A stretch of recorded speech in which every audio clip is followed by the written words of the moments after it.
velkomin að Rauðaborðinu klukkan 8 á Samstöðinni. Það farið að líða á þorra, góa framundan. Við sögðum hérna fréttir í sumar og haust en við settum þar á salt eins og ég hef oft tekið fram hérna. Við erum að athuga hvernig niðurstaðan verður með stuðning stjórnvalda við einkarekna fjölmiðla eins og mánuð var kynnt að þá Samstöðin ekki uppfyllir ekki skilyrði sem að Logi Einarsson vill setja fjölmiðlum. En eftir sem áður sóta sig enga fréttir þá erum við með fréttafólk og hérna María Lilja mætt. Við erum síðan að við erum sést. Já, það gott að vera komin aftur heim. Já. Heim að Rauðaborðinu. Heim að Rauðaborðinu. Ég búin að vera í vegetarleyfi, mér skilst að hafi nú komið fram hérna eitthvað tímann. Það bara eins og það Þetta var ná heilsu? Já, það vona ég. Ég lá á hjartadeildinni. Ég fekk að vera þar í heila mánuð og svona tókum mér annan mánuð í að jafna mig heima. Sem mjög áhugavert. Ég fór inn á bráðamóttökuna. Ég búin að vera að fylgjast með umræðinu mitt svolítið heilbrigðiskerfið inn á spítalanum. Það búið að vera mjög merkilegt. Og það svona sama stefið í öllu í að tala spítalana, það tala allir svo vel starfsfólkið. Og starfsfólkið svo inn á spítalunum. Þú ekki að gera það? Ég væri ekki hérna nema fyrir þetta sama starfsfólk. Þetta ótrúlegt fólk. Alveg magnað og einmitt að lenda á bráðamóttökunni. Ég var nú þar á annan sólarhring einfaldlega vegna þess að ég komist hvergi annars staðar að. Ég bara var á skoðunarbekk frammi í Andri með svona ansi sterk lyf í æð og var eiginlega bara geymt í svona nokkurri lífshættu. Ekkert einkalyf náttúrulega? Ekki neitt, ég var bara hjá rennihurðinni, það var bara þannig. En samt sem áður leið mér ekkert hræðilega með þær aðstæður. Þær varu ekki, þær juku ekki á svona vanlíðan mína. Þú vildi vera frekar þarna heldur en heima einn. Já, vegna þess að starfsfólkið lét mér líða svo vel. Mér tók líka eftir þessu en eina dag sem ég var. Ég var að reyna að finna orðu, ég bara gerði það fundið. Ég kalli þetta að vera svona hvað það var uppbít. Hvað það gætt einhvern veginn látið þessar aðstæður einhvern veginn maður tók ekki eftir þeim einhvern veginn. Það svo skrítið og einmitt að þetta svona ég veit ekki, það ógeðslegt orð sem var notað til þess að lýsa nákvæmlega þessu ástandi fyrir nokkrum árum síðan sem var fráflæðisvandi. Og fráflæðisvandinn einfaldlega að sjá að þjóðin að eldast og það að verða fleiri gamlir og veikir. Og þetta svona birtingamynd þessa fráflæðisvanda. Svo hefur okkur fjölgað hratt. Já. Þetta að breytast mikið. Það kom fram við vorum ágætisumræðu í gær þetta mál og það 60 sem eru inniliggjandi raunverulega á bráðadeildinni núna. Og það var slæmt ástand fyrir kannski 2-3 árum, en þá voru bara 20. Og svo eru tölurnar þeir sem eru síðan komast ekki út af spítalanum af legudeildunum, ættu raunverulega heima á hjúkrunarheimilum. Það er bara 100, 120, ég man ekki tölum En bara þarna inni, þú tókst náttúrulega eftir því að það er fólk inn í herbergjónum. Það yfirleitt aldrað fólk sem bara strandaglópar þarna. Já. Og ég meina, þau eru strandaglópar líka á göngunum, út allt. Og svo verið að reyna að reka svona venjulega bráðadeild svona innan þetta. Furðulegt ástand. Þannig að þú kemur vopnuð nýri reynslu sem þú getur nýtt þér í spurningar og þáttagerð og frekari pælingar heilbrigðiskerfi. Þetta er svolítið svona auðmýkjandi reynsla líka að liggja inn á spítala og ég held ég hef verið með 8 herbergisfélaga. Ég var auðvitað lengi inn á hjartadeildinni og fólk svona Það er svolítið stór herbergi, 8 manns. Nei, það alltaf 2 í herbergi, en þeir fóru heim og meðan ég lá mjög lengi inn á hjartadeildinni og svona að mér fannst oft óþarflega lengi en það er bara eins og það þau treystu sér ekki til þess að senda mig heim strax og ég þeim bara bestu þakki fyrir það en ég hitti mitt svona alls konar fólk svona úr öllum stéttum og öll sátum við saman á nærbúsunum og vorum einhvern veginn svona svolítið, eins og ég segi, svolítið svona auðmýkjandi það er svona jafningja staða þetta er svona, akkurat þetta er heitabátunum akkurat eða áfengismeðferð, það er í slopp allir í sloppið mitt og verður svolítið svona háð einhverju þjónustu sko, sem er brothætt, maður áttar sig líka á því bara hversu ofboðslega brothætt þjónusta þetta er og hversu mikilvæg hún er og hversu fast og vel við þurfum að halda utanum þessa þjónustu og ef við öllu tala einkavæðingu og annað, þá verðum við að spinna svolítið fast í. Þú veit ekki enga við það? Nei, alls ekki. Hefði ekki verið fínt að fara á bara einkarekna stofu? Já, okkur á klíningu, ef ég ætti fyrir því. Ég verið bara því að í umræðinni þá Steinunn Þórðardóttir, formaður Læknafélagsins, var að segja að einkavæðingin á Íslandi var ekki komin eins langt og í Svíþjóð þar sem var hægt að kaupa sér framfyrir. Ég hefði átt að vita betur og leiðrétt þetta. Það er okkur aðgerðir sem að... Já, það til dæmis mjaðmarskipta aðgerðir. Það sem er það sem að fólk, mér var boðið að borga held ég 1,2 milljónir til þess að fá mjöðum og fara þá hraðar yfir. Augnsteina aðgerðir? Já, ég sagði nei einhvern veginn, ég veit ekki, þetta bara, hann fer eitthvað. Já, ég meina það eru þetta, svona, hvað ég var að segja, svona heilsugæslur, ég meina það eru enga Já, það er ekki þannig að þú fáir einhvern veginn öðruvísi þjónustu þar heldur en... Þú þarft að borga mér fyrir hana samt sem aður.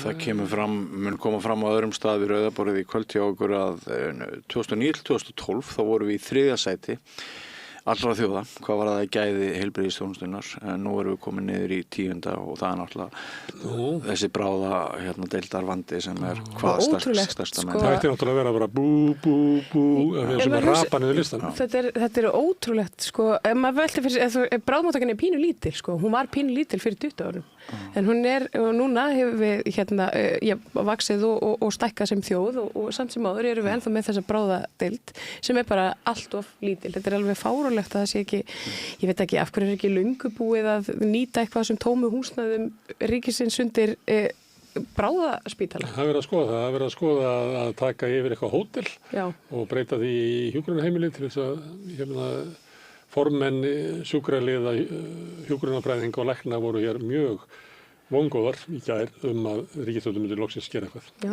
það er þetta eitt í þessu sem mér var svolítið áhugavert því ég var mjög dugleg að spyrja bráðaliðana og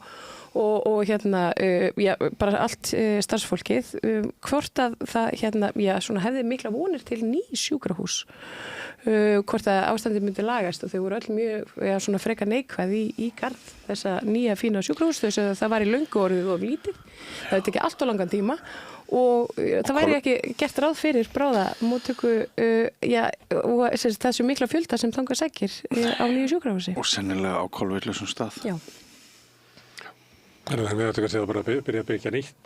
Já, ég held að. Þetta í Vífilsstaðalandinu eða eitthvað þar. Herðu, er eitthvað að frétta? Já, er eitthvað þjarnir á þingi, það verið að koma í gegn þarna bara úr annar umræðu, lögum að tengja eftirlaun og örorkulífeyri Tryggingastofnunar við launavísitölu. Þetta er svolítið engilegt hvað er hart barist gegn þessu. Já, það er það og svo eitthvað með brottvísun, er það ekki? Já, það flög í gegn, sko. Það bara flög? Að mætti henda úr landi þeir sem höfðu brotið lög. Það kemur ekki alveg fram svona hversu alvarleg brotin eru. Nei, það er ákveðin ómöguleiki í þessum nýlögum sem að verðist ekki hafa verið bara svona, það hefur ekki verið tekið til þess, en ég meina hvað ætlum við að gera ef að flóttafólk brýtur lög? Við getum náttúrulega ekki, það er bannað, við erum aðilar að mannréttindasamningum ýmsum og flóttamannasamningi sem að bara hreinlega tekur fram fyrir hendurnar okkur þegar kemur að því að senda burtu fólk sem kemur úr ótryggum aðstæðum. Hvað ætlum við þá að gera við það fólk?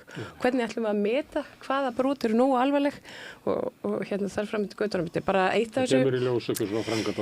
Þetta er eitthvað svona, þetta getur verið svona sjálfsagt mál að einhverju leiti, en einhverju leiti getur þetta verið ekki algjör hörmung í framkvæmd.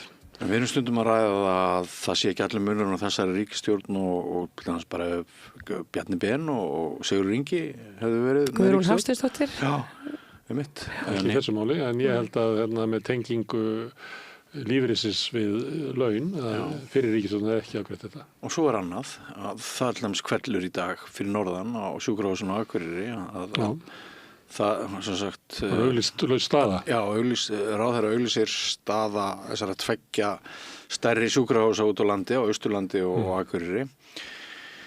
Annar stjórnandinn sá Akureyri bara, ég veit ekki hvort að segja, í fílu bugast eða finnst að sér vegið eða eitthvað og bara segir samstundis upp.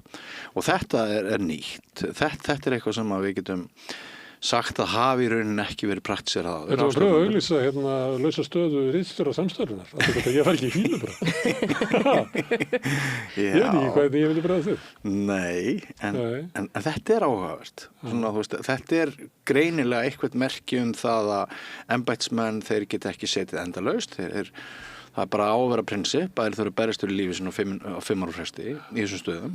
Kannski er það bara svo þanið einhvern veginn. Þú ert yfirmaður í ykkur í opinberri stofnun og þú ert alltaf verið að skera niður hjá þér og þú ert alltaf að hitta starfsfólkið og koma með vondu fréttirnar og þú ert svona þaninn í ykkur svona vondri stöðu. Þú vilt eiginlega ekki vera þarna, þú ert að gera eitthvað sem þú vildir helst ekki gera. Færður umvel enga stuðning frá ykkur, svo bara staðin auglýst. Og kannski er það bara, þetta er svo þanið ástand að bara fólk verið í fílu og hættir. Já, bara Bjössi minn bara takk fyrir mig og þetta er þetta persónlegt tróttuði upp í og ég ætla ekki að klára það sendingu kannski er þetta þannig og svo verðum við ekki svo aðeins að koma inn á Lilju helgina nýr formaður tók þetta bara með góðum meirhluta ég hitti mann í dag sem er innvíður og hann vildi segja mér allt þetta hann heldur því fram að hún hafi fengið eiginlega öll höfuðborgaratkvæðin og þetta sé bara núna höfuðborgarsvæði gegn landsbyggðunum. Flokkurinn klofinn. Þannig séð sko. Það var mjög fyndin færsla sem ég sá einhvers staðar á Facebook, mjög dramatísku maður út á landi sem líkir þessu við kistulagningu Framsóknarflokksins því sem gerist á sunnudaginn. En hún með rosalega erfið starfi. Er einhver inn í þingflokknum sem að studda hana? Ekki Ingibjörg? Ekki formaður? Sennilega Stefán Vagn. Því að skagfirðingarnir voru á Vagni með Lilju. Ok, hún er aldrei að sitta þingflokksfundi og hún verður svona ígildi þingflokksformans eða svona til hliðar við hann. Kannski ræður því hvað verður þingflokksformaður, ekki verður Ingibjörg Ísaksen endilega áfram, ég veit ekki. Og hún er að segja, þú veist, mér finnst að þið er ekki áherslu á þetta, en enginn er eiginlega beint í hennar liði, en þau mun bara ekki gera þetta. Nema þá Stefán Vagn. Og hann er nokkuð öflugur. Þeir hafa verið að mæla sterkastir í Norðausturkjördæmi ef mann rétt. Þeir eiga þessi kjördæmi, sko. Þeir voru náttúrulega ættu að eiga Suðurland líka. Þeir eru með ömurlega niðurstöðu þar. Síðustu konu þá var Korki, Sigurður Ingi, og Hallarhund er örugglega ekki frekar með Ingibjörgu Ísaksen heldur en Lilju. Ég hef ekki þá trú, ég held að hún sé nú bara fyrir utan þetta. Ég er bara að vera veltaður með því þetta er erfitt að vera sko utan þingsformaður. Mjög fáir sem hafa gert það. Sigmundur Davíð gerði það. Samt að veita verja minnihlutastjórn vantrausti en að það var náttúrulega bara einhverju 3 mánuðir sko, 2 mánuðir en að stefna þessu í 3 ár ég held að það er rosalega flókin sigling sem hún er að fara í en hún er skörungur ég held að aldrei séu saman á því Ljóninja sko Ljóninja algjörlega, hún mun finna einhverja leiðir í þessu Píratar, það er komið, eru þeir alltaf að kjósa, eru við spennt fyrir því? Já. Eru við spennt fyrir því? Nei, ekki mjög. Já, það hefur nú kannski... Oddvitin sækst ekki eftir Kristinn Jón Ólafsson sem er varaborgarfulltrúi Pírata. Já. Ég veit ekki hvort að það sé eftir að Magnús hætti, hvort að hann hafi verið í 4. sæti eða 5. sæti. Hann og Alexander Brím vilja bæði í 1. sætið. Formaðurinn Octavía vill bara annað sætið. Annað til 4, segir hann, En mér varst eitt skemmtilegt við þetta, því að kannski að Píratar, þeir fara svolítið í taugarnar á, alltaf fara í taugarnar á staksteinum og svona, sem er svona eitthvað mæta í kannski þingi með blátt hár og eitthvað svona. Þannig að Píratar fara í taugarnar á svona smáborgarlegu fólki. Og mér datt í huga þegar maður að lesa starfsheitin á þeim sem er að bjóða sig fram. Það var eitt sem að kalla sig urbanista. Annars kallað sér lafði og fjöllista kvár. Ég sá þetta og hugsaði Þetta svona fyrir staksteinana til að dæsa yfir, sko. Á, þetta nú þetta í pólitík. Hvað endar þetta? Getur ekki Björn Leví verið í skóm, muni getur því? Það var bara stórt atriði þingflokki Sjálfstæðisflokksins, hvort að Björn Leví væri í skónum eða ekki. Akkurat. Þetta gott. Jú, fyrir þetta Píratar mjög mikilvægir. Ég held að þetta sé... Mér finnst þeir að leggja meira upp úr þessu. Já, ég er sammála þér. Það er nauðsynlegt að hafa þetta inn í pólitíkinni. Já, sammála. Herðu, við ætlum að hafa, við byrjum á svona frétta viðtali, það Guðmundur Ingi, það var reyndar annar Guðmundur Ingi sem var lýsa yfir, hann vil ekki vera varaformaður í VG, það vill engi vera hvorki formaður en varaformaður í VG. Þetta Guðmundur Ingi Þóroddsson sem er formaður afstöðu félagsfanga, sem hefur gert stórkostlega afrek, voru að tala það hérna í gær, í að setja réttindabaráttu fanga á dagskrá, en Samfylkingin vill hann ekki. Nei, hafnaði honum núna í prófkjörinu. Í annarsinn, hann kemur hérna og ræði við mig bara rétt á eftir um þá stöðu sem að Rósin sem er landsfélag, aðaldafélag. Reykjavíkur. Já, Reykjavíkurfélag, það er landsfélag, já. En í Reykjavík, þetta er mjög flókið, en ég fekk hann til að útskýra fyrir mér nákvæmlega þetta, því að þetta kom mörgum spánsþurri sjónir, það væru aðaldafélag í Samfylkingunni, af því að eins og fólk kannski sér fyrir sér pólitíkina, þá eru bara stjórnmálaflokkar og fólk skráir sig í. En þú getur í Samfylkingin, verandi svona breiðfylking, þá er Samfylkingin bara svona þak yfir alls konar aðildarfélög. Og það er rauninni það sem hann er útskýra svolítið hérna fyrir okkur og eftir. Hvernig þetta virkar allt saman og hvað þetta þýðir í rauninni að Rósin svona kljúfi sig út úr þessu frambóði. Þannig að þetta sé bara búið og gert. Mun hann ekki taka neitt sæti á lista Samfylkingar? Nei, nú eins og staðan er og við komum hérna sinna og eftir þá er allt opið, svo sem. Þannig að það getur snúið tilbaka? Ólíklega. Svo segja það. Ef að Samfylkingin myndi slátra kálfi. Er hann drullufúll? Hann fór í smá fílu. Ég held að það sé alveg mjög eðlileg viðbrögð. En hún er ekkert fúll svona? En er alls ekki fílu. Hann sagði að það hefði samt gengið mjög fljótt yfir. En þetta er bara ákvörðun sem er tekin í þessu félagi. Það sem að félaginu líður, svona finnst að Samfylkingin hafi núna í allavega tvígang hafnað sínum fulltrúum. Hvort sem að það er Guðmundur Ingi eða eitthvað annar, þá bara er þetta eitt stærsta aðildarfélagið í Samfylkingunni, einn af stofnfélögum og og svo litið á vinstri vagnum. Þannig að þetta er svolítið þessi þetta er svona vinstri hægri átökin. Sanna kætist núna. Já, þetta er í rauninni gæti farið fylgi sem hefði farið inn á Samfylkinguna yfir til Ég meina ef Rósin fer með vonandi vinstri og ekki. Og við búið til alþýðubandalagið. Ræðum einmitt það, hvort að það sé möguleiki fyrir hendi að fara í vor til vinstri eða jafnvel taka einhvers konar, búið til einhvers konar bandalag við Pírata eða Samfylkinguna en þá bara bjóða fram sem tveir mismunandi listar. Já, meina svona S og SS. Já. Það er ekki gott að vera SS. En við fórum yfir þetta í gær og ég var að benda á að þetta er bara gegnumgangandi saga í vinstrinu að forysta í flokkum sem eru svona krattaflokkar og að hún færist alltaf til hægri. Þá getur það að vera óbærilegt fyrir sósíalistan eða þá sem eru vinstri sinnaðir að vera í þessu flokkum og þeir kljúa sér frá.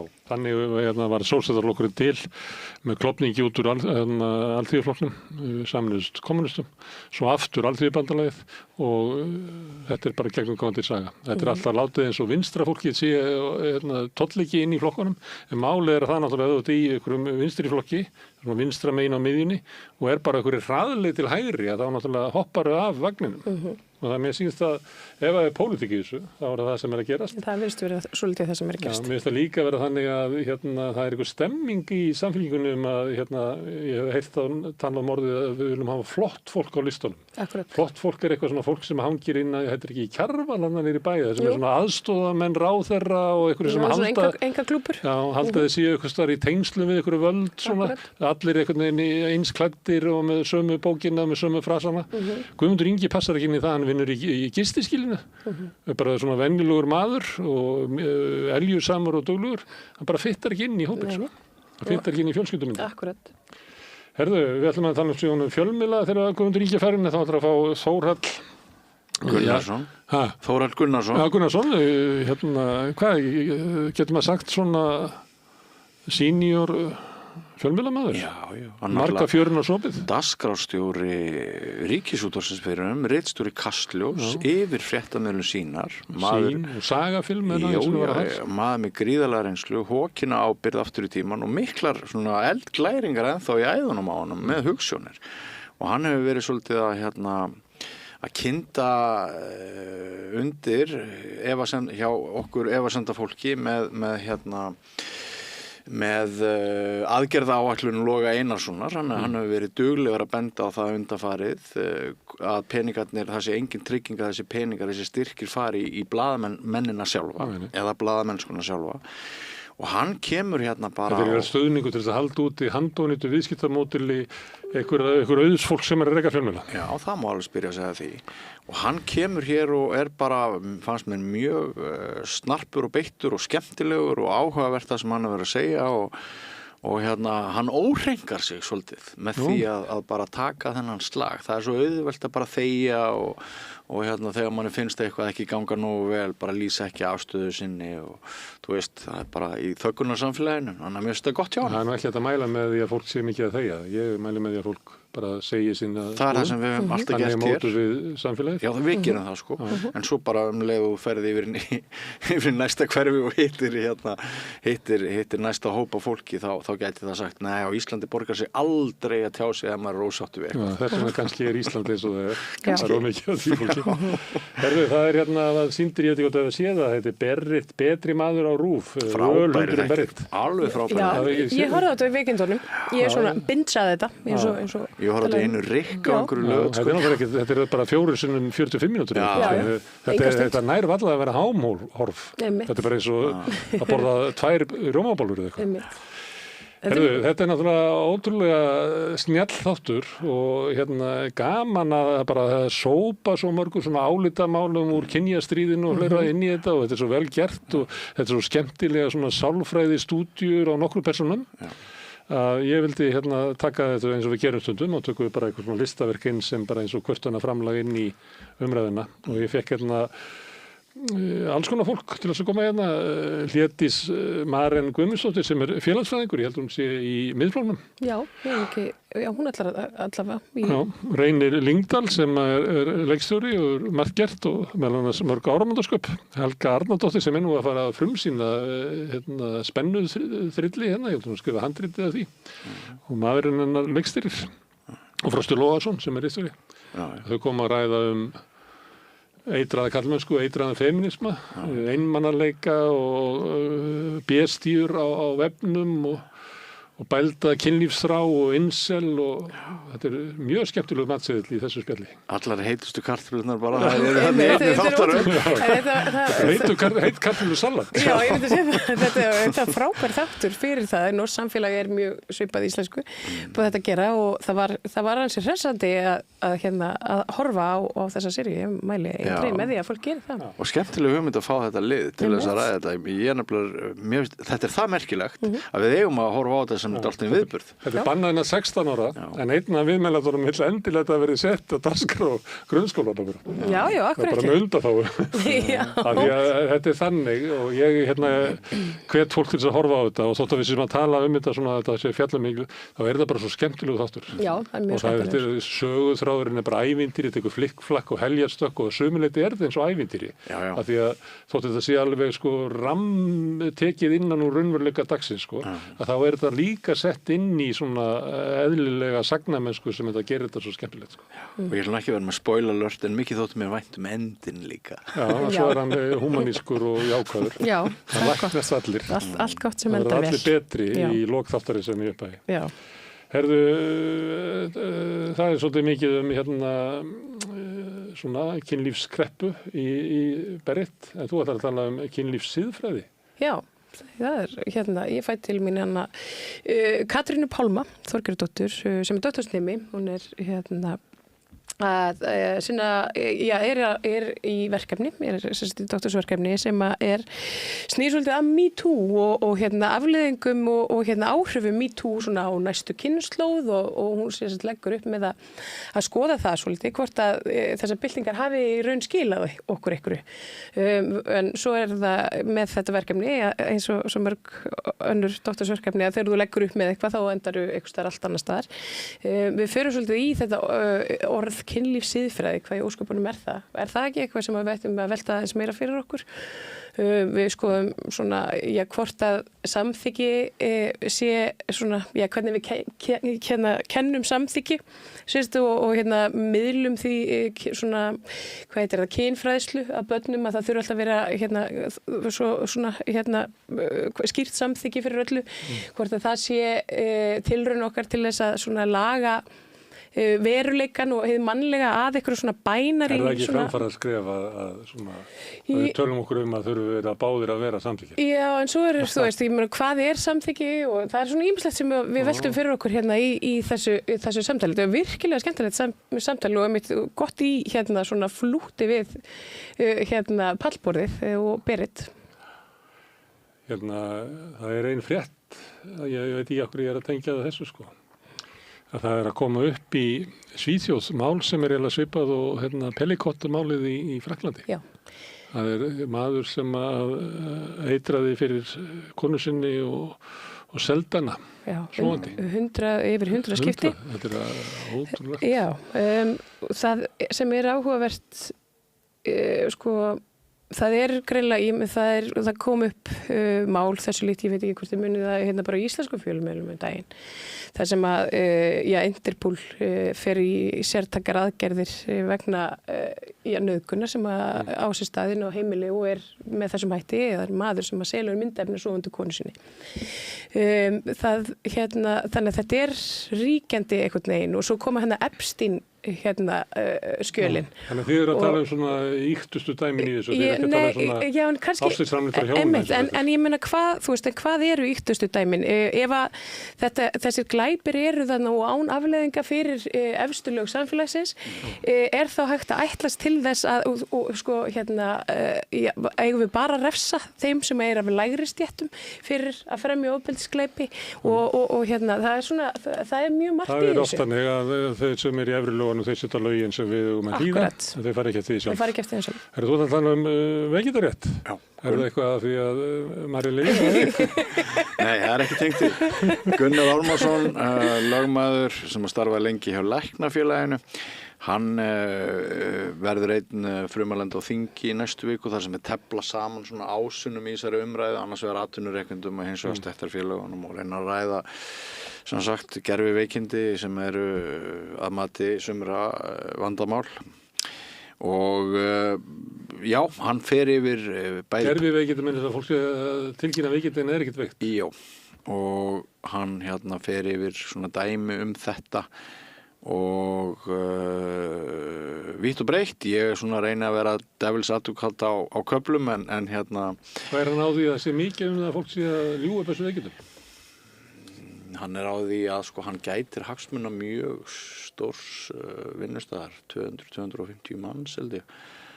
Og þetta er reyndar verið að batna núna, segir hann síðustu misseri. En jú, hann segir að þetta sé nú að einhverju leyti misnotað. Við förum yfir þessi mál svona frá ýmsum hliðum. Ég var að reyna að ná einhverju miðju vegna þess að ég held að sannleikurinn sé hvorki, skilurðu? Kannski við verðum bara að halda áfram með þetta ef hann er svona mikið að verja hagsmunni þeirra sem er reka fyrirtækin. Já. Við ætlum að kanna þetta. Ég er einn saga sem ég segi stundum að þegar ég var ungu maður, einhvern tíma fyrir 20, var að vinna á Kleppi. Þessi gæslumaður og þá kom svona eldri gæslumaður til mín og sagði þú ert aldrei veikur? Það sagði nei, ég bara blessuna bara með góða heilsu og þá sagði hann þú gerir grein fyrir því að veikindi þín eru aukavaktin að okkar. Þetta var fyrir 45 ára. Það var einlega þess að horfa á þetta. Mörg sjónarmið í þessu. Já, það er greinlega mörg sjónarmið. En mér finnst að við höfum að tala um þetta bara með anskona með þetta þú varst að tala að ég þekki mann sem á svona ból sem að maður fær þegar maður er lagður inn svona eign ríkisspítalana að þann gengur víst hérna á milli starfsmannin og þeir taka myndir af sér og segja því mér ég ekki vinnuna, það var svo efast ekki í þessar ból. Þetta er gott. En svo það náttúrulega þannig að hérna, veikindi eru bara alvarlegur hlutur. Já. Og hvað eru veikindi og hvað er ekki veikindi? En veikindi eru líka það er alveg frá því yfir í alvarlega veikindi og mér finnst bara fínt að þetta er svona til umræði í samfélaginu að við ættum að reyna að finna bara leið til þess að fjalla þetta með margsonar hætti. Sérstaklega því að við erum með fólk sem er að koma úr löngu veikindi sem er leiðindi. Já, akkurat.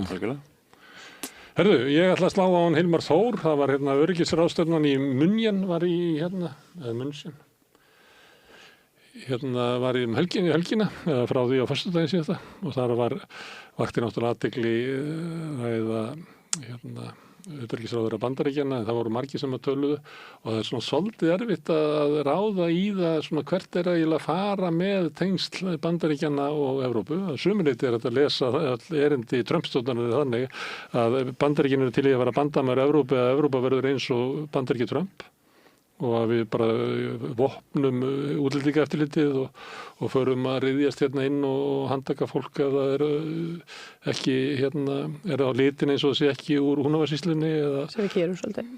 Sem við gerum kannski svolítið. Við bara förum í það og vísa fólki bara úr landi og að við séum að verða fyrir siðmenningarlegu hruni vegna þess að hérna flæðir yfir okkur fólk sem ætlar að éta samfélagið innan og við sem orðið nýlenda eins og Ratcliffe var að halda því fram í Bretlandi. Já, kannski bresk nýlenda. Þannig við ætlum að ræða þetta aðeins, líka svona siglingalegir á norðurslóðum og eitthvað fleira. Það er margt áhugavert sem kemur út úr þessu. Ég veit að samtöl okkar Hilmar Þórs vekja alltaf mikla athygli. Já, fá mikið áhorf á YouTube sé ég. Já. Herru, en þetta er skammturinn í kvöld. Takk fyrir að koma hingað í kynninguna og þakka líka Laufey Líndal og Pétri Fjellsteð fyrir að taka upp og senda út. En ykkur þakka ég mest sem eru að hlusta og horfa og minni á að það allt sem ég sjá hér og heyrið er í boði áskrifenda. Ef þú vilt vera í hópi þeirra bakhjarla samstöðurinnar, þá getur þú farið inn á samstöðum.is, þann heppur sem ástöður áskrift, það getur skráðu fyrir grunnáskriftinni sem er 2750 krónur, mátt borga mér þú vilt. Og þeir sem að kjósi getur látið áskriftunar en þessi félagsskjötin í Alþýðufélagið, en það er einmitt Alþýðufélagið sem árekur samstöðuna sem eru tilraunarútvarp. Við ætlum að hafa smá auglýsingar og svo kemur Guðmundur Ingi Þóroddsson. Hjálpið okkur að byggja upp dreifikerfi samstöðvarinnar með því að læka síður samstöðvarinnar á YouTube og Facebook. Sameki óskar vinningshaufum í stofnun ársins til hamingju. Góður árangur byggir á trausti, samvinnu og góðri vinnustæðamenningu. Skoðaðu úrslitin á sameki.is. Samstæða skilar árangri. BSRB, afl í þágu almennings. Jæja, krakkar, þetta er síðasti dagurum minn. Ég ætlaði nú aldrei að fara að vinna sem leiðbeinandi. Ég hef náttúrulega aldrei lært þetta, að kenna. Ég lærði nefnilega hagfræði. Hæ krakkar, ég er nýju kennarinn ykkar. Ég er búin með 5 ára kennaranám og ég hlakka til að vera með ykkur þangað til þið útskrifist. Fjárfestum í kennurum. Kennarasamband Íslands. Gleði er svo mikil dauðans alvar. Ef að það er ekki gleði, þá vantar svo mikið kraft. Ég heiti Edda Björgvinsdóttir og ég trú á gleði.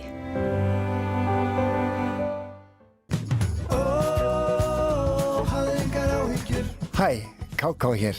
Hlakka til að sjá ykkur öll á afmælistónleikunum mínum í Háskólabíó 27. mars. Miðasala á tix.is. Öflug verkalýðshreyfing er lykillinn að öflugu samfélagi. Alþýðusamband Íslands, samstillt barátta í þágu launafólks í meira en heila öld.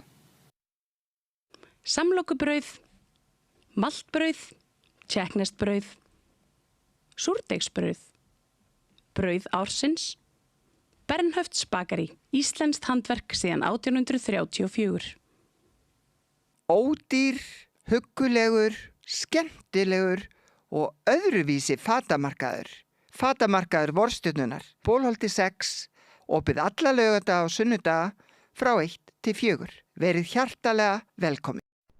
Samstöðin er fjölmiðill í eigu almennings.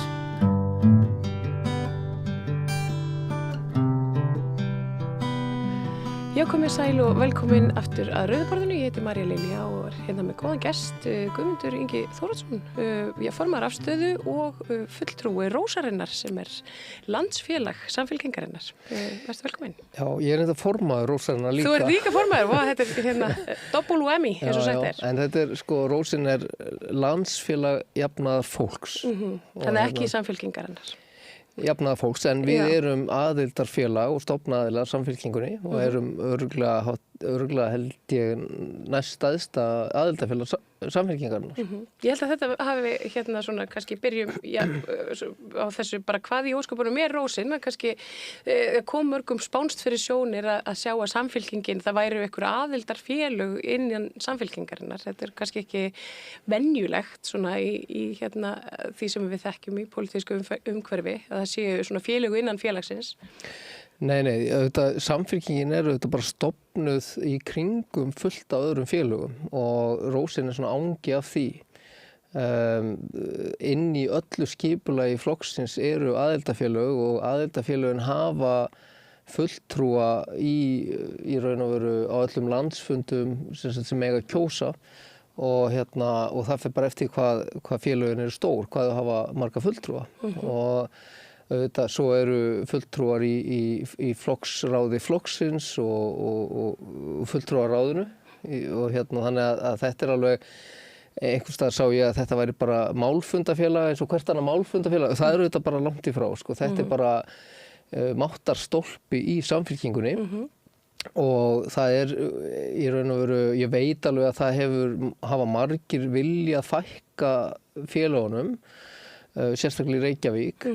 En það hefur ekki tekist. Það hefur verið reynt mjög oft að breyta þessu og margar góðar skoðanir á þessu og sumar gildar en það er nú bara samt þannig að menn svolítið svona safna sér saman í ákveðna hópa eftir þeirra skoðunum, hvar þeim líður vel og passa inn.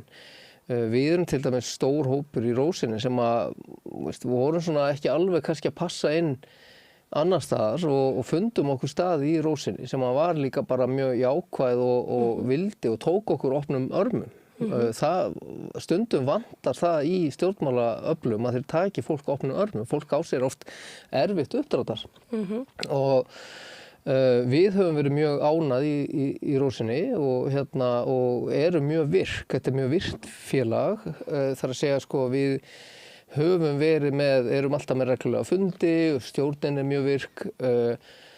Við höfum verið að skipuleggja svo kallaða súpufundi sem við höfum haldið mjög oft en það er þá gert í raun og veru í samráði með öðrum svona aðildarfélögum eins og Alþýðuflokksfélagin Reykjavík og Þjóðvaka og þannig að við höfum svona tekið okkur saman og verið að ræða eitt og eitt málefni og þá koma félagar úr þessum félögum eða jafnvel öðrum félögum líka og til að taka þátt í þeirri umræðu Þannig að það er mikil og góð starfsemi í þessum félögum og mikil reynsla.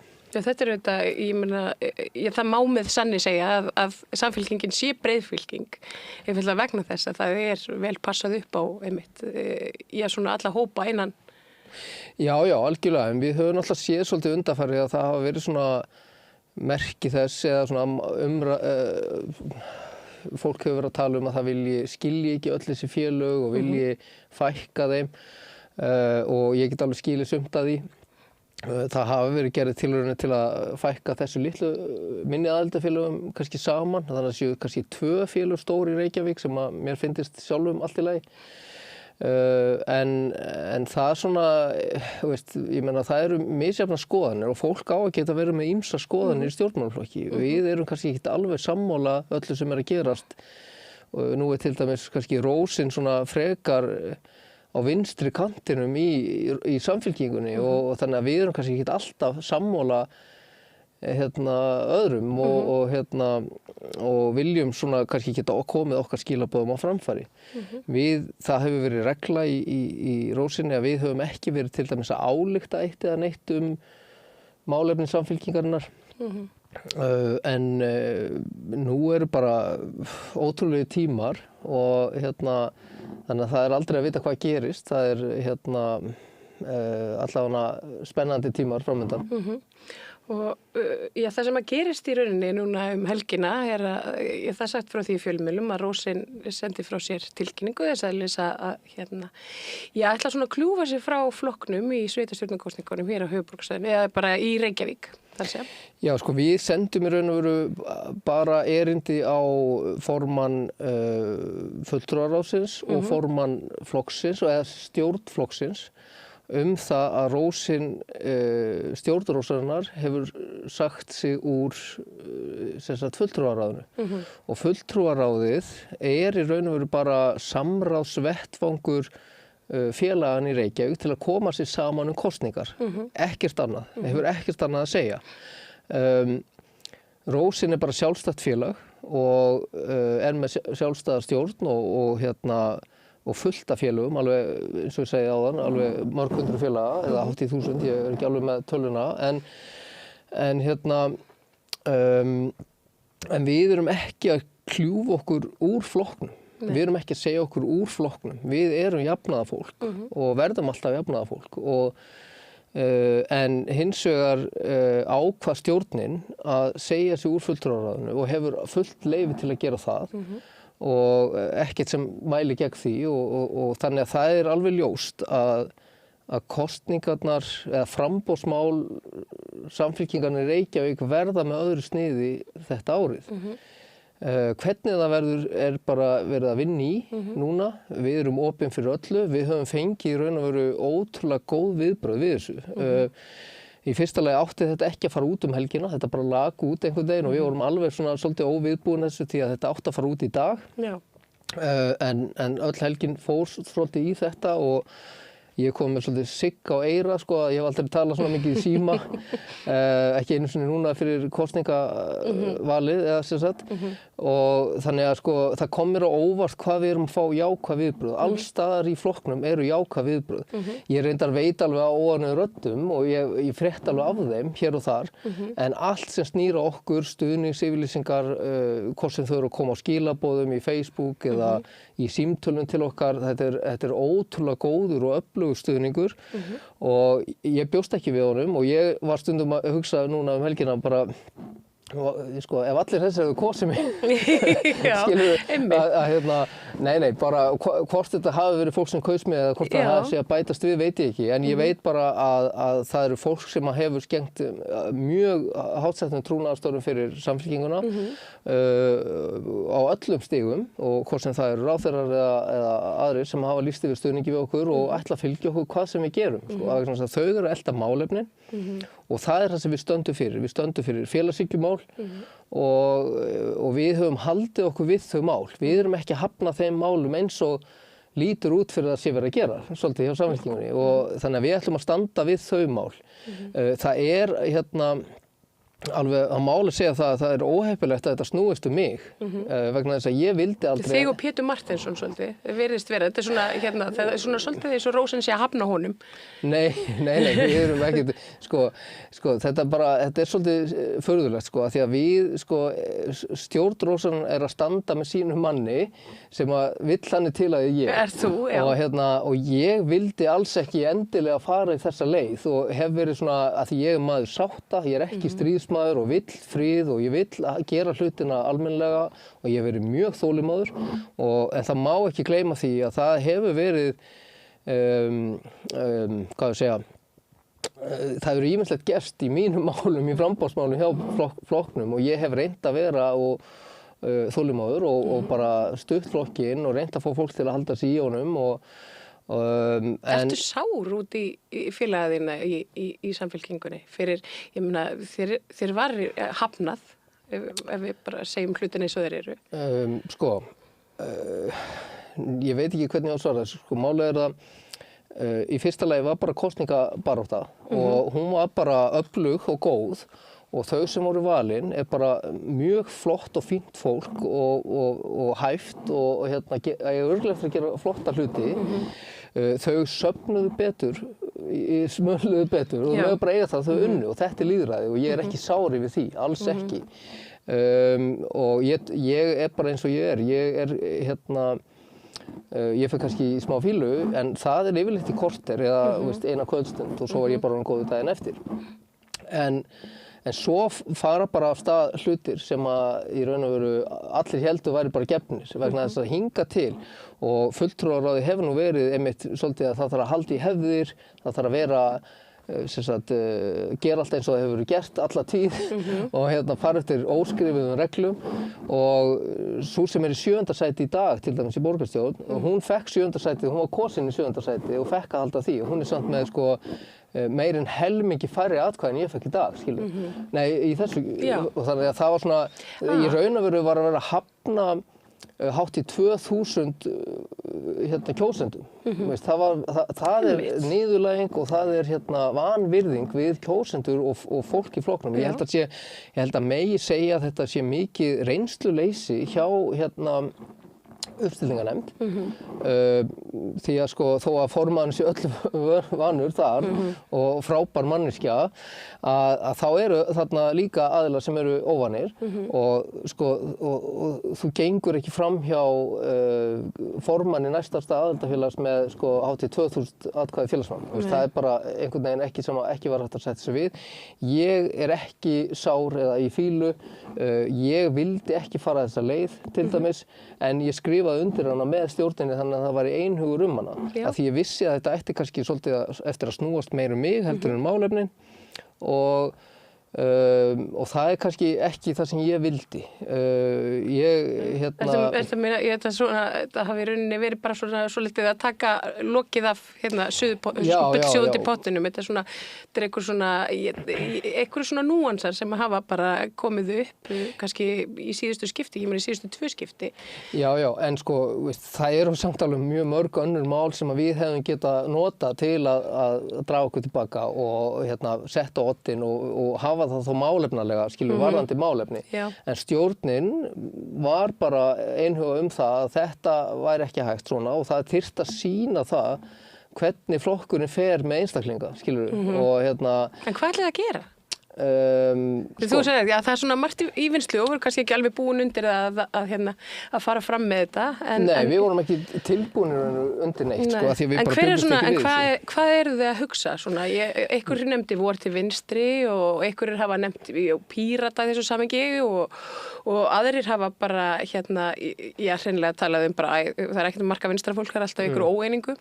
Þannig að þú veist, það er talað þetta. Já, fyrst að segja að það er engin eining hjá rósarfólki, engin, það er bara eining og svo eining gengur langt fram fyrir rósina, svo bara hefur komið mér verulega óvart.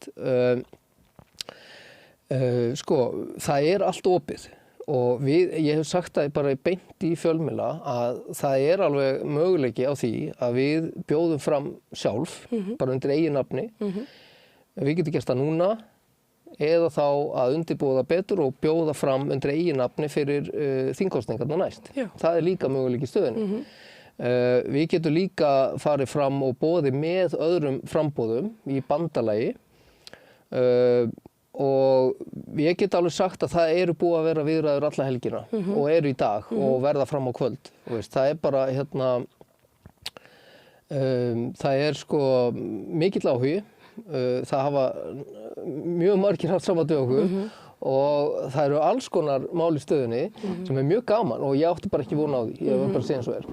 Síðan er náttúrulega alltaf síðasti möguleikin að gera ekki neitt og það er alltaf líka möguleiki. Ég meina við viljum bara okkar málefni verða á dagskrá.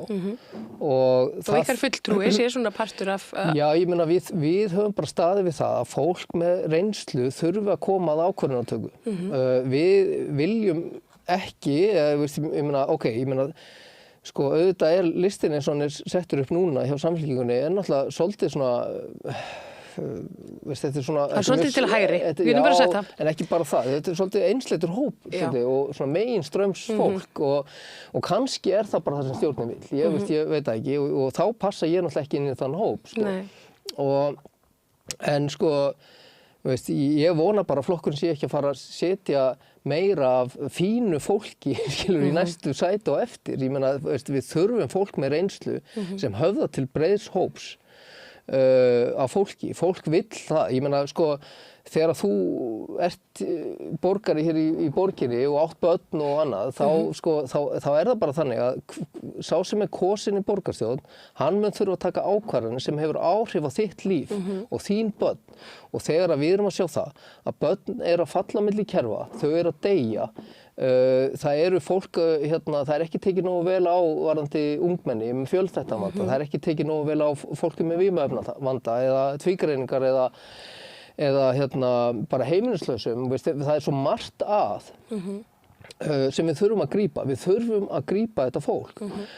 Þarna, ég meina þetta fólk sem í borgarstjórn þarf að taka ákvarðanir og það getur kostað gífurlegan skaða ef að rangar ákvarðanir eru teknar. Þannig að við þurfum fólk með þessa reynslu og þess vegna er ég að reyna að tróða mér áfram í þessu vegna þess að ég er að vinna við þetta alla daga. Ég er að reyna, við erum að reyna að slökkva elda alla daga og við erum að lenda á veggjum hjá borginni. Það verður bara að segjast þess og það er mjög margt að og við viljum fá okkar rödd þar inn og þess vegna er ég og Rósin að berjast í þessu. En, Já. Hvernig sérðu fyrir þér framhaldi? Hver er svona óskastaðan? Er það svona sjálfstætt framboð eða er það samvinnu svona framboð með einhverjum öðrum vinstri flokkum? Jafnvel, ég meina miðjuflokkum eða hægri eða bara hreinlega sættir við samfylkingu? Okkar óskastaða bara að þessi málefni komist áfram og að það eru margir flokkar með slagorð ekkert okkar án okkar og þetta þarf svolítið að vera virt. Við getum ekki verið í flokki þar sem að allt okkur en alls ekki nálægt okkur, þetta er svolítið eins og með kaffistofunar á Grensvegi, já, ég meina við erum opin fyrir öllu og okkur líst vel á þau samtöl sem eru í gangi. Getur eitthvað sagt okkur hvaða samtöl það eru? Nei, ég get það ekki á þessari stundu, en þau eru að alvöru og það eru fyrirhugaðir margir fundir og ég hugsa að þetta verður bara mjög skemmtilegu tímabil sem er að koma. Við viljum sjá öfluga vinstri væng í baráttunni. En þú spurðir sættir við samfélkinguna, ég er ekkert ósáttur við samfélkinguna þannig, og ég meina, og við verðum alltaf hluta af samfélkingunni og við erum það og það er ekkert hægt að breyta því. Ég meina, samfélkingin getur ekkert hent okkur út eða ákveðið að Rósin verði einhvern veginn öðruvísi, en það er bara samt þannig að það hefur ekki verið neitt samtal og þegar það er ekkert samtal þá gerast hlutir eins og þessir. Og þess vegna tala ég oft reynsluleysi líka, en í samfélkingunni er frjálst í Reykjavík, fulltrúaráðinu er frjálst að heyri í okkur og mynda bandalag með okkur, en það verður þá bara allt öðrum nótum heldur en á ykkar forsendum þá? Já, ég meina bara í samvinnu verkefni, en það er bara eins samtal og við eigum við aðra. Akkurat. Hvernig að því að nú er svona fyrir fólk sem kannski stendur utan samfylkingunar en fylgist með henni og ber jafnvel taugar til hennar, þá hefur svona aðrir virðist, það hefur verið þessi svolítið svona hægri bylgja innan samfylkingarinnar og þú talar að Rósin sé svolítið svona vinstra megin. Er samfylkingin kannski orðin bara hægri flokkur og það er bara ekki pláss fyrir svona vinstri félagshyggju hugsjón þar inni lengur? Ég held að samfylkingin verði nú aldrei hægri flokkur, en við sjáum alveg þess merki að það er svona hægri síða að gerast þarna. En og það er bara hlutur sem að fer og kemur og en við ætlum bara að standa okkar plikt þarna og reyna að minna á skyldur okkar og þessi málefni. Ég meina það eru mörg málefni sem má alveg minna á. Við ætlum ekki að segja bara samþykkja allt sem að foringi segir, Við viljum hafa rödd og viljum geta bent á að við erum ekki að fara að byggja barnafangilsi eða slíkt, Það er bara, við viljum geta átt rödd í því. Þannig að ég bara, eins og segi, ég kannski bara komið tíma að fá smá útskýringar hjá stjórninni, hvað hún ætlar að gera, almennilega. Já, akkurat. Guðmundur Ingi Þórðsson, þakka kærlega fyrir að koma hérna og svona í aðeins svona spá og spekuljóra í framleiðinu með mér og hérna ég bara vona að ykkur vegnist sem best í rósinni og hérna hlakka til að fylgjast með ykkur í framhaldinu. Takk. Og þá gefið það meira hér handa við auglýsingar.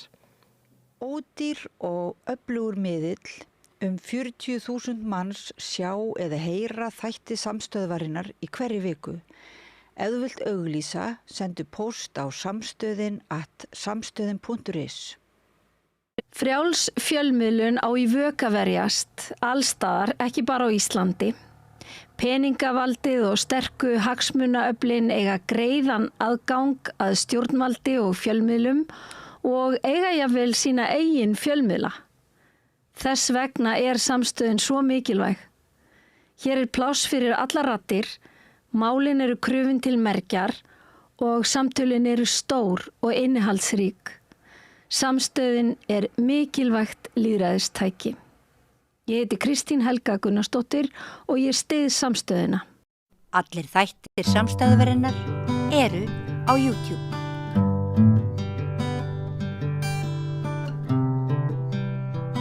Þeir eru margir sem telja að blaðamennska sé hreinlega við dauðan styr og fjölmiðlar í þeirri mynd sem við höfum þekkt þá langt skeið séu til dæmis viðkvæmari fyrir því að flytja sérstakt erindi sigla undir fölsku flaggi í stað faglegrar hlutlægni.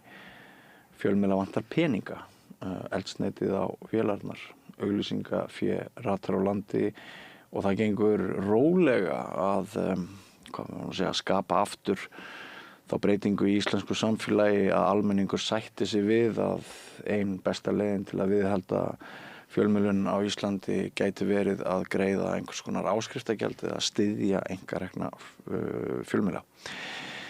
Blaðamenn eru orðnir hálfgert aukaatriði í aðgerða áætlun stjórnvalda, sagði Þórhallur Gunnarsson, fyrrverandi framkvæmdastjóri fjölmiðla Sýnar, fyrrverandi ritstjóri Kastljós og fyrrverandi dagskrárstjóri RÚV og ég veit ekki hvað og hvað, þegar Logi Einarsson menningarmálaráðherra kynnti fyrir jól.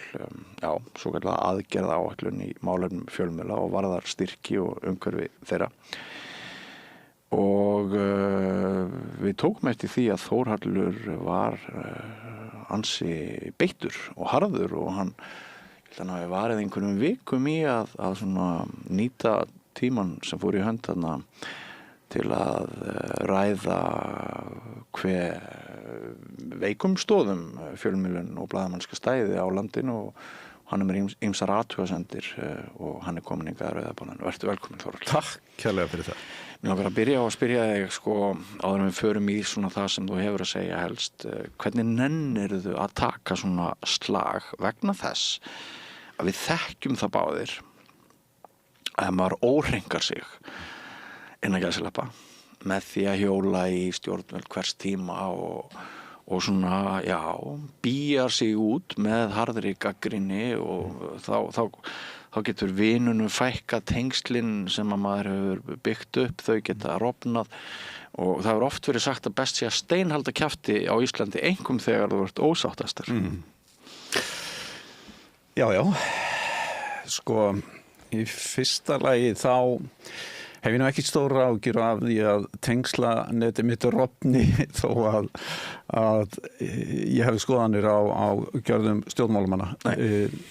Í fyrsta lagi er ég að gera athugasemdir við verk og hugmyndir en ekki persónar og ég ekki að draga einstaklingana fram og tilbaka í háði eða gera lítið úr fortíð þeirra eða hvort þeir séu góða manneskjur eða slæmar. Málefni en ekki menn. Já, og það eigum við náttúrulega bara ástunda. En varðandi þetta, af hverju nefndi ég þessu? Vegna þess að ég veit betur. Ég búinn að starfa í fjölmiðlum í 27-8 ár. Ég hef verið í rekstri fjölmiðla í stóran hluta þess tíma og þess vegna veit ég hvað ég að segja. Og það sem ég finnst kannski sorglegt við þetta að blaðamannafélagið stendur ekki bara blákalt með blaðamönnum. Blaðamannafélagið farið að berjast fyrir því að fjölmiðlar standi betur að vígi með einhverjum fjármunum frá ríkinu. Það þýðir í rauninni að þú ert alltaf að reyna að færa pening til eigenda fjölmiðla og vonast til að hrynja á borðum þeirra einhverju mólar til blaðamanna. Já. Og það sem hefur sýnt sig þegar 36% hafa farið úr stéttinni undanförnum árum, en þrátt fyrir það ríkið að borga einhverja 500 milljónir til fjölmiðla. Blaðamannafélagið segir að það hefur líklega farið fleiri ef að þessi styrkir hefði ekki komið til, og ég er bara ekki sammála því vegna þess að þessi peningar eru ekki að fara beint í blaðamennsku eða fréttamennsku eða beint til dagskrárgerðar fólks. Þeir eru að fara í ákveðna hringrás inn í þessu umhverfi, vegna þess að það er svo margt sem hægt er að flokkundir ritstjórnar kostnað. Má ég þá skjóta inn í, þú hefur nefnt, er það ekki sem dæmi í þessu samhengi ofurlaun til dæmis ritstjóra Morgunblaðsins? Til dæmis, og þeir eru einhvers staðar með á bilinu, ég veit ekki, 140 milljónir á ári, og bara í því samhengi Mogginn fær 100 milljónir í styrk. Já. Það sem ég finnst kannski sorglegast við þetta er að ef að þessi peningur færi beint í blaðamenn.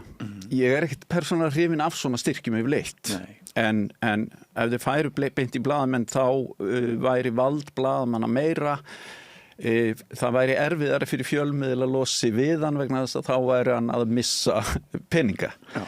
En við erum bara búin að sjá það að á undanförnum mánuðum er búið að reka fjöldan allan af blaðamönnum, en samt er verið að styrkja þessa miðla. Og eftir að Logi leggur þetta fram, þá hafa náttúrulega verið uppsagnir, reyndustu blaðamenn og sumir segja bestu moggans, fengur nú bara goodbye. Já. Og þetta var eiginlega svo ósvífið. Já. Vegna þess að skömmu eftir þessar hugmyndi komið fram og búið er að ákveða að þarna fari 550 milljónir til fjölmiðla og upphæðinni síðan hækka upp í 800 milljónir. Þá er bara reyndu fjölmiðlafólki sagt upp. Já. Og mér finnst þetta eiga að minnsta kosta vekja einhverja áhyggjur hjá Loga, hvort að peningur sé að renna á þá staði sem að þeim er ætlað. Og þarna hefði ég líka vilja að formaður blaðamannafélagsins hefði bara komið fram og lýst yfir einhvers konar afstöðu. Já. Af hverju eru peningarnir ekki að renna til blaðamanna sem eru hennar skjólstæðingar? Ertu með einhverja tilgátu eða skýringu á því hvers vegna formaður Blaðamannafélags Íslands virðist bara harla ánægð með stöðu mála og með þessa styrki og með þær breytingar sem hafa verið boðaðar eða viðhald þessa kerfis? Ég held hún sé ekki ánægð í grunninn. Ég bara hreinlega trúið ekki. Þau keyrðu hins vegar á þessa hugmyndafræði fyrir nokkrum árum að fá ríkstyrki. Pínlítið til að því að þau voru leið á þessari umræðu að RÚV tæki svo mikið til sína auglýsingum og sáu að þau myndi ekki breyta því, þannig að ég held að þau bara breytt taktík. Og þau fundu viðmiðanir frá Norðurlöndunum þar sem að verið er að styrkja einkarekna fjölmiðla, en þar eru kröfurnar og reglurnar miklu skýrari. Það er meiri, meira gagnsæi að þeir renna í blaðamennskuna sjálfa. Já. Og ef við bara hugsaum það er ekki til fréttamiðl án blaðamanna. Nei. En blaðamenn geta staðið án fréttamiðils. Leikhús er ekkert án leikara, en leikara geta starfað án leikhús. Og þetta er það sem við höfum snúið þessu við. Við erum farin að styrkja rekstur til dæmis á fjölmiðli sem heldur út í prentsmiðju. Já. Þrátt fyrir hans í bölvuðu vesenni með þessa prentsmiðju, og að öllu líkindum eru blaðamenn að gjalda fyrir vondan rekstur þar. Ef við horfum aðeins á eigendur fjölmiðla. Af hverju viltu eignast fjölmiðla? Í fyrsta lagi þarf þetta að eiga nóga peningum. Oft það þannig að menn eru búnir að græða pening einhvers staðar annar staðar og langar að fara að gera eitthvað skemmtilegra. Og það voðalega gaman ábyggilega að eiga fjölmiðl og lappa bæinn og monta sig af því. Svo kemur að því að fólk í stjórnmálalífinu eða viðskiptalífinu það fer að svona setja einhvern þrýsting á fjölmiðl sem að hefur svona kannski gengið hart fram. Og þá fara þeir mögulega í þennan eiganda fjölmiðilsins. Og þá fer þetta að verða aðeins minna gaman. Vegna þess að hann fer einhvern veginn átt sig á að hann eigandi fjölmiðil sem að gagnrýna eitthvað fólk sem hann vill vera í vinfengi við. Þannig að hann fekk mögulega beita sér innan hús og segja þurfum við að vera svona leiðilegu við þennan og eigum við ekki aðeins að vera næs hérna megin og þurfum við alltaf að vera með sér læti. Þetta er svo mikið vesen. Þetta hljómar mjög kunnurlega. Þetta er svona. Og þetta er óþægilegt fyrir þá. En þess að þá langar bara að lappa bæinn og vera með þetta vald að eiga fjölmiðil. Þar til að valdið kemur einhvern veginn í andlitið á þeim að einhver ætlar að segja við þá bara fyrirgefðu þú verður að fara að beita valdiðinu fyrir okkur. Og svo byrjar þessi goggunaröð og þarna þarf sterka ritstjóra og sterka blaðamenn til þess að standa gegn þessu. Og eru ritstjórnir mjög sterkar gagnvart þessu en þá geta menn farið að beita öðru valdi. Skrúa fyrir pening. Reyna að þrýsta á með öðrum hætti að ritstjórnir veikjast og aðgangshörðu blaðamennir eru jafnvel látnir fara vegna þess að þeir eru óþægilegastir af öllum. Gömul saga ný og mögulega er þægilegast að vera með fjölmiðil sem er ekki með læti. Eða þú vitir allavega fyrir hvað stendur og það er búið að ákveða. Og þess vegna segi ég það sko, það er svo mikil ábyrgð að eiga fjölmiðil. En þú verður líka að skilja út af hvað fjölmiðlar ganga. Og sjaldnast eru eigendur fjölmiðla með þekkingu á hvernig fjölmiðlar eiga að virka. Og þeim finnst eitthvað. Og þeir fara að hafa einhverja skoðanir sem að verða til úr einhverjum svona þeirra kreðsum, þessum eigenda kreðsum. Og ég bara ansið hræddur að þetta sé farið að lita of mikið fjölmiðla. En ég fer ekkert ofan af, við eigum fullt af frábærum blaðamönnum og frábæru blaðafólki og fjölmiðlafólki. Og ég hefði viljað persónlega að því við erum búin að vera í væli í rosalega mörg ár. Væla yfir því að stéttin sé að deyja og blaðamennska sé að deyja og eitthvað slíkt. Ég held reyndar ekki. Ég held hins vegar að blaðamennska sé að fá nýjan farveg. Hér erum við í fjölmiðli sem heldur út í dagskrá 5 klukkutíma á dag og gerir það vel með umræðu og viðræðum við bara fjöldan allan á fólki. Ég veit ekki hvað þið fáið mörg hundruð manns til ykkur á mánuði. Og þetta held ég að sé einhvers konar framtíð að gott fjölmiðlafólk finnur sér farveg þar sem það ræður sér meira sjálft. Og þá fyrir við að tala rekstrarformið. Jú, það er dálítið harkalegt, það er dálítið töff.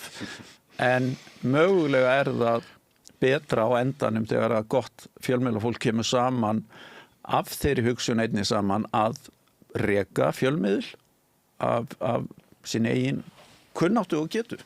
En mér þykir svo sem, ég get ekki sagt annað með ekki vænt hlýleg orð, gagnvart samstöðinni, en sko, það virðist vera í þessar aðgerðaáætlun að fréttir og fréttatengt efni einhvern veginn beint að það leikur ennþá vafi á því finnst ritstjóra samstöðurinn Gunnar Smára hvort við erum styrkhæf vegna áherslu á fréttir og fréttatengt efni og kröfur það segir þarna í þessu plaggi kröfur tiltekin fjölda blaðamanna og ritstjórn og daglega útgáfa miðlun frétta, kröfur að fréttir séu fjölbreyttar og efnistök fjölmiðla hafi breið og almenna skírskotun.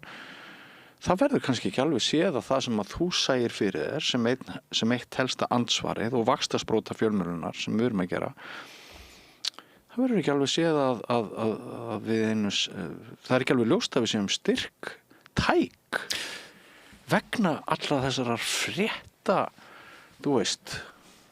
Sko, nei, og það er nú alveg hræðilegt ef að það er óljóst.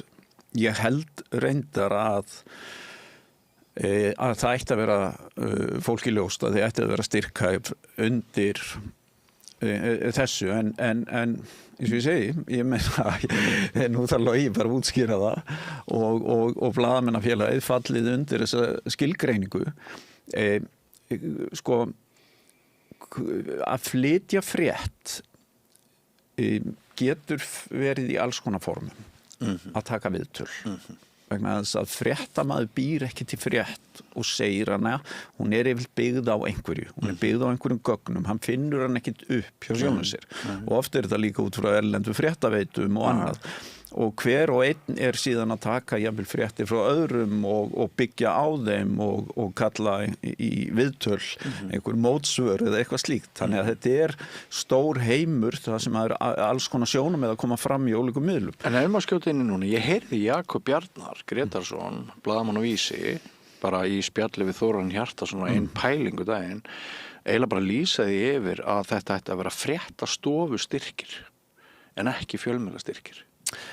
Og blaðamennsku styrkir. Í fyrsta lagi hefur Jakob Bjarnar sagt að hann sé á móti bara almennt þessu styrkjum og ég tek alveg undir með Jakobi. Sko, þessi styrkir eru bara einhver reddinga því hún ennur ekki að taka á stóra vandanum.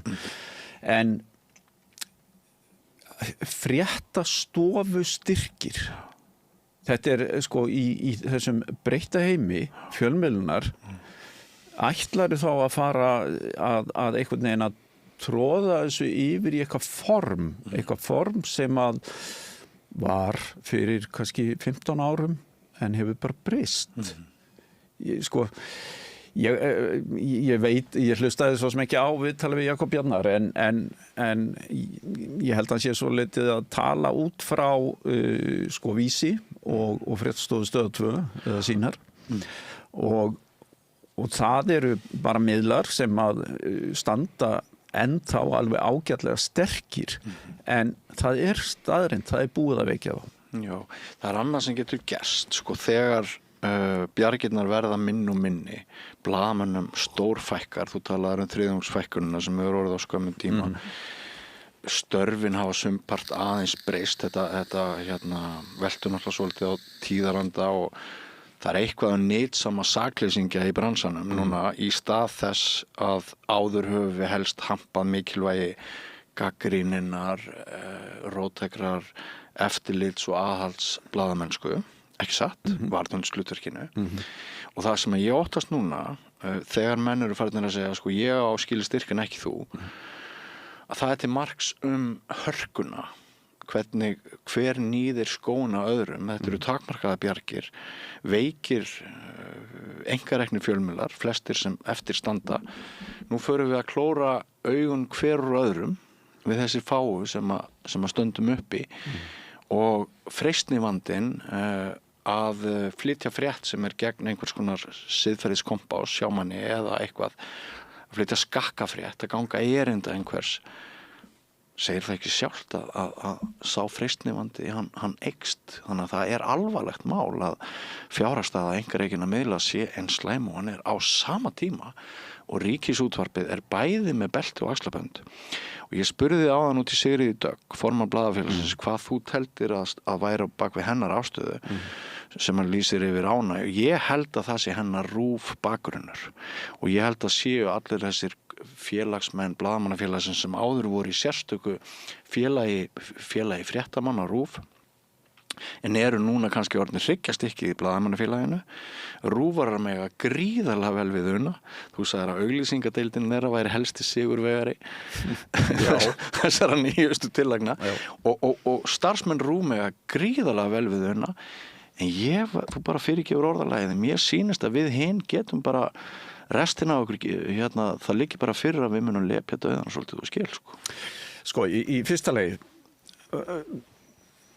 ég vil sterkt RÚV og vandinn þegar að menn að klóra augun hver og öðrum að það verði einhver sigur ef að RÚV veikist. Það það versta.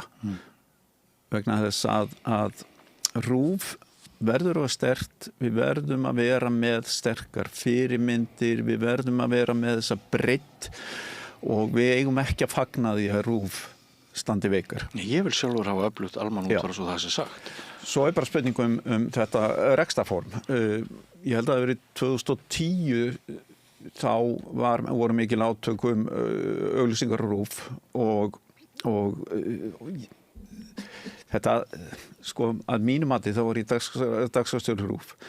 Að mínu mati fannst mér þetta líka trublandi. Við vorum að skera dagskrá og skera niður þætti og eitthvað slíkt. Og ég veit að við hefðum orðið betri fjölmiðl án auglýsingarna.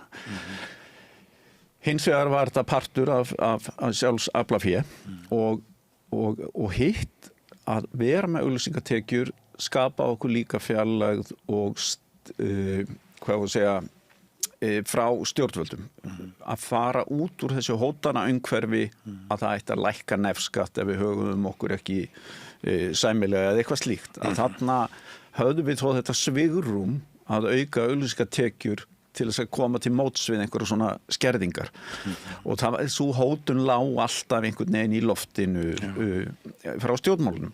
Þannig að þess vegna hef ég ákveðna sympatíu gagnvart RÚV í þessu umhverfi að þetta skapar ákveðið frelsi. Finnst þú að fara vel með forréttindi sín í dag? Já, ég stakk upp á það reyndar við þáverandi útvarpsstjóra Pál Magnússon að við skildum eiga frumkvæði. Við vorum þá með 1500 milljónir í auglýsingatekjur, að við myndum fara í 1200 milljónir og senda bara þau skilaboð út, draga úr afli auglýsingadeildarinnar, lækka kostnað við að sækja auglýsingar og ef við myndum setja okkur þetta þak þá mátum við það þannig að þegar við vorum svona að reikna þetta saman að við myndum nokkuð auðvitað að fá 900 milljónir í tekjur. Við þurftum aðeins að sækja næstu 300 en það offors að sækja mikið meir en það. Þá þarf það að fara að beita herdeild auglýsinga fólks til að sækja það. Þannig að við komumst að þessu samkomulagi en því miður þá kláraðist það ekki. Og þarna hefði ég haldið að hefði við átt frumkvæðið að því að setja þetta þak að það hefði svona slakað á þessu offorsi í sókn auglýsinga. Sko, það sem verst við þetta og kannski að því að ég hef í sjálfu sér aldrei stundað að gagnrýna aðra fjölmiðla þó ég hef verið framkvæmdastjóri fjölmiðla Sýnar. Þá fór ég aldrei í þennan leik að reyna að tala niður RÚV eða einhver aðra vegna þess að fyrir mér var þetta alltaf þannig ég ber ábyrgð á þessu rekstri. Ég í þessu umhverfi. Þetta umhverfi búið að vera hérna lengi frá því að ég kom inn í það og þegar ég kem inn í það þá voru samfélagsmiðlar, þá eru erlendu streymisveitunar komnar inn á markaðinn. Það eina sem ég vildi að stjórnvöld gerðu væri að samræma bara reglur streymisveitur innlendar og erlendar. Þannig að það væri sama krafum textum á erlendu streymisveitunar og annað í þeimtur. Þannig að lagaumhverfið væri bara í jafnvægi. Ég var á móti þessum styrkjum, ríkisstyrkjum og einfaldlega vegna þess að mér fannst það ekki leysa eitt eða neitt. Mér finnst vont þegar að fjölmiðlar orðnir háðir stjórnvöldum og mér finnst vont þegar að fjölmiðlar síðan fattir að sparka hver í annan og segja og reyna að dæma hver í fjölmiðl og hver ekki.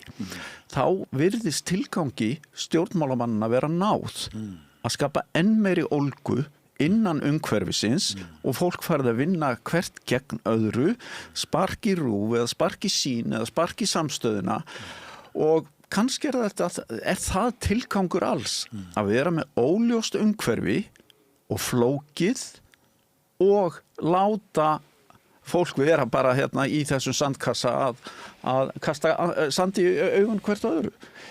Ég veit það ekki. Sjálfur hef ég aldrei skilið flækjur eða flókna pólitík eða einhvern svona refskap. Fyrir mér snýst þetta allt sterka ritstjórn, því þú varst tala að fjölmiðlar væru jafnvel orðnir veikir og síðan var einhverjir pésar sem að auðvelt væri kannski að veikja eða kaupa til fylgilags eða sleppa einhverjum fréttum eða eitthvað slíkt. Ég segi bara, þetta alltaf ábyrgð ritstjóra.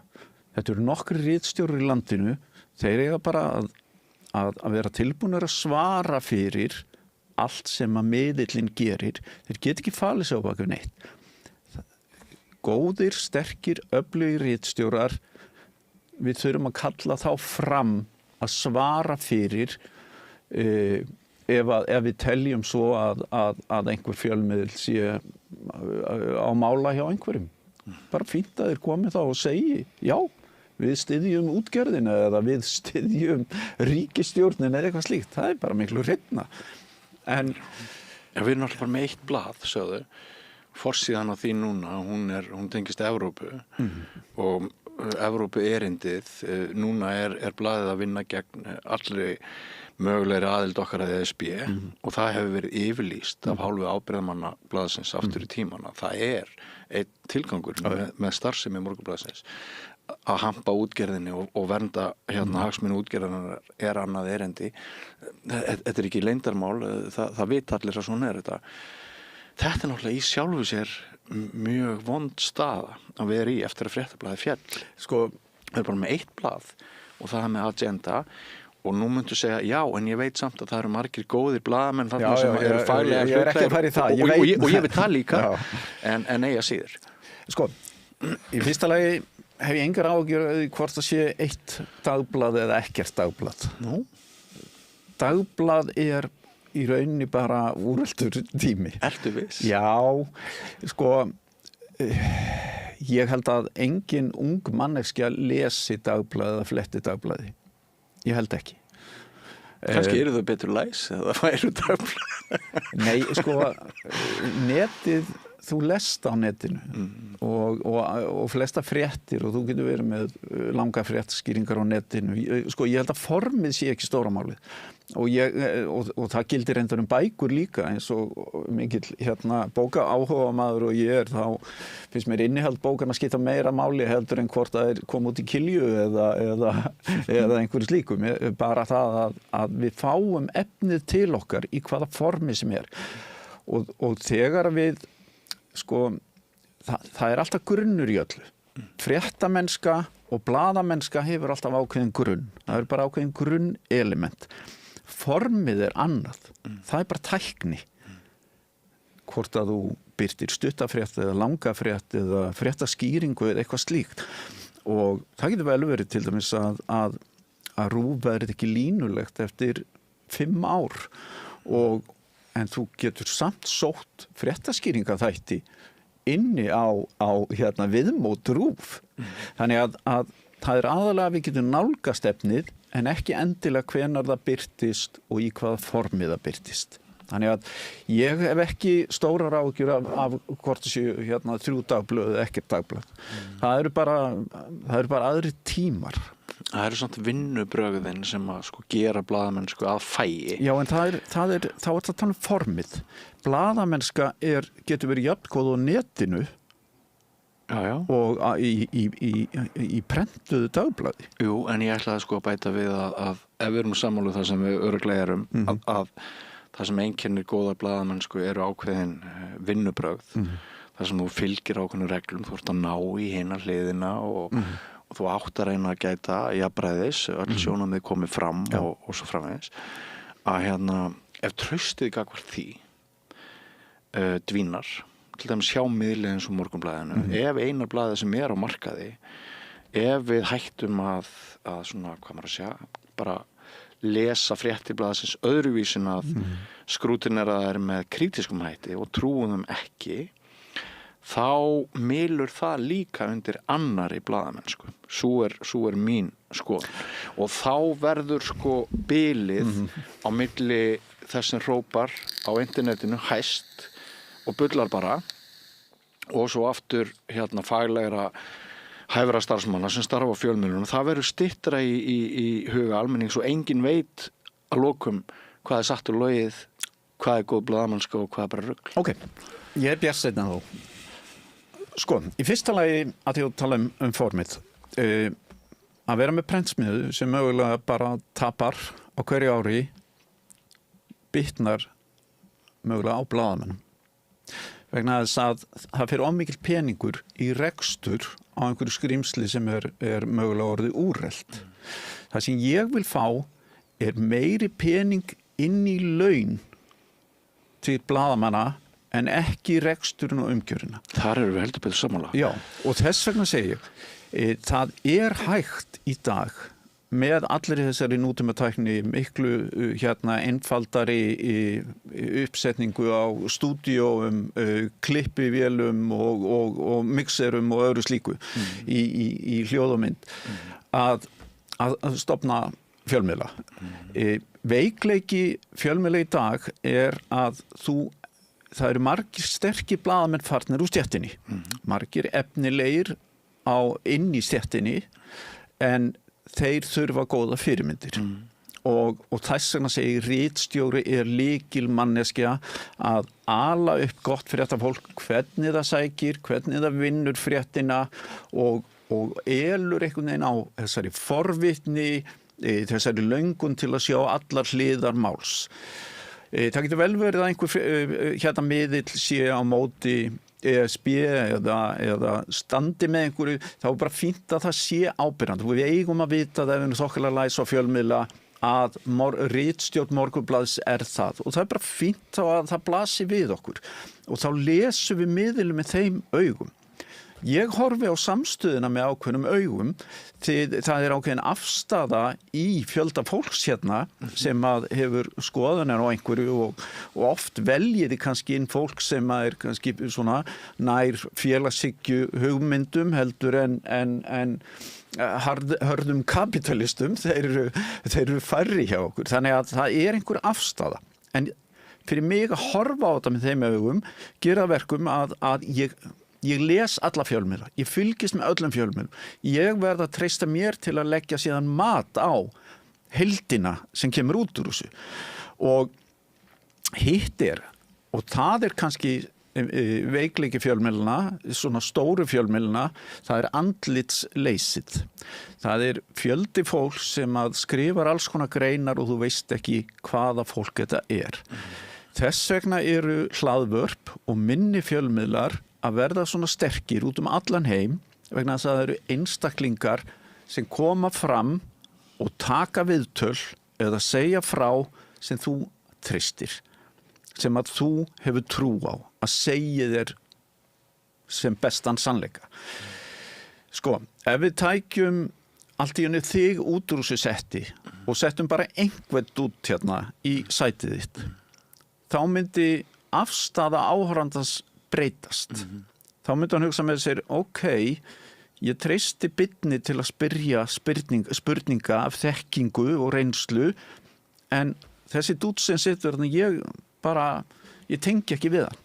Og mögulega þyrfti sá dút að sitja í kannski 1, 2, 3 ár til þess að ná trausti fólks.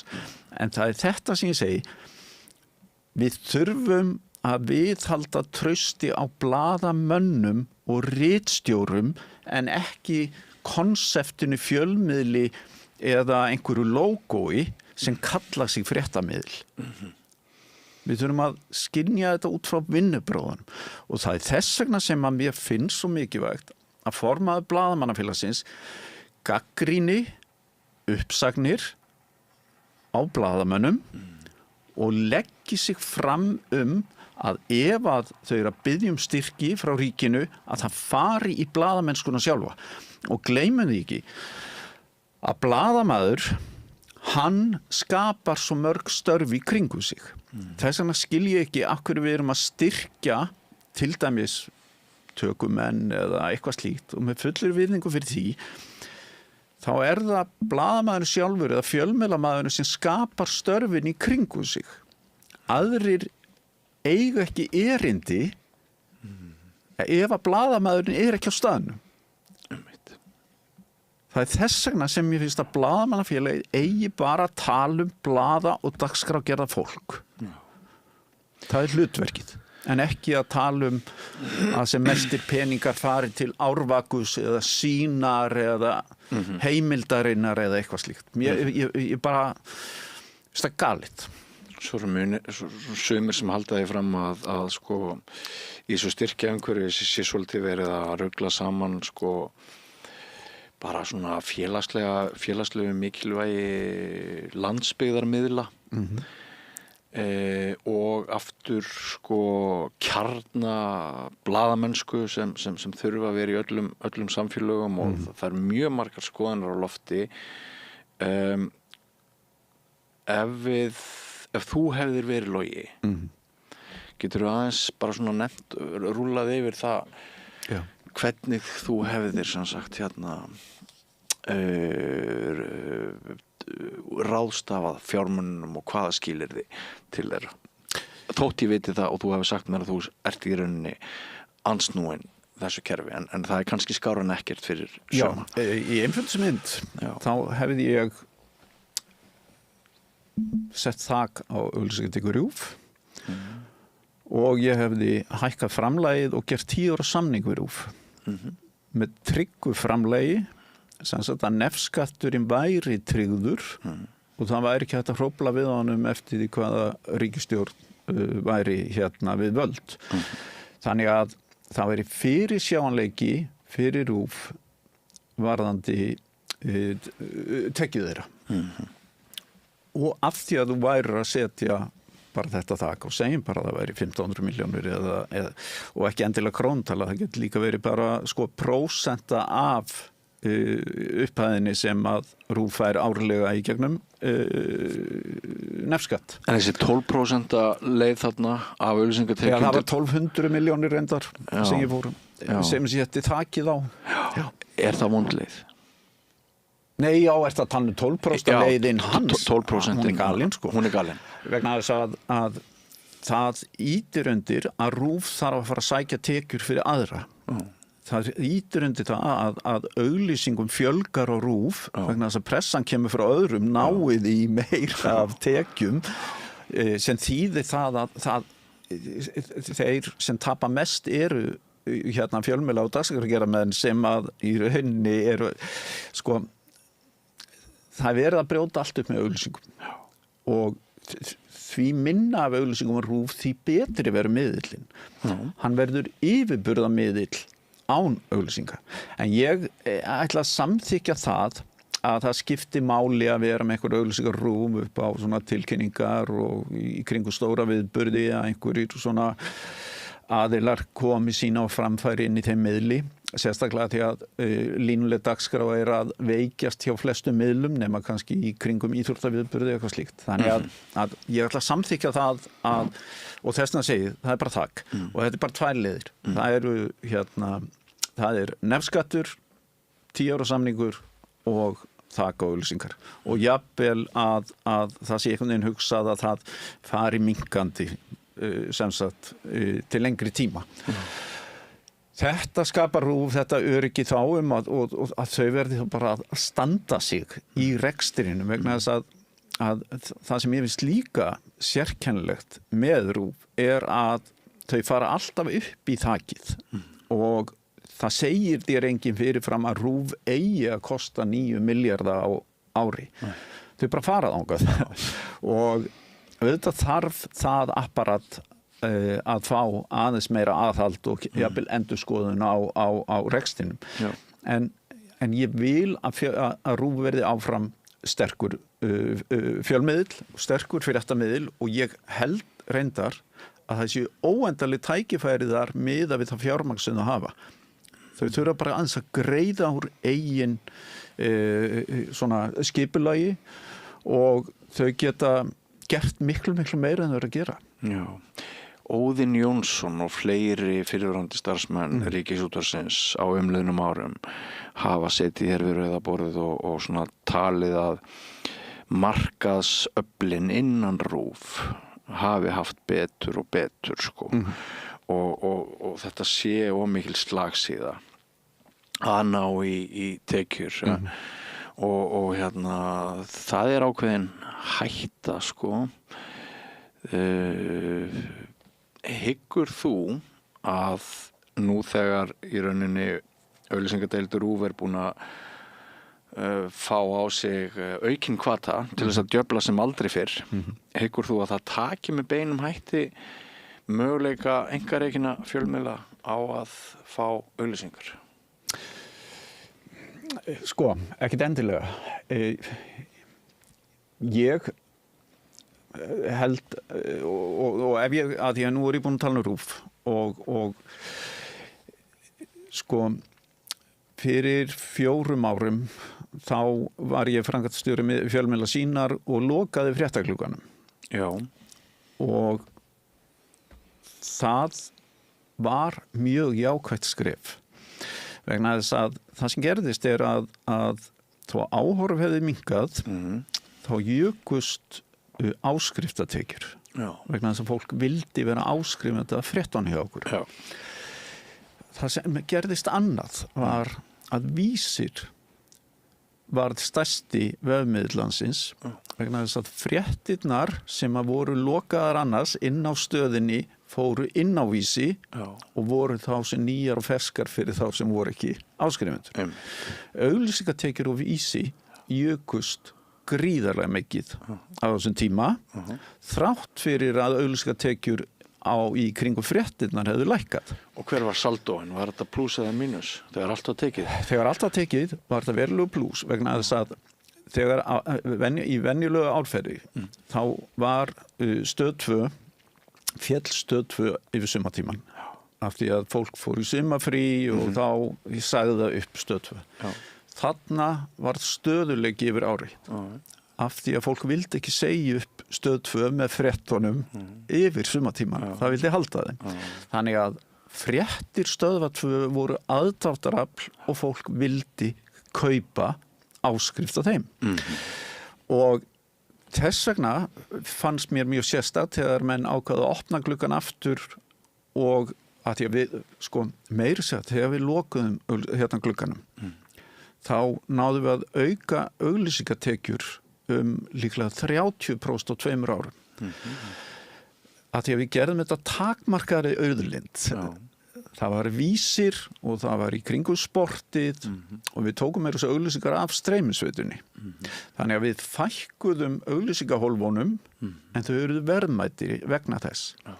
Það sem þau gerðu núna er að þau eru búin að opna fyrir of marga auglýsingaglugga.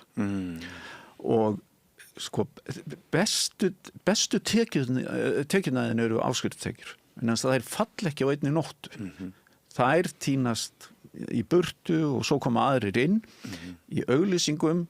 Þá er það þannig að ef þú treystir einhverjum auglýsingatekjur þá getur það fallið á einni nóttu bara eins og COVID eða kreppa eða eitthvað slíkt. Það bara fara allir auglýsendur strax í burtu og þá stendur eftir gersamlega nakin. Áskriftatekjur eru bestu tekjur sem hún færð. Það eru líka, og það sem gerðist er að þegar við lokuðum þessum glugga þá upplifðu blaðamenn ákveðið frelsi. Af því að eina fólkið sem þið þurftu að sanna sig fyrir voru áskrifendur. Það var fólk sem að keypti fréttina vegna þess að það trúði á blaðamenn. Ekki vegna þess að einhver auglýsandi var að kaupa í kringum þessa fréttir að þeir svona voru meðvitaður að æfi með nú ekki vera vondi við hagkaup, þeir eru svo stóru auglýsendur eða eitthvað slíkt. Trúnaður blaðamanna við markop lá alveg skýr fyrir. Algjörlega. Og þess vegna segi ég það. Ef að við getum byggt upp áskriftarmódel og við þurfum ekkert endilega að styrkja fólk til þess, við verðum bara að vera góð og mótsvar okkar við erum að kvart undan TikTok og samfélagsmiðlum og erlendum streymisveitum og eitthvað slíkt.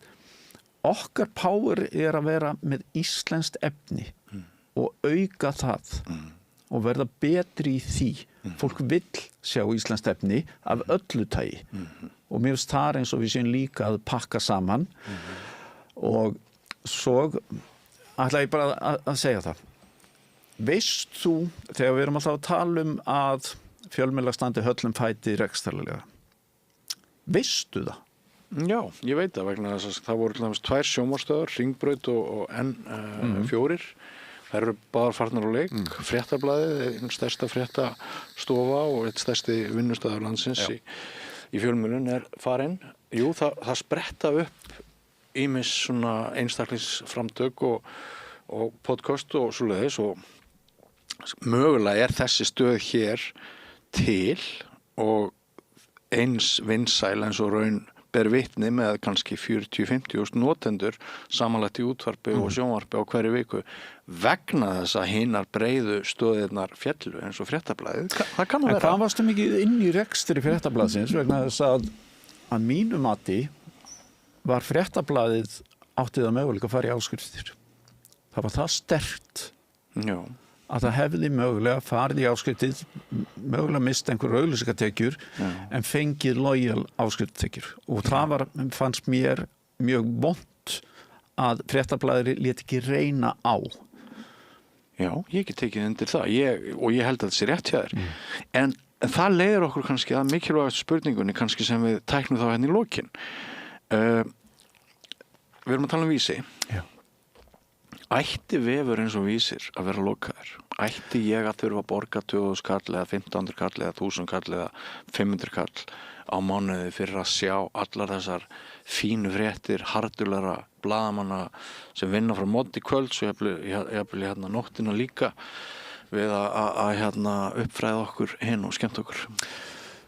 Fyrir 4 eða 5 árum þá fórum við þá vegferð að búa til innskráningu á Vísi og fyrsti liðurinn í því var innherji og það tók smá tíma, þetta smá gimmick en við lögðum í þessa vinnu vegna þess að við ætluðum síðan að halda áfram þessu innskráningaferli að þegar þú ferð inn á Vísi þá skráir þig inn og þá þetta orðið þinn Vísir en þá hann þinn Vísir að þýleitun til að ef þú ert áskrifandi að enska boltanum þá fengjur þið innan Vísis mögulega mörk úr leikjum og eitthvað slíkt. Þannig að þú fengir þjónustu miðað við áskriftir. Og þarna var möguleikin að einhver borgaði síðar meir.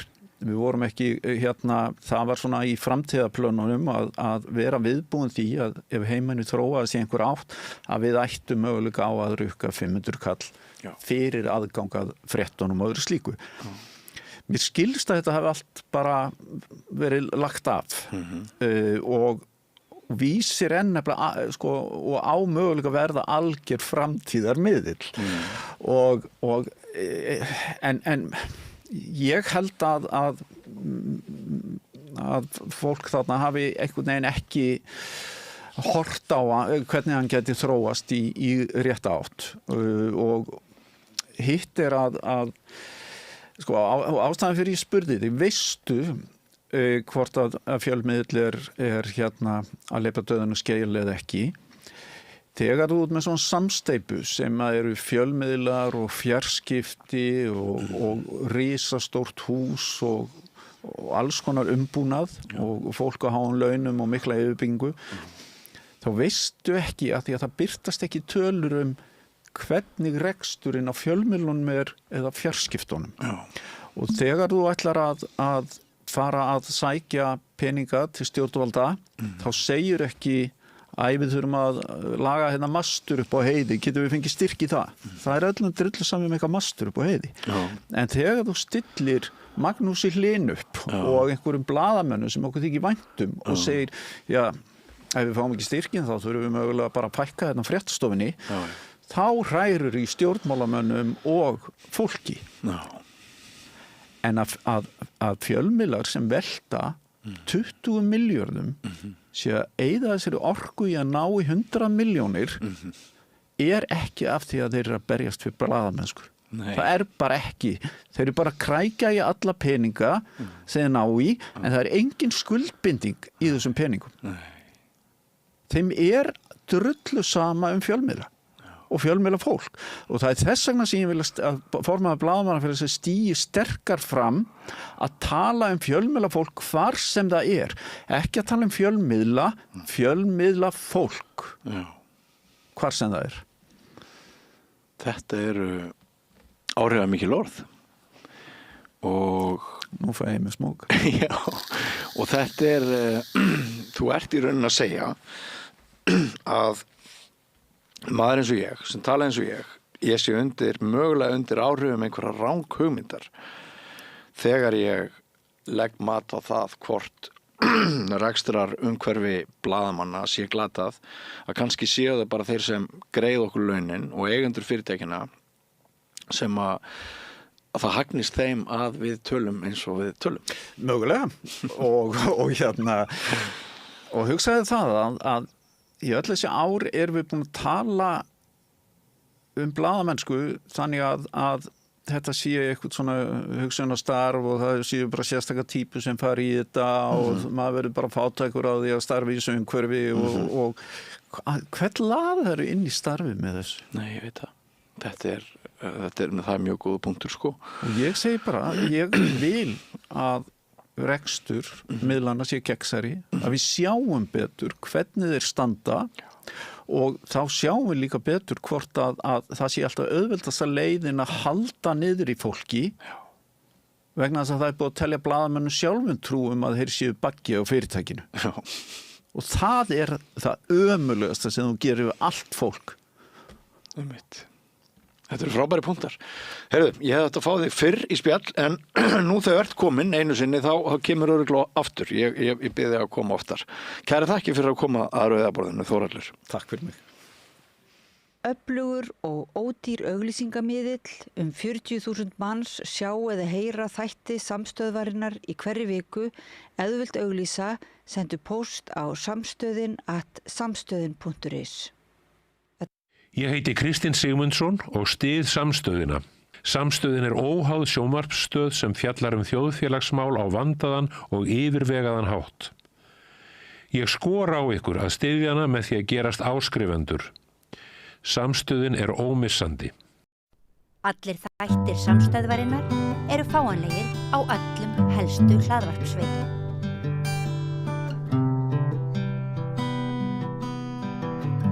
Þá ætlum við að tala sjónvarp eða þátt sem var búin til í Noregi, heitir á íslensku Berit betri maður, ölhundurinn Berit upp á norsku. Verðlaunaþáttur, hann í einhverju svona sjónvarpsþáttakeppni í Cannes sem mjög fínt.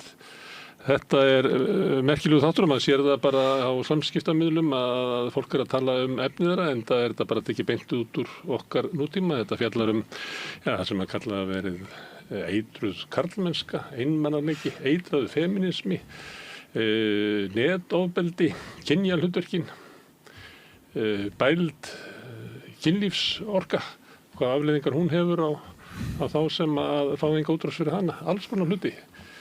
Einlega stórmerkilegir þættir og til að ræða efnið þeirra fyrst og fremst hingað komin Hlédís Maren Guðmundsdóttir sem félagsfræðingur. Þetta velkomin. Takk fyrir það. Reyni Lyngdal sem leikstjóri. Helga Arnardóttir sem kvikmyndagerðarkona. Já, fjölmiðlakona og kvikmyndagerðarkona. Já, maður veit aldrei hvort maður hafa. Ég veit það eðlilega. Og Frosti Loðarsson sem ritstjóri. Hvað ég hafa, það ekki? Já, það getur bara passað. Herðu, þegar þeir eru svona úr bíóinu, svona aðeins bara svona formið og þáttunum sem að sömuleyti svona, gætum við að tala um það, að það eitthvað snjallt við þetta.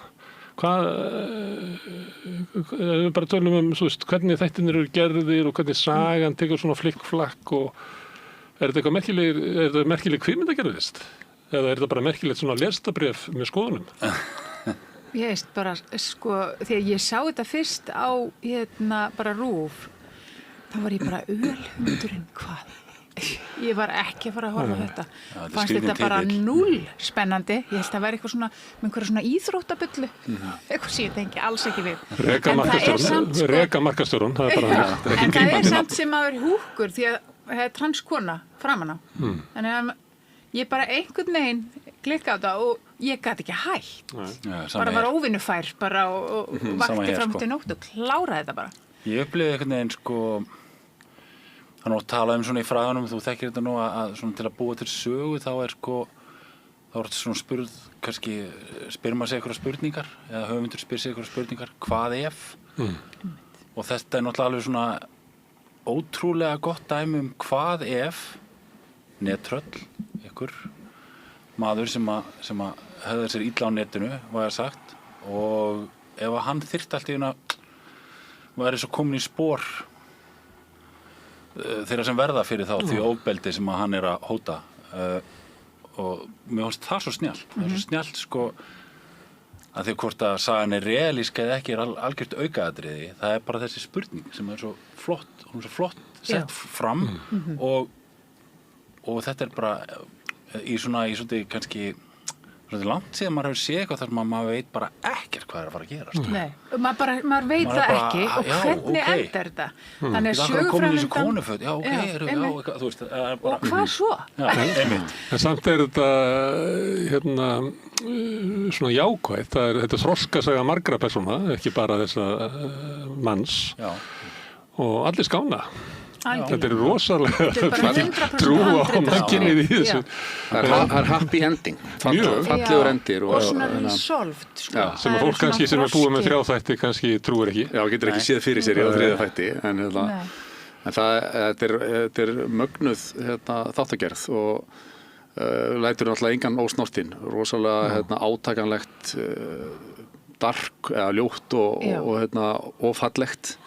Og já, bara skandinavarnir geta verið alveg ótrúlegir í þessu. Já, þeir eru það. Þeir eru undan okkur. Þeir eru bara rosalega progressífir í svona sjónvarpsgerð. En handritið, þú ert að skrifa handrit að sálfræði Þrilli sem er að fara í sýningu á Símanum. Þakka kærlega fyrir plöggið. En að því að mér finnst þetta áhugavert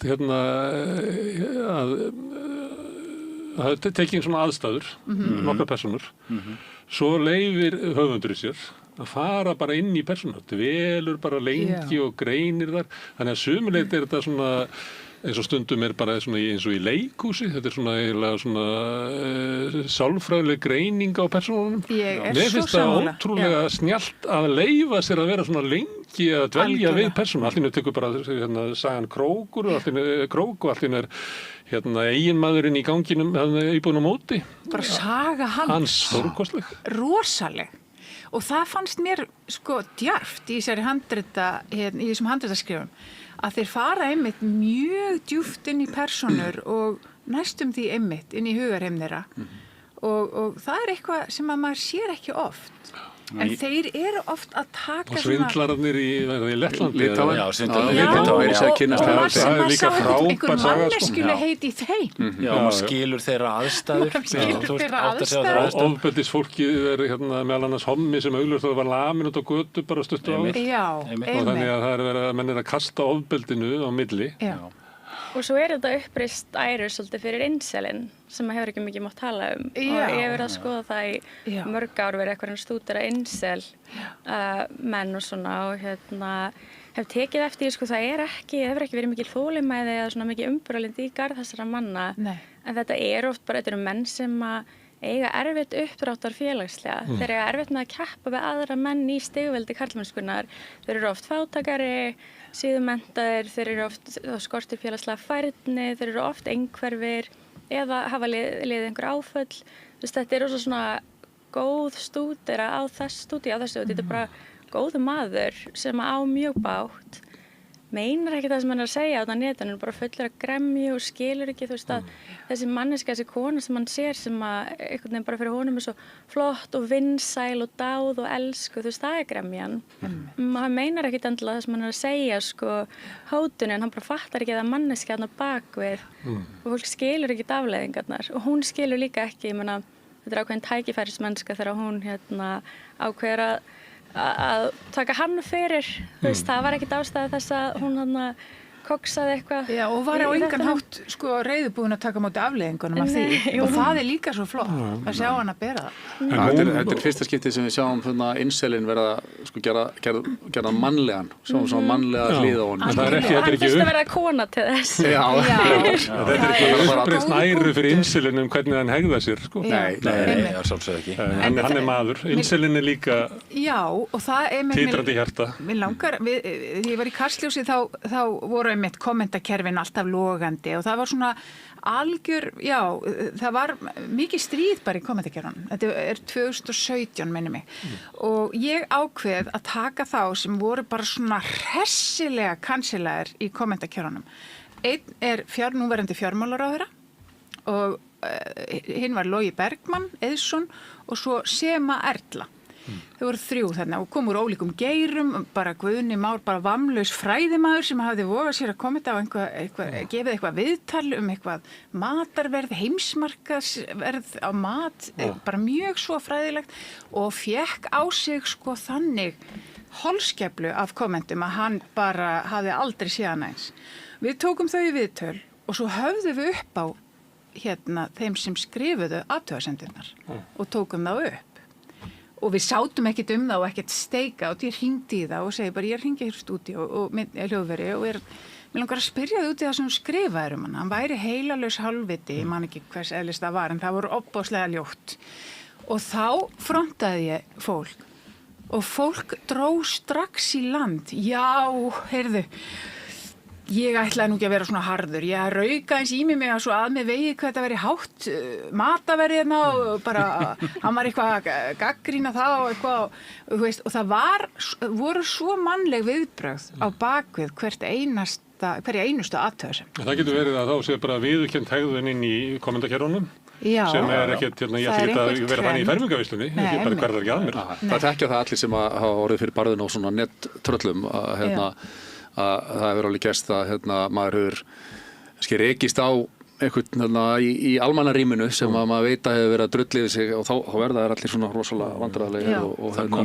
það dettur engum í hug að tala með sama hætti. Þessum er svolítið gaman að hitta fólki því að maður finnur það að maður er að koma því í vandræði og að gera neitt. Ég las viðtal við höfund þáttana kvikmyndagerðarmaður og höfundur sem heitir Tómas Seberg, held ég sé að byrja rétt fram. Gólið hjá honum var að gera, reyndar átti þetta að vera kvikmynd fyrst og það var alltaf að vera að senda tilbaka frá hjá norska kvikmyndasjónum að þetta var of langt hjá honum eða eitthvað, þetta ótrúverðugt eða eitthvað, við kannumstu nú við þetta alltaf aldrei til einn peningur. Það er í annan þátt, íslensk kvikmyndagerð. Bara típist en svo er haft saman. Hvernig kemst í gegnum takmarkaða ráðgjafa? Þetta er eins og heimtamann úr helju, sko. Heyrðu, og hann sem sagt svo kemur upp eitthvað tækifæri og hvort það er NRK sem hefur samband við hann, hvort hann sé með eitthvað og hann notar þetta efni þar sem hann var búin að stytta niður og ákveður að expanda aftur, stækka það og bæti þar á meðal og stækkar þá sögur sem sagt nágrannans sem er alltaf svakaleg en útgangspunkturinn hjá honum er nákvæmlega þetta sem að Frosti var kannski að tala hérna áðan, það er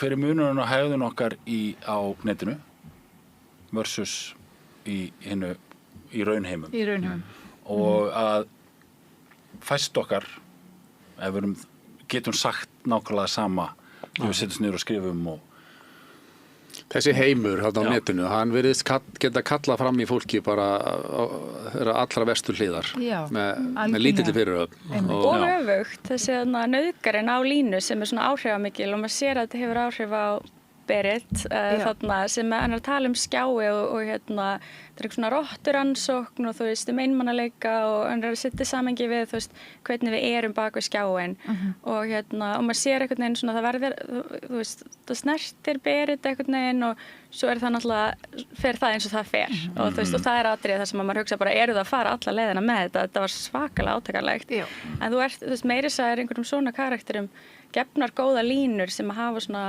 eitthvað svona ytri áhrif á þú veist boðskapin. Ég veit það. Það líka eitt sem ótrúlega að láta persónur ekki vera bara góða liðið og vonda liðið. Já, og það hérna skeppna sem getur kentir eitthvað gott, sko. Já, þannig nú mannheimurinn. Það engin einhliða þarna í þessu sem merkileg. Og góð menni geta gert þér illt. Það líka eitthvað svona mjög dæmisögulegt við framsetninguna á þessu. Að þetta í rauninni, upplifun af þessu, svona, allavega mín upplifun einhvern veginn, svo að, þú veist, þetta eins og dæmisaga. Þetta sett fram eins og dæmisaga. Hvað ef? Og samkenndarstöðlinn, mér finnst hann svo spennandi einmitt með þessum incel, því að maður fékk svo djúpa samkennd með honum strax, þó hann hefði skrifað þetta, þá sá maður alveg aðstæður hans og bara hvað hann var einmana, hvað hann var einn og svo svikinn. En ef við tökum þetta sem svona innleggin í samfélagsumræðinu, hvað ætlum við að gera við það? Að það sé svæði hérna í samskiptum okkar, þar sem að fólk getur bara, ekki bara húsum hæft, sko. Allir hegða sér eins og þau séu bara, þið bara hent út úr því svæði sem að við svona á mannlegum skala og við viljum vera inn á. Já. Hvað ætlum við að gera við það? Ég verð að segja það að þessi áhrifaríka umfjöllun okkar í Kastljósi þarna árið, sko, hafði rosalega bara svona áhrif hvað varðar það að við fengum svona meðbyr með þessari umfjöllun að kalla menn til ábyrgðar fyrir það sem þeir skrifa og að þú getur hringt í það og myndirðu treysta þér, við spyrjum, myndirðu treysta þér til þess að segja þetta við hann í eigin persónu? Nei, alls ekki, ég byrst bara afsökunar á þessu og þetta var bara afsakið, ég vil alls ekki að þetta, þú veist. En ég geti verið hérna með 3 tíma þátt okkur degi bara það sem er sagt um mig. Já, ég veit það. En það er líka mjög varasamt að kalla menn til ábyrgðar á opinberum vettvangi eins og þessi þættir að segja okkur mitt að hann náttúrulega reynir að fremja bara sjálfsmorð. Já, algjörlega. Og allt það hræðilega sem að því fylgir að þessari opinberu smánun. Það er kannski ekki leiðin. Sömuleyti vegna þess að hann er í viðurkenndri hegðun á abnormal svæði og það sem að hún eiginlega svindlar, hún tekur þá hegðun og flytur það inn í raunheima og það veldur svona... En eigum við að gefa afslátt af því, nú bara spyrja, eigum við að gefa afslátt af hlutum sem að fólk lætur út úr sig sem að meinar ekki. Ég veit ekki, en... Það er ekki bara svona mikið mál, held ég. Við getum ekki verið að láta eins og þetta sé, þú veist, einhver skrifar eitthvað komment, já, þetta er ljótt, skammarstöðin, þú veist, hvað ætlum við endalaust að gera við þetta? Ég held að þættir sé bara geggjað innlegg inn í það, þú veist, þetta er svona, við erum svolítið að snúa frá þessum leiðilegu tímum sem við vorum á, þar sem allir voru bara á öllum og þessi svona hópaskipting og allir einhvern veginn. Mér finnst bara fínt að við förum að sýna hver öðru svona og fólki meira umburðarlyndi og við förum bara aðeins að chilla. Það er ekki sækja að sækja fyrir allt. Fyrir utan það að þessi þættir eru bannaðir börnum eða eitthvað. Skiljanlega, það eru sko 2 hrottafullar nauðganir í þessum þáttum. En þá er þetta alveg svona, eitthvað svona þyrfti að vera bara í námsefni grunnskólana. Til þess að bannaðina 16. Já, 10. bekkur geti kannski fengið að sjá þetta og bara til þess að kenna okkur þú veist, hvað þessi hegðun er varasum og hvernig við verðum í bergmálshellum eða í einmannalíkanum og allt það og bara til þess að fólk gerir sér grein fyrir því að þú veist eins og froskurinn í vatninu sem er að sjóða þú fattar þetta ekki, þú ert í þessu en þú þarft að sjá þetta einhvern veginn utanfrá til þess að átta þig. En svo vil ég bara líka kalla eftir ritstjórn fjölmiðla við þessi athugasemdakerfi og ég vil líka spyrja spurninguna hvaða tilgangi þjóna þau? Það hefur verið gert eitthvað leyti, en síðan hefur það verið opnað til þess að samskiptamílum, það var hægt. Já, en það er til þess að hleypa einhverju umferð af stað, en nú eru til dæmis samfélagsmiðlarnir allir að draga saman, nú á að fara að rukka þá fyrir að dreifa fríum fréttum, þannig að það er mjög erfitt núna að deila fréttum, það eru komin svona alls konar klækir, við tökum mynd og svo er hlekkurinn í fyrstu athugasemd, það er svona aðeins verið að fara framhjá og eitthvað svona. Og ég velti fyrir mér, og ég hef verið fjölmiðlamaður í fjölda ára og ég hef aldrei lesið athugasemdakerfi af því að maður hefur algjörlega rækilega fengið á baukinn í þeim. Ég er svo ósammála sann. Og það er andlega bara, ég hefur lent í því sjálf, að ég hef lent í því, Ég meina, fólk er að skrifa alls konar eitthvað ljóta hluti mig og eitthvað x, ég bara blokka fólk, þetta kemur mér ekki við hvað einhver fúl manneskja eitthvað betur manneskja að segja, en mér finnst samt mikilvægt að við séum með kommentakerfin. Ég vil vita tilgangi þjóna þau? Bara eins og ég les ekki fréttir nánast íslenskar án þess að fá dass af kommentakerfinu. Ég vil vita hvað fólki finnst það sem er að gera í samfélaginu Og sumt er það er alveg uppbyggilegt og góð sumt mælikvarði á ekki. köflum því að þú veist, ef eitthvað er heitt í athugasemdakerfinu, þá er það kannski eitthvað vert til umfyllunar. En mér finnst það, ég hef ekki séð... góðu mælikvarði? Nei, ég hef ekki séð stund að ég það persónulega ekki að kommenta á fréttir. Nei. Og ég veit mikið af fólki, og þú veist, nú tek ég þetta bara út frá mér, ég náttúrulega ekki allir, en þú veist, ég bara En svo hefur þitt svæði til að kommenta. Og ég upplifa alltaf þessi sama fólki sem kommentar á allt. Þetta eru topp fans, bara mertir topp fan, topp fan. Þannig að mælikvarðinn á það er hann ykkur. En það er að loka á umræðinu bara út af því einhverju segja eitthvað óviturlegt. Þú veist, mér það bara alltaf...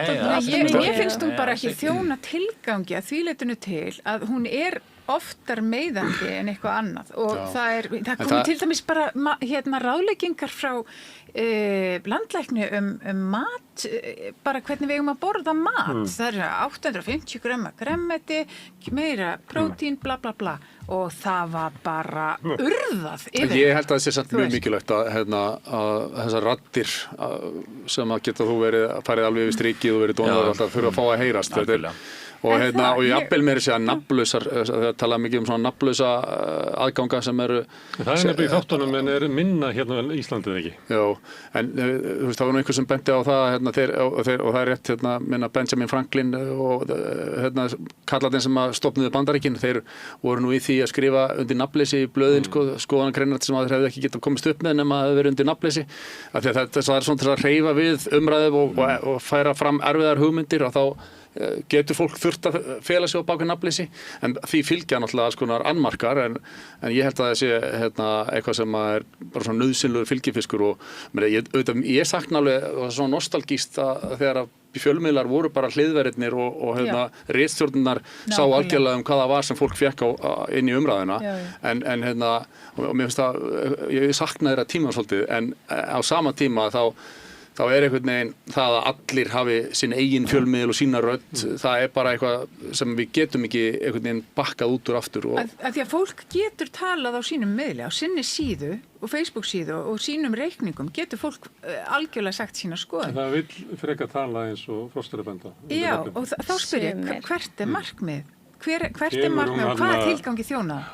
Ég hef velti fyrir mér að því að maður hefur rækilega orðið fyrir barinn á þessu sjálf. Byrjar hún Helga enn einu sinni að tala. Það er bara sumir sem að vilja gera þetta. Já. En það er bara til að ég held við getum alveg þóla það. Ég veit það ekki, þú veist.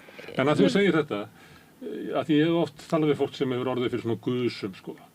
Og ég segi alltaf við fólk, sko, ekki halda þú getur hristið af þér.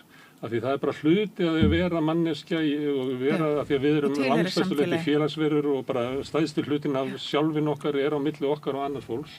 Ekki láta eins og getur gert svona. Ef ég hrópa á einhverjum ónotum núna, þá er bara eðlilegt að fá svona svolítið sjokk og ganga tilbaka.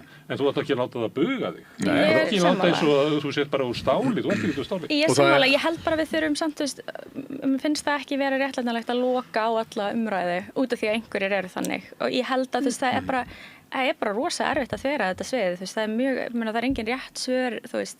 Já, ég vil bara sjá hvaða tilgangi þjónar því ekki eru unnar fréttir upp úr þessum athugasemdunum með einhver sé uppljóstur einhverjum merkilegum atriðum, það eru ekki unnar fréttir upp úr því, þannig að þetta er bara eitthvað sem að fólk er með frjálst svið, getur sagt hvað sem er, auðvitað eru kannski maður sér minna af einhverjum svona líkamlegum hótunum og einhverjum svona viðbjóði eins og tekinni fyrir þáttunum. En það kunna vera til dæmis bara hlutlægir fjölmiðlar sem að segja einhver ákveðna hlið á einhverju frétt og svo kemur einhver í kommentarkerfinu bara með upplýsingar og segir bara þetta er ekki svona og það er eitthvað sem að almenningur þarf að geta skipst á þeim skoðunum og svona þess að fáir. Það gerir það á þeim eigin reikning Já, þú ert í þína síðu. Eða í kommentarkerfinu fyrir neðan fréttina. En það er náttúrulega gangi gegnum bara menningarlega breytingar að þetta er bara allt í nú bara opnast að allir hafi aðgang að einhverju almannarými og það allir heyrist ekki, það er ekki þannig, það er bara sumir heyrast og þannig er það. Kannski er þetta bara sem að við þurfum kannski 3 kynslóðir að ganga í gegnum til þess að læra á þetta. Ég held við sem alveg að blekkja sjálf okkur með því að þetta hafi ekki áhrif á fólk. Þetta hefur bara gríðarlega áhrif. Það er svona góð sena, eða nokkrar senur í þáttunum þar sem að leikonan eða komikerinn sem að verður fyrir þessu netníði, þessu nafnlausa netníði frá okkar besta manni sem hann er, þegar hann verður betri maður. Það er ótrúlega flott hvernig það er sýnt þar sem hún er að skoða hún rennir yfir allan viðbjóðin, rennir yfir viðbjóðin, deletar, svona tekkar á þessu og það eins og henni sé alveg sama, svo kemur eitthvað trigger sem þetta er svo vel gert í þáttunum og það sem hún situr ykkur stáð, það eitthvað sem situr eftir.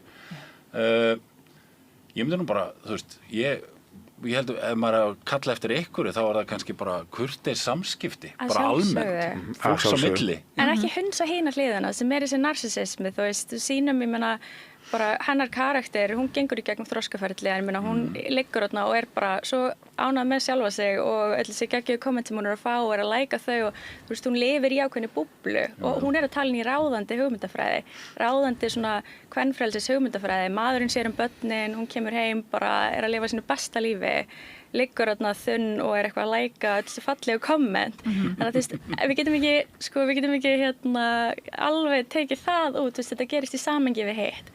Þannig að já, þú veist, svo bara hinn maðurinn sem á engan að, þú veist, og væri, þú veist, hann á engan að og eitthvað að hrópa út í, þú veist, tómið og þú veist, og hann þú veist, einhvern veginn að mínum að þetta er svo mikið fórnalamb í þessu, þú veist, öllu saman og bara allir sem eru eins og hann, þú veist, ég meina, ráðandi hugmyndafræði ekkert eitthvað að spá í þá, samfélagið ekkert að vorkenna þeim almennt, en þeir eiga bara erfitt uppdráttar og það þarf alveg að tala meira það, sko, sammála því. En þannig ráðandi hugmyndafræði, ég held að við tækjum drullu af netinu og myndum safna því saman, að þá á kannski Sóley Tómasdóttir, Hildur Lillendal, Sema Erla, þú veist, meira heldur en allir þessir, sko, inselkallar hafa nokk tíma veikið. Já, Hildur Lillendal var náttúrulega líka... Það er ekki meira ráðandi hugmyndafræði en svo. En hún var náttúrulega líka í einhverju hún fékk á sig gagnrýni fyrir að vera með meðandi ummæli á netinu. En haldið að það hafi verið vegna þess sem hún sagði þá sem hún hafi fengið það, að það sem að hún sendi út á netinu hafi kallað yfir hana þessa hrúgu af kommentum eða vegna stöðu hennar þar sem hún var ekki í ríkjandi hugmyndafræði að tala fyrir réttindu kvenna. Það var ástæða fyrir hrúna. Hún fékk alveg á baukinn fyrir það, já, svo sannarlega. En fékk svo sannarlega á baukinn líka fyrir að vera með hatursummæli sjálf, sem að manni brá alveg við að lesa, sko. Þú veist, þannig að, sko, ég held sumir vilja hafa athugasemdakerfi, ég vil ekki hafa þau. Mér finnst þau ekki þjóna tilgangi, sko. En ef að fólk vill bara lesa púlsinn, þá þetta mælikvarðinn til þess að lesa púlsinn, þú veist, að allir séu brjálaðir út í matvælaráðleggingar landlæknis. Áhugavert, mjög áhugavert. Matvælaráðleggingar landlæknis geta verið böl og bull, sko, það verðum áttugur á því. En þú ert líka að lýsa sem bara allt í henni kemur eitthvað stóð. Já, það bara stóð af fólki. Og veikur á lyktina einhvern veginn, allir eitthvað, þú alma, nú ráðist og ölmu, þetta bara eitthvað. Já, þetta var bara matvælaráðleggingar. Ég upplifu oft svona, ég hugsa, sko, ef við gætum bara smelt fingri og við værum bara ekki með neitt internet, það væri æðislegur kálfur að mörgum leyti, en á sama tíma náttúrulega svo opaslega mikið sem internetið gefur okkur, en það samt alveg svona leynd þrá hjá manni að bara komast aftur í þann tíma áður en að internetið kom yfir höfuð til skjalana, sko. En svo áskilja fjölmiðlar sér rétt reyndar til að fjarlægja meðandi komment, meðandi athugasemdir og ég vona að þeir geri það, þeir hljóta nú að gera það, en Guardian til dæmis mjög strangur með þetta. Við erum á nútímanum erum við komið með nýtt ummælakerfi sem að Speakness svona sprotafyrirtæki býr til og þar sem sagt gefið engum fyrir háttvísi og gaglegt komment og svo framvegis, þannig að það svona innleggi að reyna að bæta þessa umræðu. En hvernig, nú rekur þú fjölmiðil, hvaða tilgangi þjónar það að vera með ummælakerfi? Það er bara, mér finnst það mikilvægt að bjóða lesendum að taka þátt í umræðinni og leggja til hennar. Það er bara þjóðarsálinn, opin símalína, beinlína, þetta er bara búið að vera í fjölmiðlum leslabréf, þetta er búið að vera í fjölmiðlum síðan áður en að nokkuð okkar fæddist, sko. Ég hef einhvern veginn á tilfinningunni að stór hluti fólks sé það sem Nixon kallaði the silent majority sem að kommentar ekki. Það er algjörlega þannig. Sveiflan í kommentum almennt í hvaða átt sem það er með við kannski matvælaöryggi hvert svo sem umfjöllunarefni sé alltaf miklu ýktari heldur hún er í raun og veru. Ég en það bara einhver tilfinning. Það bara fólk sem tala eins og framsóknarmaður, en það er bara þannig.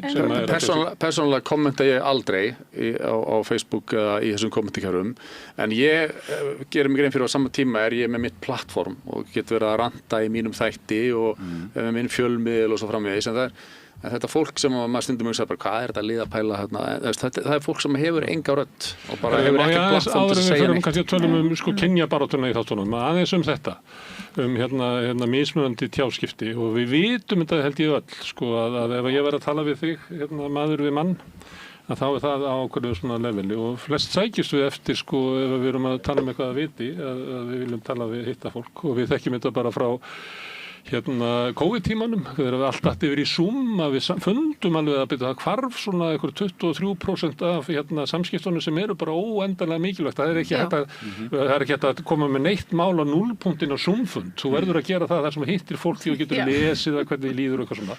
En svo vitum við líka þegar við erum búin að tala saman og ég treysti mér ekki alveg til að segja auðlítið sem ég skrifa herðu kæra, ég var að hugsa eitt eftir að við skildum að þá, þú veist, þetta er bara þekkt í mannkísum að við erum að gera þetta. Síðan erum við með til þess að bréfið, þar sem að ég horfi ekki á þig. Síðan er ég með skrifa, þar sem að ég er að tala við hóp og ráðin hóp og þess vegna finnst mér gott að hún er stand-up-ari, þar sem hún kemur og er að hæðast af köllum svona almennt, þannig að hún er að reyna að meiða svona óljóst mengi. Síðan erum við með, þegar við síðan alltaf voru nafnlaus og erum byrjuð að tala og hrópa út í tómið, að þá er þetta orðið svo ábyrgðarlaus samskipti, þetta næri ekki eins og 1% af samtalinu sem við áttum hérna áðan.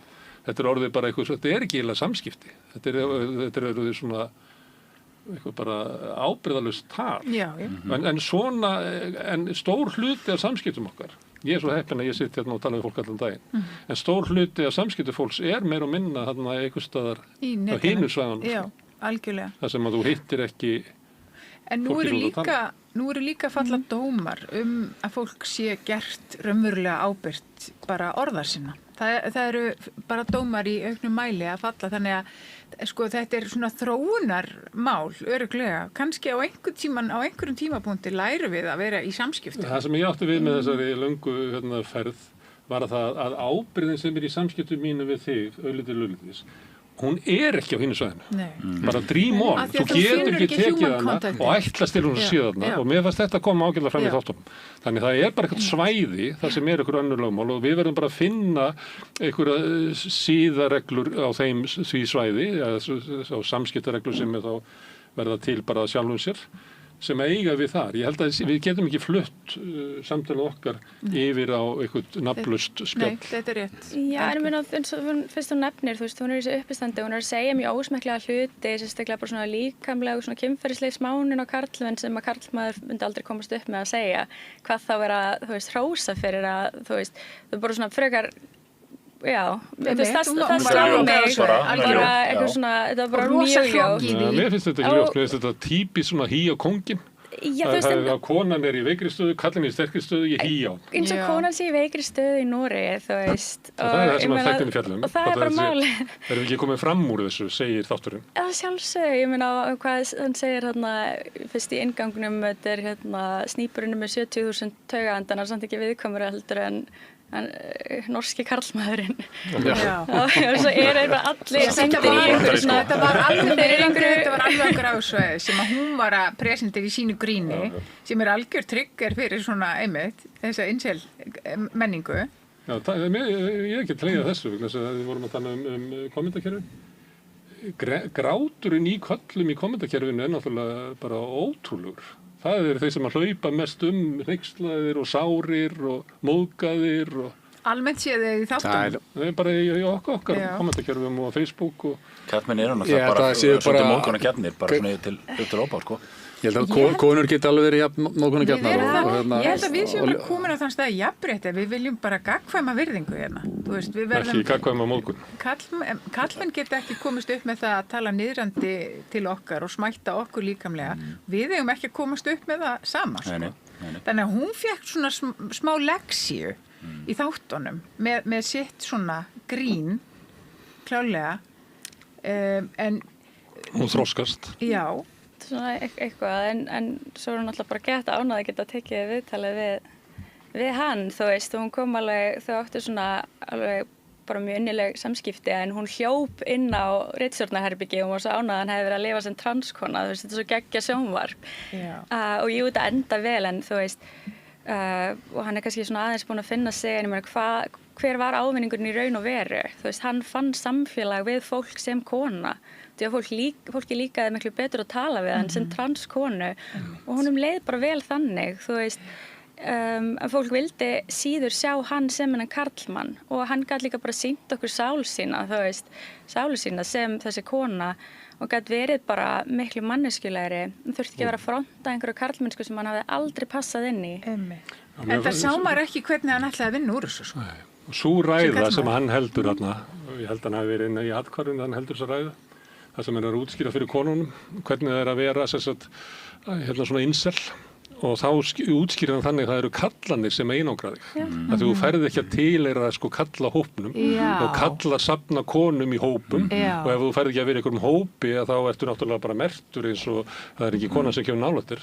Þannig að grimmdin í kallaheiminum, sem er mjög skemmtilegt að því að rýmar á móti sko það sem að herbergi sannleikans hjá nágrannanum, það sem hann er inn á hommaklúbnum, að hann lýsir sko kallaheiminum sem sko að grimmum. Og meðan hinn er að tala með velkomandi. Og þeir eiga báðir það sameiginlegt að eiga bara mjög erfitt með að þú veist keppa í social hierarkíum karla. Þeir eru báðir bara svolítið kvenlegir, mjúkir menn, og þú veist, það er alveg þannig að sko konur, ég meina karlar keppa við karla og konur keppa við konur, og konur leita sér að mönnum sem að njóta virðingar í sínum samfélagum, að þú ert útilokaður frá samfélagi karla og samfélagi kvenna, öllu samfélagi almennt. Hvaða sens áttu í heiminum á einhverjum tengslum við einhvern? En það er allt saman gott og gilt, en á hann þá rétt á því að geta drullað á netinu? Nei, hann sá eftir því, hann sá mjög mikið eftir því. Nei, ég segi að því að þú vilt ekki fjarlæga athugasemdakerfi.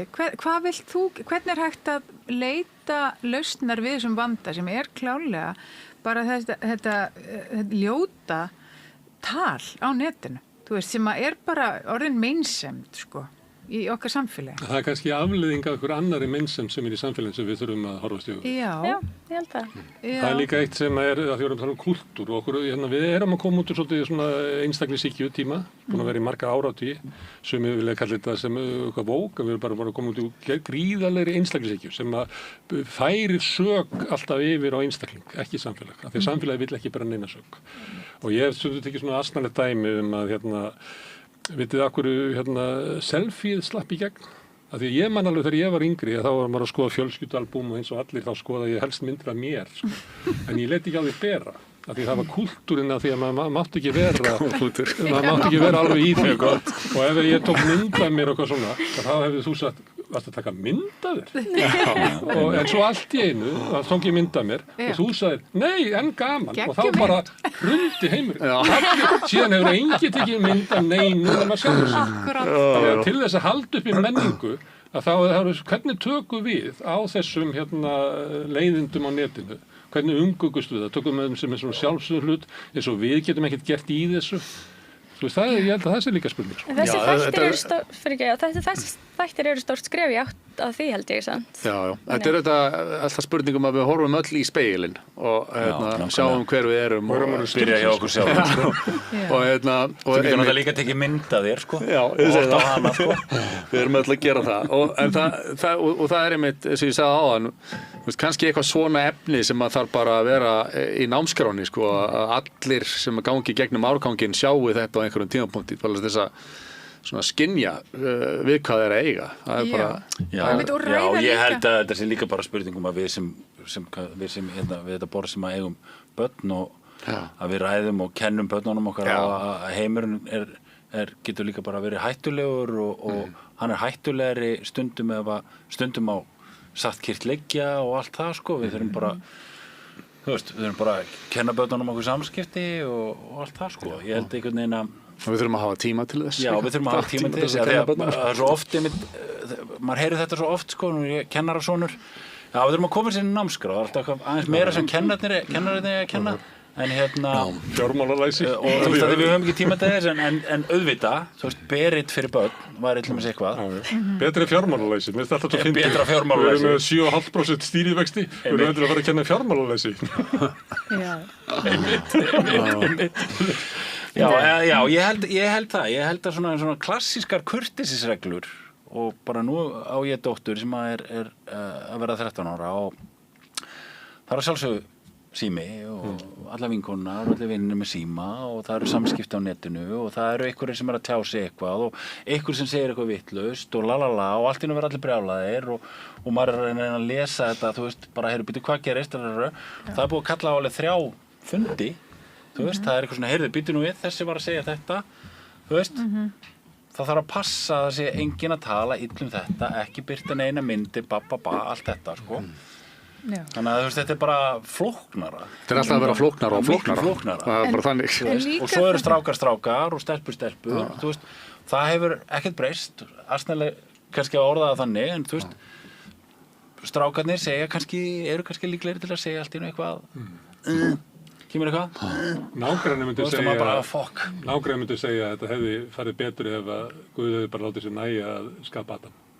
Já, nákvæmlega er þetta. Það er tómt vesinn á milli, átakana á milli kynja. Nei, ekki allavega eins og í þáttunum, þá er það nú þetta hierarkí karlmanna, það er nú, mér sýnst það vera stóra vandamálið í þáttunum. Já. Það er það sem að 2 af karakterunum er að berjast við, sko. Einmitt, sem að var mjög áhugaverður vinkil.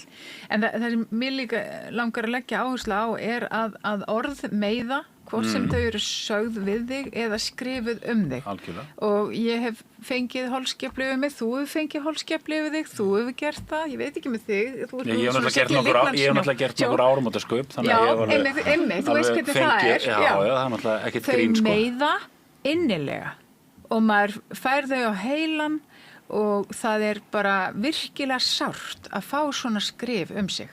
Það er það. Og ég vil að við ræðum það líka, sko. Bara að fólk gerir sér grein fyrir því að það sem það skrifar, það mun vera lesið og það mun örugglega vera sent á þann sem skrifað þið viti, ef viðkomandi hefur ekki séð það. Þannig að þetta eru svona 2 pólar sem eru mjög viðkvæmir og þarf að ræða í þessu samhengi. Það er líka kannski að kenna eða svona fræða þá sem að verða fyrir svona einmitt, hvernig þetta er náttúrulega lífsreglurnar 4 gott aldrei taka neinu persónulega maður læri það auðvitað einhvern tímann að mest allt sem er skrifað mann á netinu sko, þá er fólk að skrifa þá mynd sem að sko, það er að tjá eigin tilfinningar og að tjá sig þá mynd sem að dregin hefur upp af þér í fjölmiðlum en þekkir því náttúrulega ekkert persónulega og veit ekkert þig í raun og veru, þannig að þetta er mjög grunnt í raun og veru og fólk þarf að gera sig grein fyrir hvaðan þetta kemur á því leyti. Svo líka einu ágætisregla er að ekki láta vanlíðan annar að fara með þína eigin líðan. Sem þú sagt. Já. Ef einhver hittir eitthvað á netinu sem er að hella sér yfir eitthvað brjálaður og reiður, þá er þetta náttúrulega bara eitthvað tilfinningar sem hann er að bera. Sko. Já, en þetta er árás. Sko. En ég verð að segja að þegar ég horfði á þessa þætti að ég man að það komið svona hugsun hjá mér, já, það er greinilega býst það miklu meira flókið að vera kallmaður heldur en að ég gerir mig grein fyrir. Því að þeir 2 nágrannir, Tom og Auðun, sko, þetta er náttúrulega ævintýralega miklar áskoranir og flókið líf sem þeir eru að glíma við. Og sérstakt samband þeirra mitt. Já, og þú veist, að einhverju leiti svolítið ýkt, en það er auðvitað, þetta er til þessi einmannaleiki og að menn upplifir sér kúaða eða eitthvað svona, en heilt yfir þá held ég að karlmönnum líði sem betur fer miklu betur heldur en við vorum vitnaði þessum þætti. Þegar við hittum hann fyrst, að þá er hann að skrifa að norskar konur séu búin að eyðileggja samfélagið. Já. Og hann er að reyna að finna sér konu úr öðru samfélagi. Og þetta þekkir maður alveg á Íslandi. Það ekki menn sem að tala með þessum hætti og eru síðan að ná sér í. Já, það er bara þannig, sko. Og ég talandi svona rudda á netinu og svona, ég kíki stundum á prófílinn og svona, ég bara það er þannig með þessar hugmyndir að konan sé að kúa þig að þá er það eðlilegt fyrir mann sem upplifir að þessi kona í mínu samfélagi er að hafna mér að finna konur öðru samfélagi sem að tekur mér Og það hérna, þú veist, ég minna... En síðan í þessum þáttum þá var náttúrulega hann Auðun sem var með norsku konuna og hann var að reyna að spila hlutverkið og hann upplýði sér umverulega kúa sko, og það bara verið í fæðingarorlofi með pelan, sko, það væri bara hryllileg kallakúun, sko. Já, og var það sem leiti að... Já, og svona ekkert merkileg blaðamaður, hann gekk inn í heim konunnar. Já, og ég meina, hann sætti sig við mjög mikla undirskipun í því sambandi og þetta eru 2 menn sem voru bara ekkert beint samkeppnishæfir á, þú veist, deitmarkað, þannig að já, annarkvort finnur einhverju konu og samþykir að hún sjúksla leiðilega við þig eða þú reynir að finna þér einhverju konu annar staðar og hún eitthvað stilur aðeins fullt af peningum. Þetta er ógeðslega sorglegt.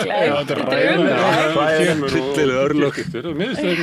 Þarna hafði þeir drepa máli og fara reyndar ekki langt með það sem bara hluti af okkar samfélögum sem ég held að við höfum ekki mikið verið að ræða sem að bara segjum að ég sé bara að reka fyrirtæki og það er svo lélegt fyrirtæki af mér og hérna að borga almennileg laun að ég flytti inn fólk sem að sætti sig við lægri laun og að sumuleyti var hann að gera það sama með konuna sem að bara sætti sig við minni kröfur.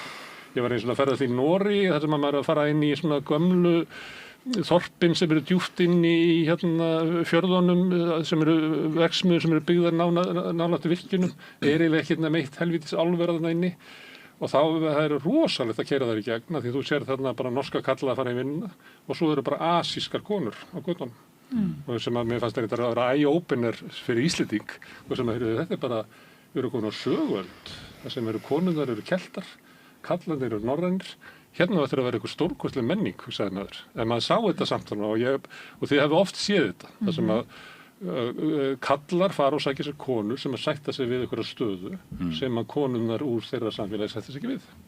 Þannig mér finnst þetta eitthvað svona hugrekkinu í þáttunum að ná að fjalla þetta. Já, en svo eru náttúrulega líka bældir kynórar, augljóslega hjá heitan ekki Auðun.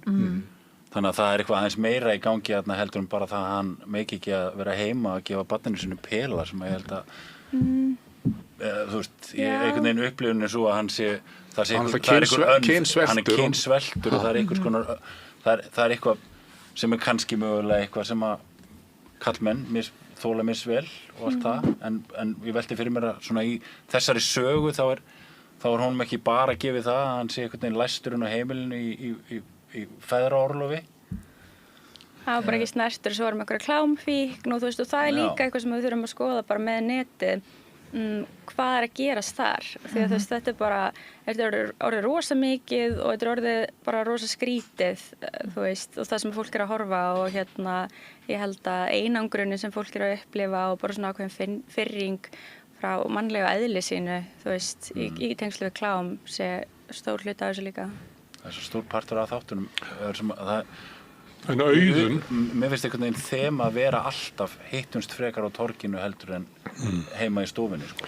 En Auðun frá sjónarhorni feminista geti verið þannig að hann er dæmi kall sem er alinn upp í karlaheimi sem að trúir hann hafi aðgang að konum til kynlífs svo kemur í ljós að svo er ekki hann getur ekki bara gengið á konuna eftir þörfum að þá verða til þessir órar sem er hjá honum. Það er ófullnægð hugmynd sem hann hefur að með því að vera í sambandi að þá hafa hann bara takmarklaustan aðganga konu til þess að fróa sér.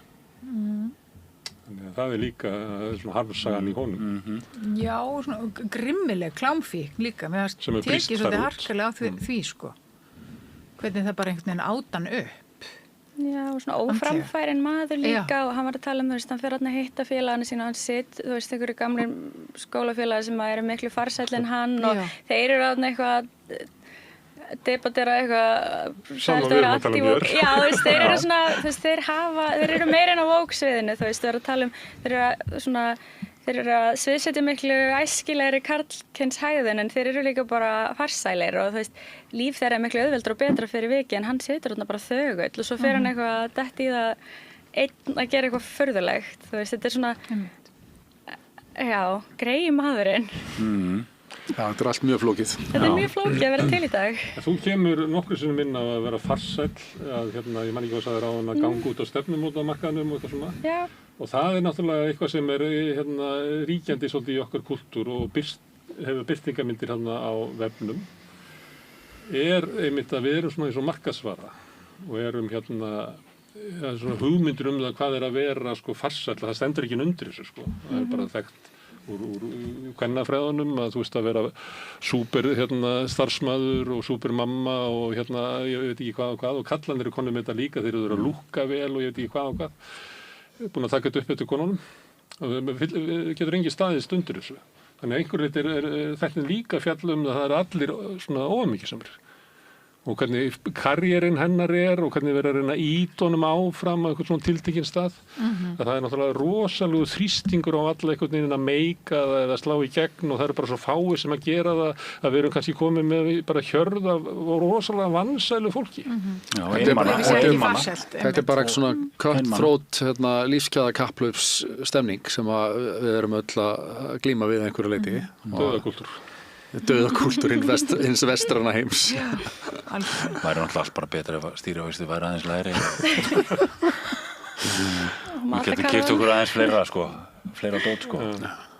Þetta er bara, Norðmenn eru að gera mjög sérstakar hluti. Þeir taka öll óþægileg svona málefni og topic og þeir gera geggjaðar sjónvarpsseríur. Við erum bara búin að sjá helmingin af þeim, ef helmingin hérna heima. Það er alveg ótrúleg gróska í þessari kvikmyndagerð bara í Noregi og það er líka bara svo, ég var handritanámskeið þarna við Norræna sjóðsins og við heimsóttum NRK og þar er bara head of drama og head of handrit fyrir fullarna, head of drama fyrir krakka, head of handrit fyrir leikið efni fyrir krakka. Þið veitir, þú veist, það er bara svo mikil fagmennskan og svo mikil gróska því að það er gert á grunni fagmennsku og það er það sem að mig langar að gagnrýna hér. Ég held að engin sjónvarpsstöð hér hafi yfir að ráða einhvers konar handritaráðgjafa. Ég efast stundum bara hreinlega að handrit séu lesin yfir höfuð. Það er ekki nægileg gróska eða svona fagmennska í kringum handrit og meðferð þeirra og sagna. Það stór partur af þessu náttúrulega í kannski okkar bransa er líka sá að það er alltaf svo aðfinnanlegt peningaleysi þegar kemur að því að framleiða eitthvað sem er á okkur skala, eitthvað sem það á að vera eins og þetta efni er vissulega, þetta er gæðaefni, það er búið að liggja yfir handritinu lengi, þetta er ótrúlega vel leikið, það er, þú veist, öll pródusjón í þessu er alveg bara eins og bestur ákósi. Svo ekki spennandi. Og spennandi og flott sett og yfirlega og allt það og allt kostar þetta peninga og allt það.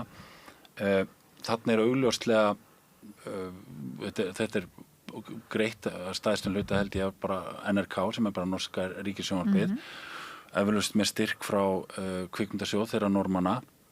Það var ekki líka einhver þýsk sjónvarpsstöð og það eru einhver þýsk sjónvarpsstöð vandamáli sem við stöndum fram fyrir í okkar framleiðslu oftast og þú þekkir þetta náttúrulega vel er að minni í svona stærri verkefnum sem við gerum, bara kvikmyndagerðar menn almennt á Íslandi og það kannski, og þannig kemur ástæðan fyrir því að við erum alltaf að horfa á okkar spennuþætti er það að við náum að selja Nordic Noir til útlanda það verða stóru pródusjónunnar okkar að stæðstum hluta af því að það er markaður fyrir það af því að peningurinn sem kemur hérðan frá Íslandi í verkefnin er kannski 10-15%. Restin er greitt kemur annar stað frá og þá er það markaðsvara. Þess vegna verður alltaf að vera lík í öllum sjónvarpsseríum. Já, þess vegna alltaf lík og þess vegna eigum við svo erfitt með að komast kannski á þetta plattform. En byrju Norðmennir, þeir náðu að það er nú ein mynd frá þeim sem er nú ekki tilnæmt til 9 Óskarsverðlauna.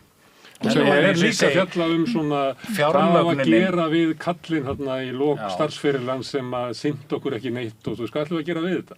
Eigum við að búa til eitthvað svona feðrasambandi við hann aftur eða hvað eigum við að gera við þetta? Já, og það er sömuleitt margar þessar myndir sem að Norðmennirnir eru að gera, sem er að fjalla, maður er bara að sjá í fyrsta skipti upp á tjaldi, einhverja persónur úr nútímanum, eins og í Elslik. Já, þeir geta verið lokal, þeir geta verið að fjalla lokal efni af því að þeir hafa satsað á það, þeir þóra að veðja á það, þeir standa með því og setja fjármagn í það. Það er annað en íslensk stjórnvöldur að gera núna. Kvikmyndasjóður hefur verið sveltur, gjörsveltur síðan 2017. Og þó að endurgreiðslan hafi verið aukin, þá er bara það fyrir risastór verkefni og fólk ruglar það svo oft saman. Kvikmyndasjóður hefur staðið í stað í mörg Kannski í 10 ár, sko. og kvikmyndagerinn, hann liggur bara niðri, sko. Og þess vegna fáum við ekki efni, fáum við lítið af svona Þess efni vegna sem fáum við- kannski já, fá ítir tækifæri. við okkur af því að allt þarf að vera markaðsvara. Það er alveg sería sem er núna Það þarf að vera lík í öllu sem við seljum. Nebo Baby eða eitthvað Já. sem er að fjalla stéttaskiptingu Einmitt. á sko miklu svona skarpari hátt eins og Exit Hljómar mjög spennandi. er í íslensku efni. Í Við Íslands- erum ekki mjög góð í stéttaskiptingu. Nei, þetta segir oft bara ekkert íslenska veruleika. Þetta ykkur glæpaþættir sem að, þú veist, maður horfir á þetta er ekki búið til fyrir okkur, þetta er búið til fyrir einhvern annan og þú veist, Já. hafði þetta handrit verið fjármagnað og framleitt á Íslandi? Nei, þetta er alltaf tabú og þeir hefðu hugsað bara, þú veist, þetta er ekkert. Það er ekki líka alls svona reglur og kvikmyndasjóði, það verður að vera jafnt í kynjum og eitthvað svona hugmyndafræðilega. Þetta hefði Ég held að það sé nú reyndar í Noregi líka, sko. Já, ég er bara með reynslusögu. Við erum að frumsýna Röskun í vikunni, sálfræðitryllir. Þetta er eina íslenska myndin af þessari stærðargráðu sem verður frumsýnda árinu. Svo sorgleg er staðan núna í íslenski kvikmyndagerð. Og við vorum ár að berja hana listrænt í gegnum sjóðinn. Það tók okkur ár að endurskrifa þangað til hún var samþykkt. Allt í góðu, við erum ekkert yfir það hafin þegar við erum að þykja opinbert fé.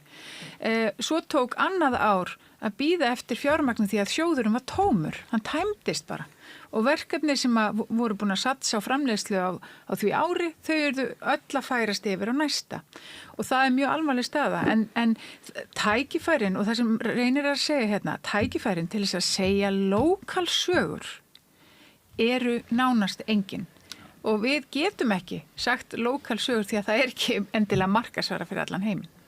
Já, nema við náum einhverju svona plattformi eins og kannski normennin núna, maður náttúrulega veit náttúrulega ekkert með Berit hvort að þetta fari eitthvað víðar heldur en bara til okkar og kannski Svíþjóður og Danmerkur. Vann í þessari kannhátíð þarna. Já, þeir unnu þá. Það hlýtur að fara víðar. Það hlýtur að fara. Af gæðum, en það fyrir aftan þessa einu seríu eru kannski 20 aðrar sem fóru ekki neitt, sko. Já, vitið. algjörlega. Þannig að það er búið að ytta þennan blýjant all svakalega, sko. Meðan við erum ennþá meðan flatan. Og það er meira sem búið að sína fram á það að hagræn áhrif af endurgreiðslunni sem er í kvikmyndagerð eru veruleg, sko, fyrir Íslands samfélag og það er eins og einhvern veginn og að vera framleiðandi, að því ég er framleiðandi líka að sækjum endurgreiðslu. Þú veist, við erum með 3 viðskiptamenntaða bókara til að likla upp öll verkefnin okkar, að því að það eru hliðverðir í endurgreiðslunefndum sem setja þetta eins og bara, rannsóknar dómstól, sko. Og fólk sem þekkir ekki til neitt í brannsins. Já, þú veist, þannig að, nei. Þau minna svo þekkir því betra. Þannig að þú ert í vörn allstaðar. Þú ert að verjast, sko, reyna að sækja fjármagn og það eru hliðverðir allstaðar í þessu kerfi. Það þarf að sækja fram í menningunni. Ég held að það er líka annar lærdómur af bara þessu. Þú veist, við getum til dæmis, ég og Helga getum til dæmis gert bara Berit fyrir börn. Já. Sem dæmi, þú veist. En þá myndur örgleikur veðið á það núna því þeir eru búin að sjá það áður. Nákvæmlega. Það er mikilvægt að við notum list til þess að komast í gegnum mikla umbreytingatíma því að það er tæki sem við höfum til þess að endurmeta sjálfsmynd okkar og stöð okkar í samfélaginu og það er bara sterkasta tæki sem við höfum til þess. Það er ekki athugasemdatálkanir. Nei. Eða kjallaragreinar sem að gera það.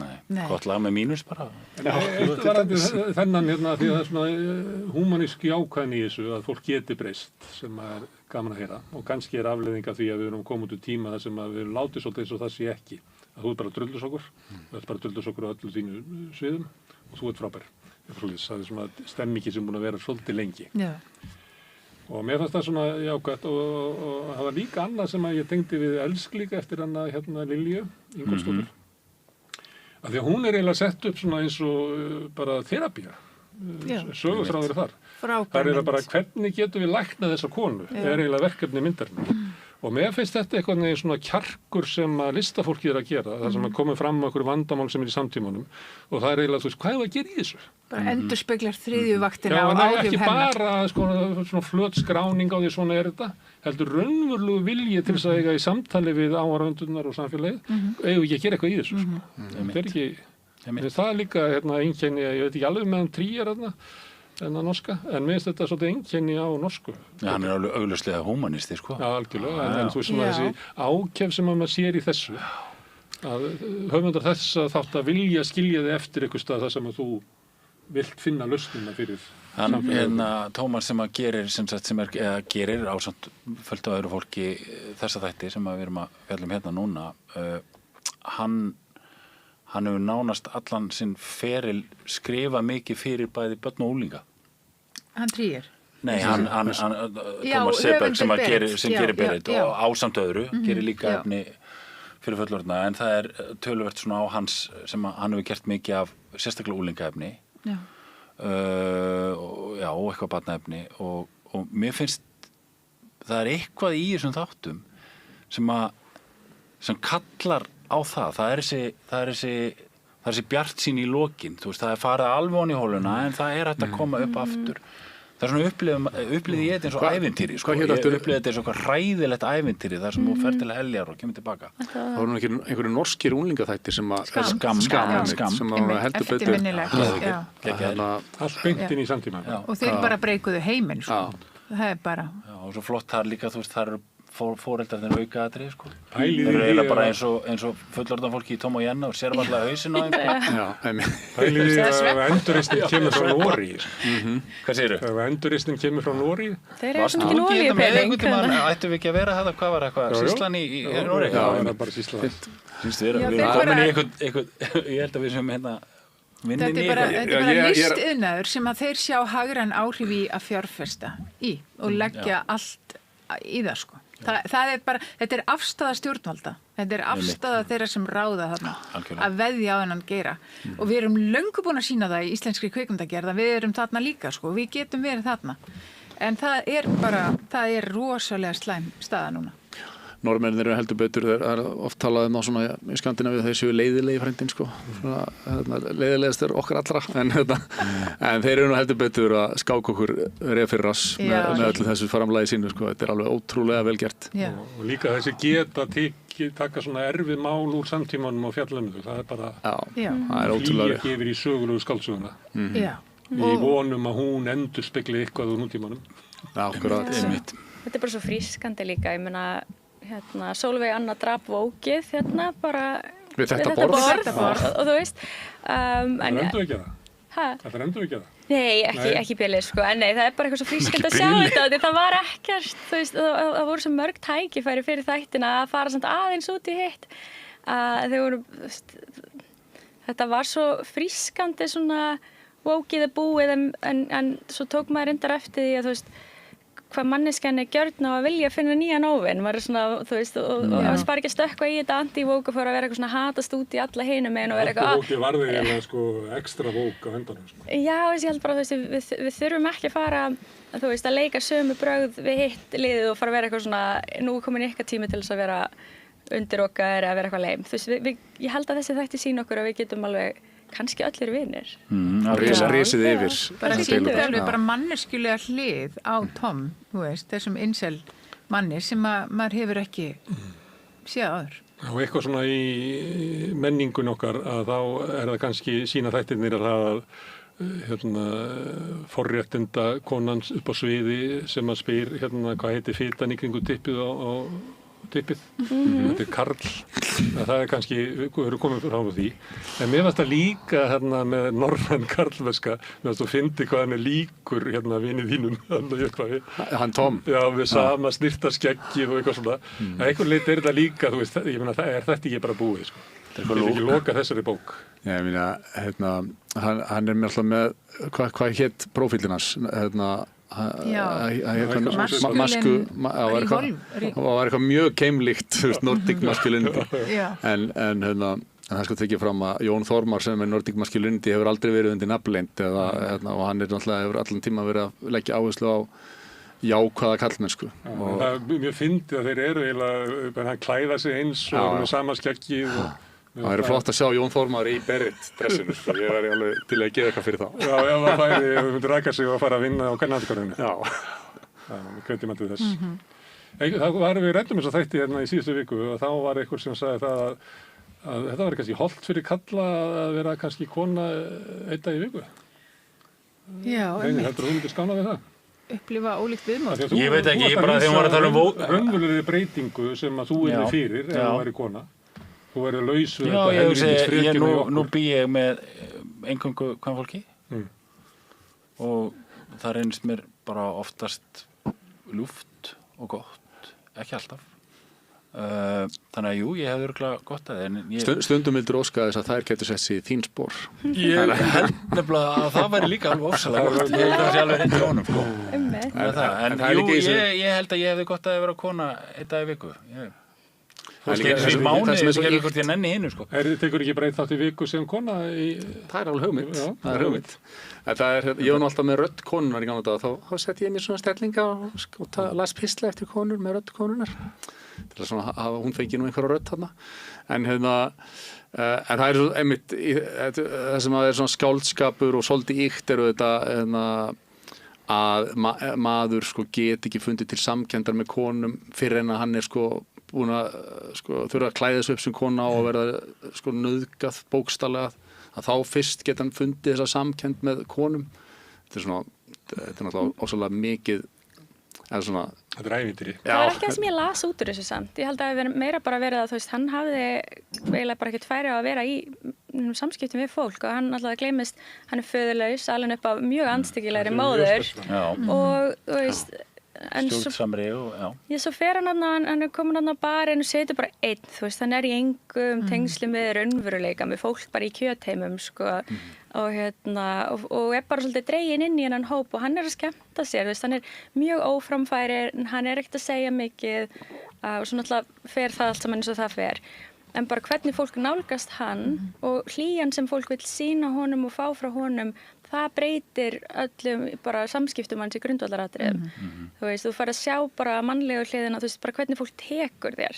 Mér fannst það meira verið það, ég sá ekki að hann væri svo vond manneska í grunninn, ég held, þú veist, maður sá bara hömluleysið og þú veist, þegar hann fer í þetta var fólk ekkert að tjá sig svona á netinu, en það var eitthvað hömluleysi, ég sé ekki að hann hafi einhvern veginn lært að konur væru líka fólk svona, ég held að þetta hafi bara verið hans brú inn í samfélagið manna. Já, algjörlega, tek undir það. Herru, frábært að fá okkur til að tala með þessa merkilu þætti. Við mælum öll með því að fólk finni þetta á Spilara RÚV. Þetta eru 4 þættir sem eru svona 45 mínútur hver. Þetta var bara okkur að temmilegt í hámorð áður að vera líðið illa. Og heitir á RÚV-sarpinum held ég betri maður. Já, betri maður. Það var nefnilega eitt sem kannski RÚV mætti taka til sín, ekki hvort þeir eru að hlusta eða horfa, að það er alltaf sett þýðingin í RÚV-appið, en orginal titillinn er stundum bara ekki til staðar, þannig að maður er kannski að leita kærið að var hann að myndum hann að málaran Turner hann í fyrra, já, býtu, hvað heitir hún? Sko, íslensku heitir hún málarinn góðkunni, eða eitthvað, það heitir. Og það þarf að kunna íslenska titilinn, en betri maður er samt góður, er góð þýðing á þessu. Ég hins vegar er á því að fólk eigi að vera með íslenska heiti, sérstaklega ef þetta eru myndir sem er ekki á ensku. Algjörlega, engin spurning. Þetta hefur alltaf verið svona, þetta er bara venja hjá okkur. En bara orginal titillinn mætti kannski vera undir eitthvað stað, bara þannig að sé hreinlega þetta að leita þessu, sko. Það er eiginlega það sem ég er að tala um. Við vitum að RÚV hlustar á þessa þætti, þannig að þið taka til þess. Hlédís, Reynir, Helga og Frosti, kærar þakkir. Takk. En við ætlum að setja þetta áfram við rauðaborðið og næsti kafli bara eftir augnablik. Alþýðufélagið er frábær hugmynd. Félagsgjöld í Alþýðufélagið eru krónur 2.750 á mánuði og renna óskipt til dagskrár og útsendinga samstöðvarinnar. Samstöðin.is. Ég heiti Þórhildur Þorleifsdóttir.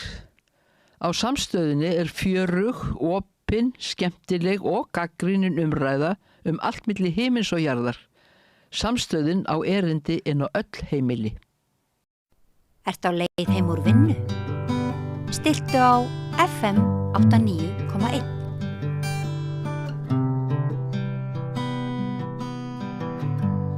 Já, komið sæl og velkomin aftur að rauðaborðinu. Ég heiti Marja Lilja og hingað er mætt Katrín Pálma Þorgerðardóttir, dóttorsnemi. Vertu velkomin. Takk. Já, þú ert hingað komin til þess að ræða rannsókn sem að þú stendur að í svona félagi við aðra, sem að er svona hugsuð út frá MeToo-hreyfingunni. meðal annars. Kynlífssiðfræði er eitthvað orð sem að koma upp í spjalli okkar á milli og ég hugsa, já, það er eitthvað svona orð sem að við ættum kannski að nota þess meira, en er ekki vissum að margir þekki. Getur aðeins svona sagt okkur frá hvað þú ert að bralla? Já, einmitt, eins og þú segir, þá erum við hluti af stærra rannsóknarverkefni sem að fjallar MeToo og siðfræði, femíníska siðfræði og erum að skoða svona hvað siðferðilegu norm hafa breyst eða hvað MeToo hreyfingin og hreyfingarnar, hvað höfðu í för með sér. Og við erum að skoða svona marga mismunandi anga af hreyfingunni og ég ætlaði að skoða í rauninni svolítið svona áhrif á næstu kynslóð eða svona, það var það sem ég lagði upp með í upphafi. Svo svona þróast þetta bara svona út í einhvers konar kynlífssiðfræði í rauninni.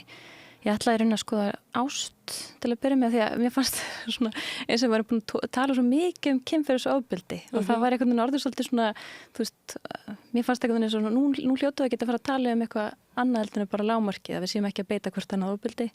Hljótum að geta að fara að tala þú veist, hvað væri ídeal, hvað væri, þú veist, gott, einhvern veginn svona, já, hvað væri svona siðferðislega gott eða jákvætt í samskiptum sem tengjast rómantík eða nánd eða ást eða kynlífi. Svo einhvern veginn, já, svo finnst mér alltaf, maður er alltaf tókaðar aftur í þetta lágmark svona, þú veist, hvenær erum við ekki að beita ofbeldi og hvenær erum við einhvern veginn að vera, já, Það lítur að vera svolítið áhugavert svona í tengslum við, ég meina Epstein-skjölin eru náttúrulega bara svona þó að þetta séu gömul mál, þá eru þau sannlega þarna og sár og það er mikið af svona, það er svona ákveðin þólindaskömmun og þetta er allt ennþá þarna. Já, einmitt. Já, svona einmitt, ofta talað bakslag í þessum efnum. Já, og svo kannski mitt fyndi hvernig það tókast á þess að mismunandi orðuræður að allt hafi gengið og langt í þessum hreyfingum að við höfum bara slaufað sko nánast bara öllum og þeirra. Og svo einhvern veginn sem að svona, þú veist, svart og hvítt og það hafa ekki verið neinar afleiðingar. Þú veist, það er bara svo margir sem að hafa ekki svara fyrir sína hluteldi eins og í Epstein-málunum. Ég endar ekki sagt mér eitthvað rosalega í ekki gera það. Ég er svona búin að hlífa sér alveg við því, sko. Eða svona... Já, það er einhvern veginn svona, einmitt, að þetta gengur yfir eitthvað svona siðferðismörk í manni sjálfum og manni líður svona eins og þetta sé svolítið svona bara ég þetta sé svona taktist, svona warfare bara. Já, einmitt. Og þannig að það eru að þetta er eitthvað svona hryllingur og svo allavega svona fyrir mitt leyti, ég er búin að hugsa svolítið um þetta sko í samhengi við sko MeToo-byltingarnar einmitt líka og svona femíníska baráttu að því að við erum allt í einu erum við að sjá sko valdamesta fólki heimi beita hryllilegasta ofbeldi í heimi, börn og konur og það eru engar afleiðingar. En svo erum við á sama tíma einhvern veginn að hrópa á afleiðingar fyrir gerendur í svona viðlíka eða kynferðisbrotamálum eða heimilisofbeldismálum hér bara svona, já, því að hann er bara svona almúamaður. Já, einmitt. Og mér finnst að það er eitthvað svona skekkja í þessu öllu saman. Ég meina, ef þeim er ekki refsað, þarf þá að refsa hinum og þetta er eitthvað svona, já, þetta er svona einmitt svolítið svona, það er svona siðferðislegt. Einmitt og svona stéttavingill í þessu. Já, og stéttavingill á þessu einmitt. Akkurat. Og einmitt hvaða samfélagsmein erum við að tækla í rauninni. Þú veist, það er einhvern veginn, já, þetta er ekki miskilningur hjá einn og einni manneski, þetta er eitthvað strúktúr sem við sjáum þannig og svo eru topparnir sem komast einhvern veginn undan allri ábyrgð. Og svo einhvern veginn kannski. Og þá veldur maður einmitt fyrir sér, þú veist, eru ástæði fyrir því að dómskerfið virkar eins og það virkar. Það er til þess að venda greinlega einmitt eitthvað svona kúltúr sem er bara viðurkenndur í efstu lögum samfélagsins. Einmitt, já, þetta er rosa áhugavert hvernig þetta kemur núna aftur einhvern veginn svona, mann líður stundum eins og þetta sé eitthvað línuleg þróun eins og við séum einhvern veginn að búin að tækla eitthvað afgræða eitthvað mál og svo getum við haldið áfram í næsta og ég kannski var líka með eitthvað svoleiðis hugmynd þegar ég byrjaði í svona þessu tóttursnámi að ég einhvern veginn, mér fannst þess að það væri einhvern veginn svona augljóst að við getum fara að hugsa fram á við, þú veist að já, en svo einhvern veginn, já, maður er ekki alveg komin þangað einhvern veginn, eða það er pínu erfitt, en það er samt svona hluta verkefni alltaf að sjá fyrir sér hvernig förum við áfram einhvern veginn. Akkurat, og það er sagt að svona það sem að það myrkrið þarf að koma fram til þess að sé hægt að lýsa á það og svona uppræta það. Og við séum kannski bara á þeim tíma akkurat núna og MeToo-byltingin hafi kannski verið bara einmitt svona undanfari alls þessa sem í gangi núna. Já, það alltaf einhvern veginn það þarf einhvern veginn að stiga fram og lýsa þessu óréttlæti og einhverju sásauka sem að fólk hefur upplifað og svo einhvern veginn að bera kennsla á það og analýsera það og setja það fram einhvern veginn með einhverjum skiljanlegum hætti svo við getum einhvern veginn tekist á við það og mann finnst þess að það sé einhvern veginn ekki búið að komast neitt mikið lengra en það. Við erum ennþá í einhvern veginn einhverju analýsu og svo kemur eitthvað bakslag það sem að í rauninni, það er svona fylkingar sem bara neita að það sé nokkuð til sem að er einhver strúktúr sem að, eða svona, ég veit ekki, einhvern veginn. Já. Og mikið talað um slaufunarmenningu og svona og við kannski finnum mikið fyrir því í svona litlu samfélagi að það þekki allir eitthvað og ég get sagt það bara persónulega bjó ég með manni sem að var svona slaufað af MeToo-hreyfingunni og það var rosalega áhugavert og erfitt fyrir mig að því að ég hefði verið fremst í flokki þeirra sem að kannski slaufuðu mönnum fyrir álíka. Ég þurfti að takast á við svona hluti beggja vegna borðsins einhvern veginn. Og ég held að sé ansi margir sem að hafi kannski gengið gegnum eitthvað þvíumlíkt og svona fundið áhrifin að því að vera slaufað af samfélaginu sínu, alveg sama hversu langt það gengur. Þetta er auðvitað bara ofboðslega sárt, fyrst og fremst. En að maður skilur, maður skilur alveg yfir hverju reiðin hún er svona, þú veist, ofbeldi er ekki lægi en það er heldur ekki lægi að beita þá sem beita ofbeldi og þetta verður eitthvað svona hrærigrautur og það er engin einföld lausn á þessu. Nei, og svo mikla tilfinningar líka. Ég held að þess vegna séum við einmitt alltaf á þessum stað að það verður svo mikið reiði og verður svo mikið það er svo mikið hita og tilfinningamál akkurat. Já, og kannski lýsist líka af þessu með við erum með það ekki alveg búin að ná utanum einhvern veginn hvað ofbeldi er eða hvernig það gerist eða, og nú er sko spektrumi af því einhvern veginn að þá eru bara með svo rosalega svona tvívíðu sín á þetta ofbeldið ekki sko og þá bara skrýnslið ekki einhvern veginn og þú veist þá er einhvern veginn það er svo erfitt að kafa í smáatriðin og svona greiði í gegnum flækjurnar sem við þurfum að gera. Mér finnst því svona að reyna að gera það líka í þessu verkefni, þú veist líka bara að fara í gegnum tungumál hvernig við römmum inn ofbeldi í frásögn og þú veist eins og til dæmis með í þessari kynlífssiðfræði eða svona sexual ethics sem ég hef svona verið að skoða það er rosalega mikil áhersla á samþykki og það er oftast líka bara svona að maður heyrir í frásögnum bara úr dómstólum eða úr réttakerfinu og í þú veist einhvern veginn þessum svona hvort að nauðgun verði nauðgun eða ekki einhvern veginn fyrir rosalega oft eftir hvort það var samþykki eða ekki samþykki og einhvern veginn að ramma inn einhvern svona sko líkamlegan tengsla veruleika sem við erum í alls konar flæði við annað fólk í einhverjum svona rosalega afmörkuðum þú veist kategórium þú veist eins og þetta sé bara annarkvort eða og það er eitthvað sem við þurfum að líka bara vinda ofan af í hvernig við tölum hvort sem það er þú veist kynferðislegt réttlæti eða bara kynjafrætti eða hvað það er sko að já það er svona rosalega skýru kategóriunar finnst mér svona svolítið við þurfum að vinda ofan af því. Akkurat. Þegar svona, þú hófst þessa vegferð að skoða þetta þá einmitt eins og sagði langaði því svolítið að leggja áherslu á kynslóðun og eftir og svona nema hvort að einhverjar breytingar hefðu orðið.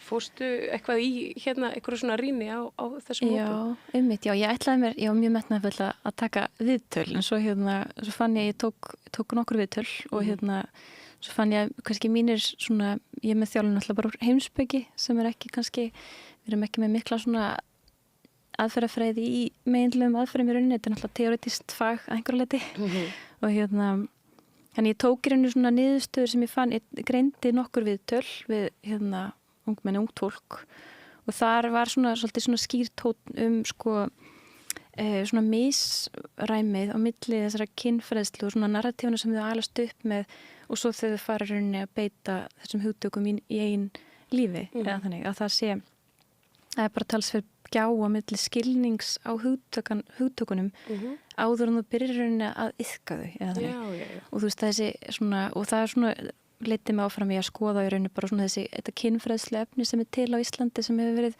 þá til dæmis bara árunum í kringum 2012, 13, 14 eitthvað svo leiðist þegar druslugangan kemur fram og samþykkjar sexy herferðin og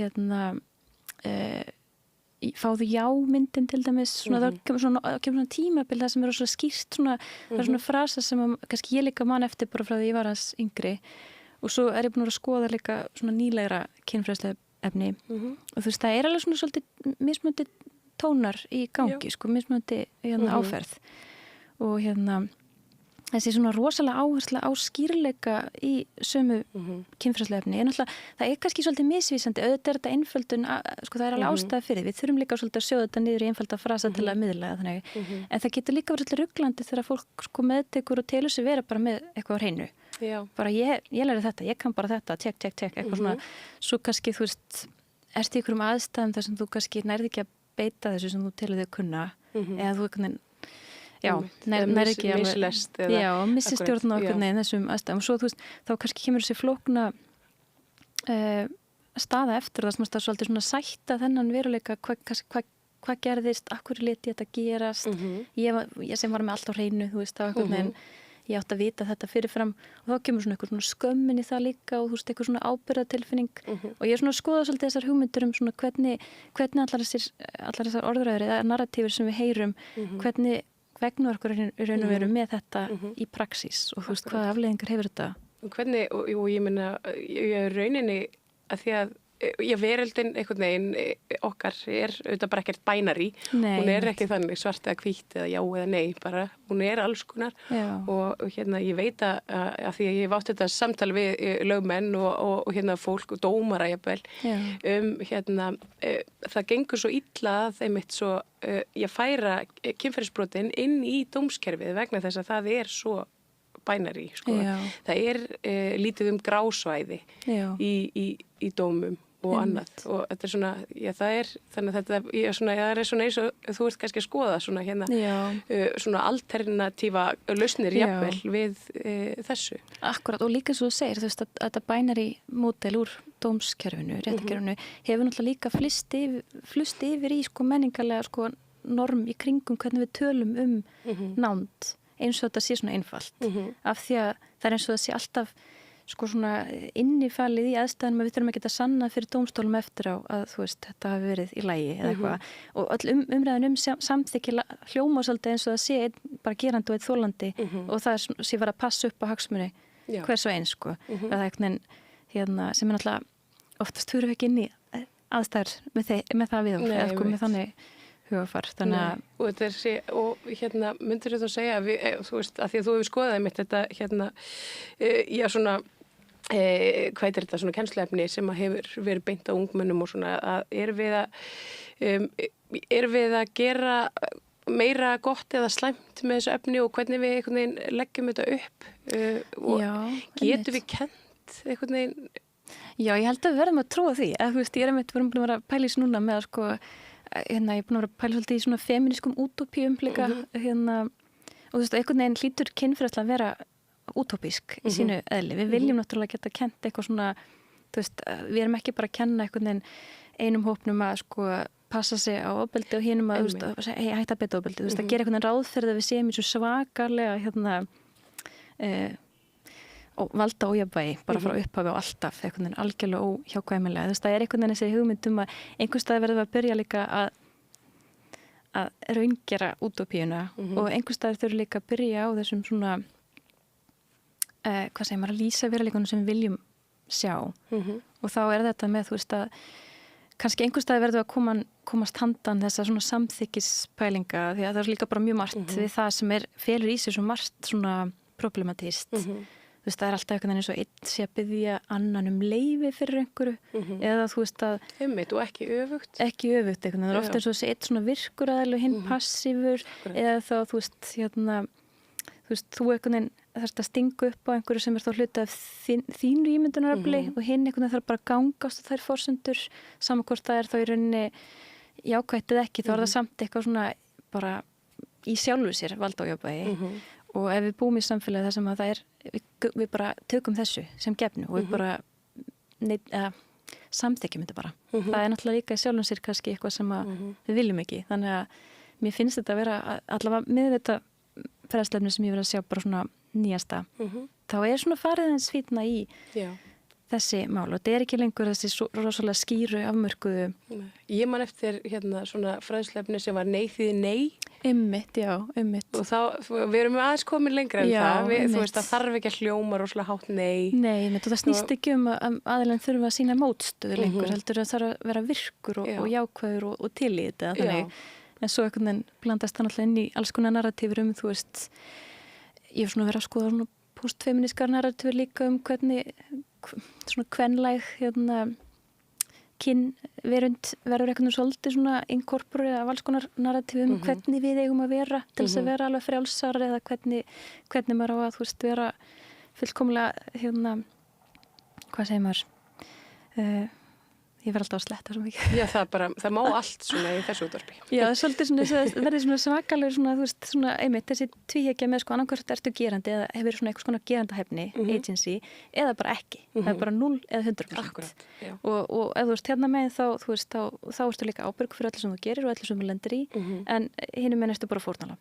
Og að þetta er líka einhver svona tvíhyggja sem við þurfum að brjóta upp einhvern veginn, að maður hafa áhuga á kynlífi og vera til í alls konar og hafa langanir á þess að vera strax búin að bjóða upp á að þú þurfur að taka ábyrgð allir ofbeldi sem að vera fyrir, veistu hvað ég meina? Það er svolítið svona einhvern veginn, við þurfum að navigera þessar orðræðu svolítið. Akkurat, ég held að þetta er svolítið og það er, maður verður svolítið hugsið með líka að því að núna dynja á okkur eins og ég var að tala þú veist, þessi Epstein-skjöl og svona alls konar verið ógeðslegt að koma upp á yfirborðið og maður fyrir að hugsa með sér svona það sem við höfum þetta er allt svona hlutir í mennskunni greinilega sem að við höfum afneitað í staði fyrir að horfast í augu við að allt fólk beitir líklegast ofbeldi eitthvað tímann á ævinni. Já, og sama, það þarf ekki alltaf að vera kynferðisofbeldi, það getur verið alls konar ofbeldi, alls konar birtingabindir ofbeldi, við höfum öll gerst segum að beita aðra mannskja ofbeldi á einhverju tímapunkti. Þannig að þetta er svona, við þurfum einhvern veginn svona að opna hugan fyrir því að uppræta í okkur sjálfum, það sem við viljum losna við úr fari annar eitthvað svona. Þetta er svolítið svona, ég er búin að pæla í þessu svolítið þannig og þetta er svolítið svona og út frá svona eins og trúabröðum og svolítið eins og bara út frá kristni og þetta er auðvitað bara alltaf sömu skilabúðin. Þetta er svona eins og Michael Jackson sagði, Man in the Mirror. Og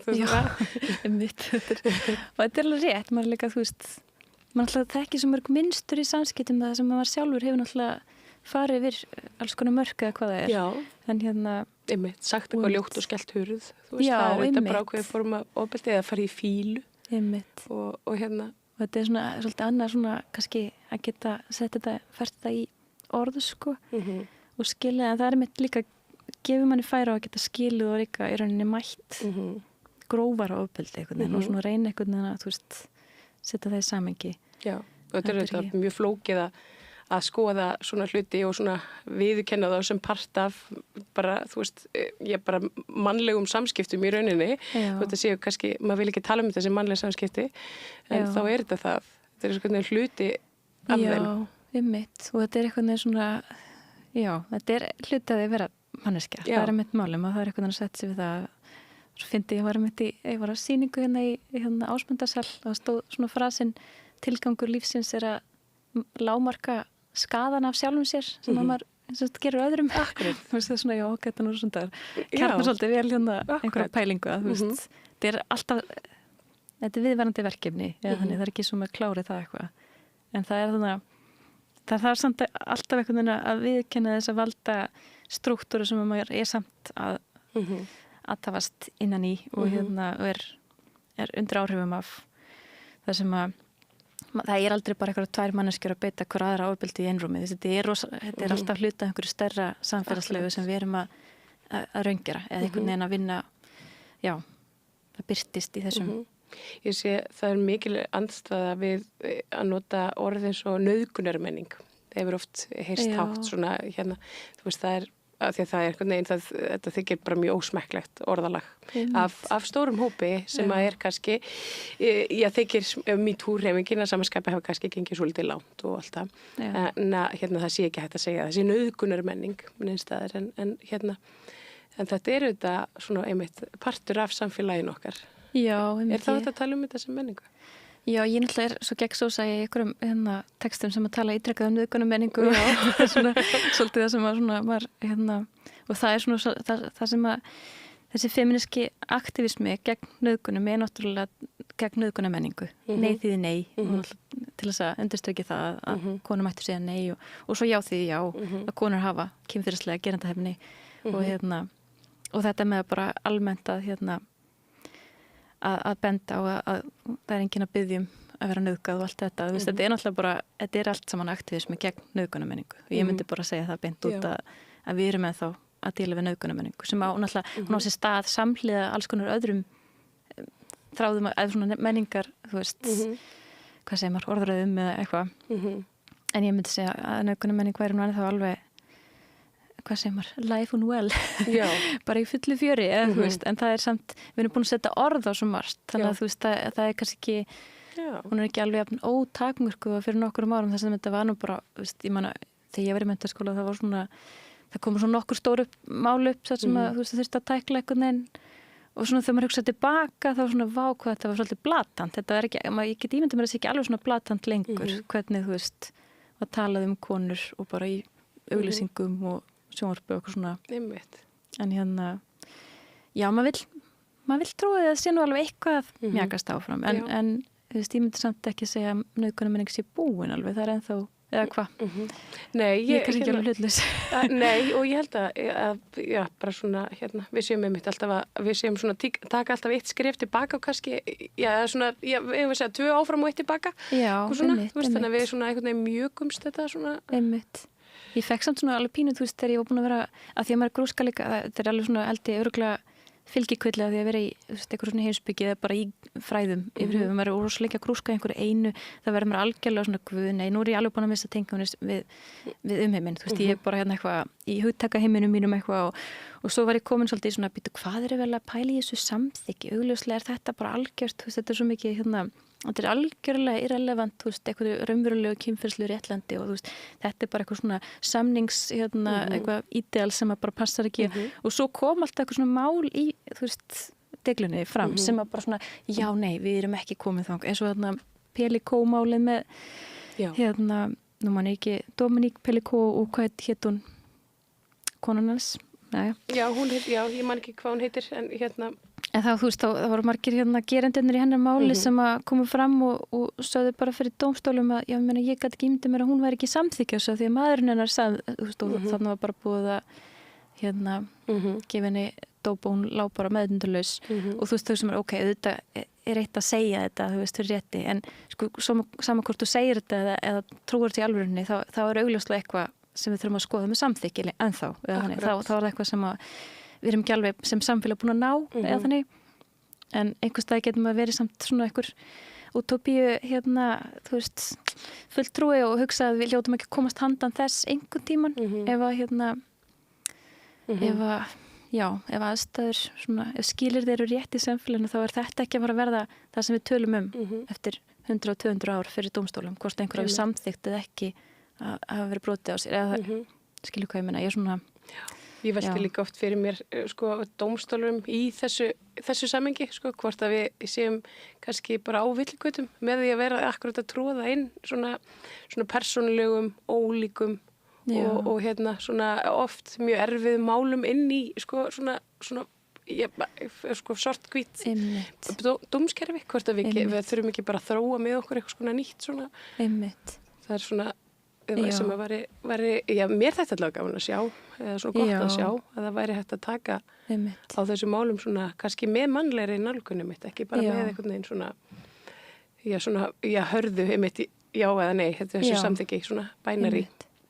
Já, algjörlega, og líka bara einhvern veginn, það er svona, fór maður svolítið svona að hugsa þessa fræðsluna, þú veist, að það lítur að vera eitthvað þar sem að getur gerst og ég sá fyrir mér einhvern veginn þegar ég byrjaði þetta verkefni að þú veist, nú eru komið heila kynslóð af ungmennum sem ólust upp bara við að sjá og bara heyra og jafnvel taka þátt í MeToo umræðunni að það lítur nú að vera annað sko bara ef við vorum til lífsins og til nándar sem þau hafa í farteskinu út lífið með að við kannski fyrir kynslóðu sem eru núna að gera upp, sumir voru að gera upp reynslu náttúrulega í MeToo sem var bara áratuga gömul og eitthvað og og eru kannski svona fyrst núna að bera kennslu á þetta eða setja þetta í samhengi við eitthvað stærra samfélagslegt og svo kannski, þú veist, er ég bara aðeins og já, svona kannski aðeins of næf eða eitthvað að hugsa þú veist að já auðvitað þau eru komin hérna lengra en það samt alveg eitthvað búið að breytast þú veist það bara við höfum svo miklu núansera orðaforða til þess að tala alls konar sem tengist kynferðisofbeldi og eða bara öllu þarna á milli, öllu gráasvæðinu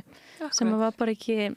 Ég heyrði þessu tengt og heyrði ég af því daginn að svona hópur ungmenna á menntaskólaaldri, þau hefðu verið út að skemmta sér og þar hefðu verið ein stúlka núna eða svona gengið svona ansi langt gagvart einhverjum strákum í hópnum og það var svona tæklað innan hóps og mér fannst það mjög áhugavert, ég heyrði af þessu það var svona, þú veist þegar það var aðili sem tilheyrði þessum hópi sem var að segja mig frá þessu hvernig þau hefðu tæklað þetta sko sín á milli og þú veist og hvernig stúlkunni voru svolítið svona settir stóllin fyrir dyrnar við horfum öll upp á þetta okkur finnst þetta ekki í lagi nú ferð þú og biðst afsökunar og svo var þetta bara fyrirgefðu og þú veist og þetta var bara svona skverað innan hópsins og ég hugsaði þetta eitthvað svona sem að þetta hefur ekki gerst áður og þarna voru þau líka einhvern veginn búin að svolítið svona eiginlega bara svona lyfta lokinu af þessari svona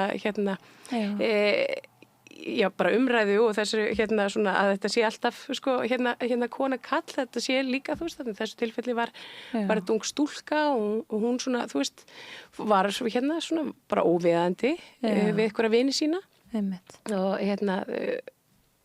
þú veist, þarna var þessu einhvern veginn snúið við en svo hugsaði ég, já, það því að stelpunar eru hreinlega bara orðnar ábyrgari?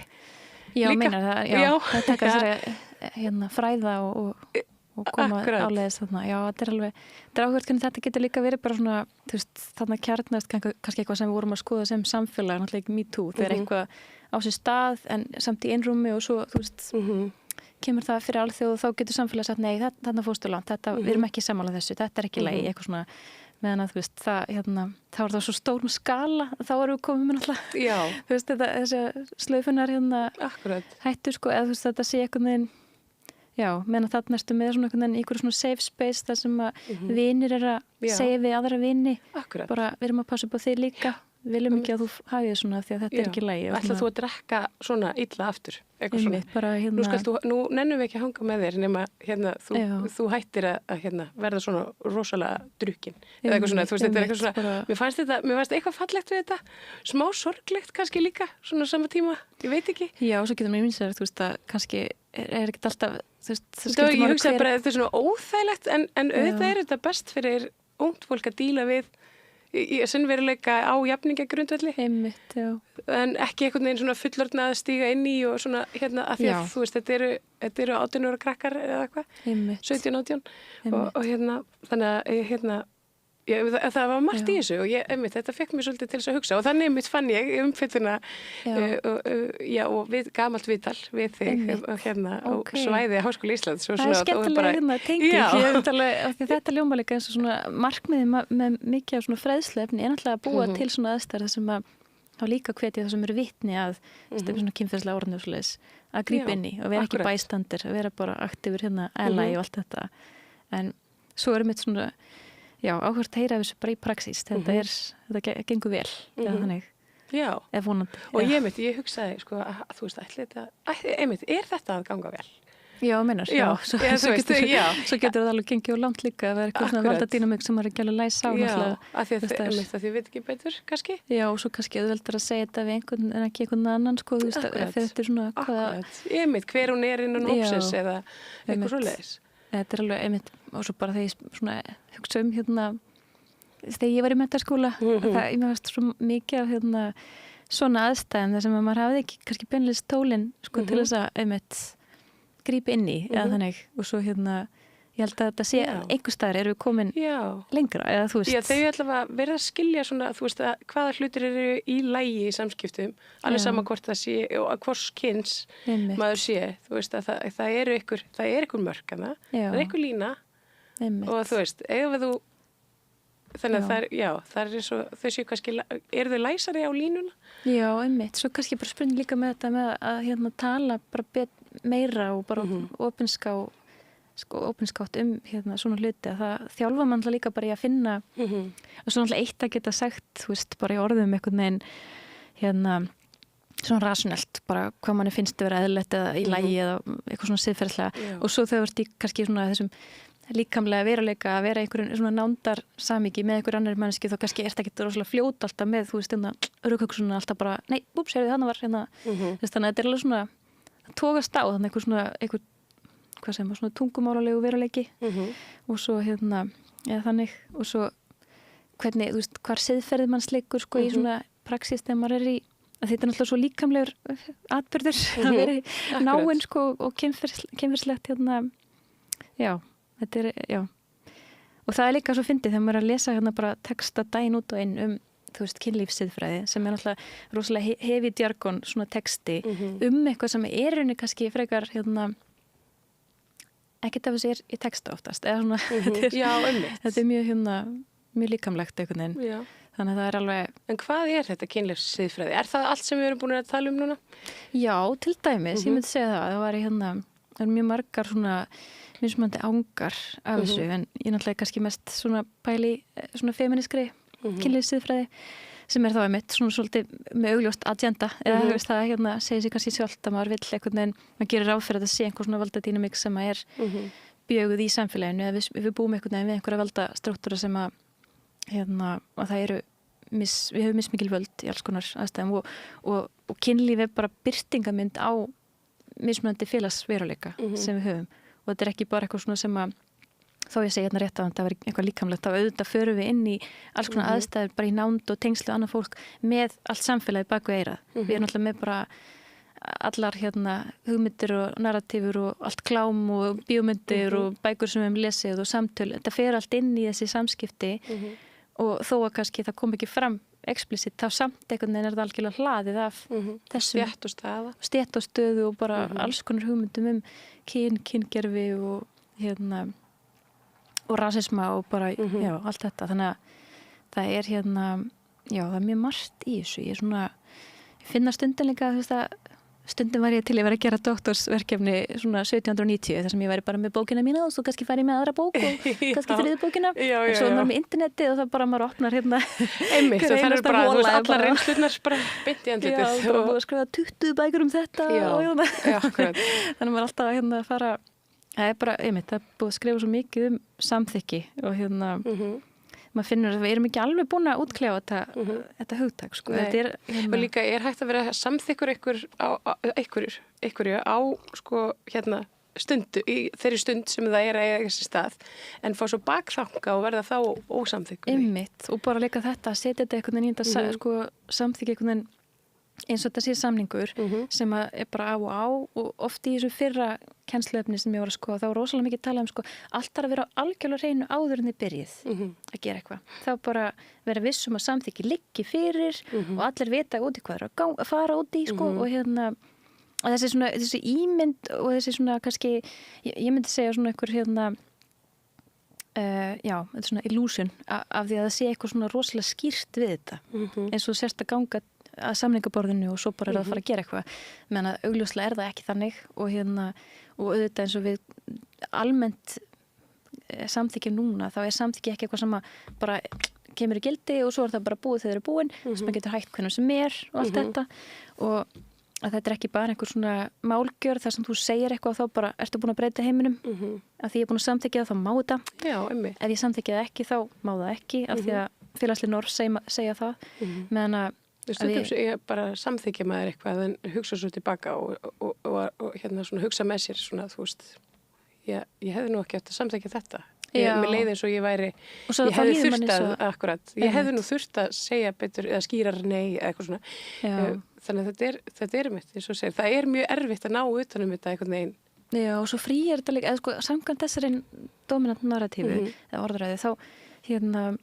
þá er svolítið eins og samþykja hafi svona tekið yfir sko og þá í rauninni þá svona þurrkað út viðleitnina hjá hverja mannski fyrir sig að reyna að lesa í hérna mannskina hvernig líður þér í alvörunni þú veist ef ég veit bara að þú samþykkt þá getur bara gert það sem ég vil af því að þú ert búin að samþykja í staðin fyrir að samþykki væri frekar einhvers konar lofurðum að ég ætla bara að reyna að hlusta á virkilega hvernig það líður og mér langar að láta það líða vel og auðvitað vil ég það er þú veist markmiðið með þessu saman gera þetta eitthvað að samþykki verður einhvers konar í rauninni það fer gegn markmiðum sínum ef þetta fer bara að verða leið til að fría einhverja ábyrgð og það það sem að svona margir feminískir kynlífssiðfræðingar eru svona leggja áherslu á þetta þetta í rauninni eitthvað hugtak sem upprunnið úr svona sáttmálakenningum sem algjörlega oftast gagnrýnt að vera mjög karllægar og svona ekki taka mið af raunverulegum liðum veruleika eða staðsetningu fólks og valda dynamík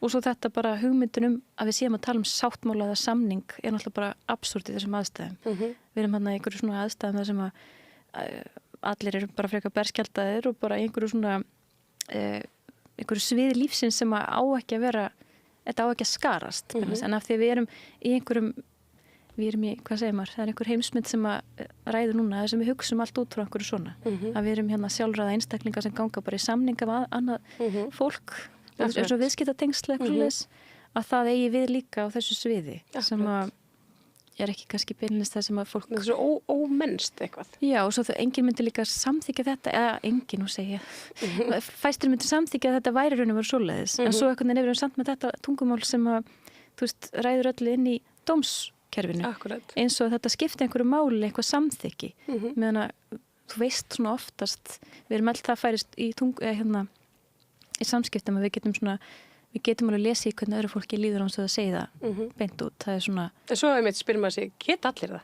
Já, svo það alveg spurning. Já, svona, þú veist, fólk sem bara kannski svona félagslega svolítið svona heft eða án þess að kannski fatta það eða að þú veist að svona lesi ekki alveg í svona social cues. En þetta við eigum langt í land, greinlega. Já, og þetta með þú veist að þá kemur fræðslaninn, þú veist að það er ekki alltaf bara að kenna konum ef við tölum konur þá sem hóp sem að að það er ekki alltaf þeim að kenna að vera ekki nógu skýrar það er kannski líka að kenna öðrum að lesa í Já, einmitt Já, þessi svona fókus sem hefur verið svolítið á þolendur að hann sé kannski ábyrgðin kannski ekki alveg öll ábyrgðin þurfi ekki alveg öll að hvíla þar þeim megin og það einmitt svona svo er komnar í ennetringin í þessu samtalið þá það einmitt svona eins og þessi ungmennahópur sem ég talaði það voru vinkonurnar sannlega sem tóku ábyrgð á vinkonu sinni og þetta svolítið líka vinna eða það náttúrulega auka álag að vera en einmitt kannski líka feminísk barátta hefur svolítið verið drifin áfram af konum að meira leita þannig að það er kannski ekkert nýtt en það er náttúrulega alltaf þetta ákall að kallar í rauninni fara að taka meira þátt og þetta núna alveg blúsandi gróska í karlafræðum og fullt af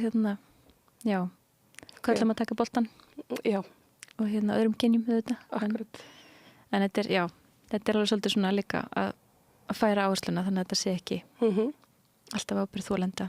Akkurat. Katrín, þakka kærlega fyrir að koma hérna og ræða þetta þarfamál og þetta mál sem við getum endalaust krufið og tala að þeir virðist og bara gangið óbúslega vel með rannsóknina og kannski fæ að nippa í þig svona þegar þú komin lengra í þessu. Takk kærlega fyrir. Takk fyrir og tók ég við það meira hér handan við auglýsingar. Hvar skrá ég mig í áskrift? Samstöðin.is Góðir fjölmiðlar eru mikilvægur partur af því súrefni sem sérhvert samfélag þarf á að halda. En góðir fjölmiðlar þeir þurfa ekki endilega að vera hlutlausir, en þeir verða að vera sjálfstæðir. Alveg eins og góðir háskólar og traustir dómstólar þurfa að vera sjálfstæðir. Þeir þurfa að þjóna fólkinu, ekki valdinu. Ég heiti Þorvaldur Gylfason og ég styð samstöðina. Við erum í útvarpinu á FM 89,1.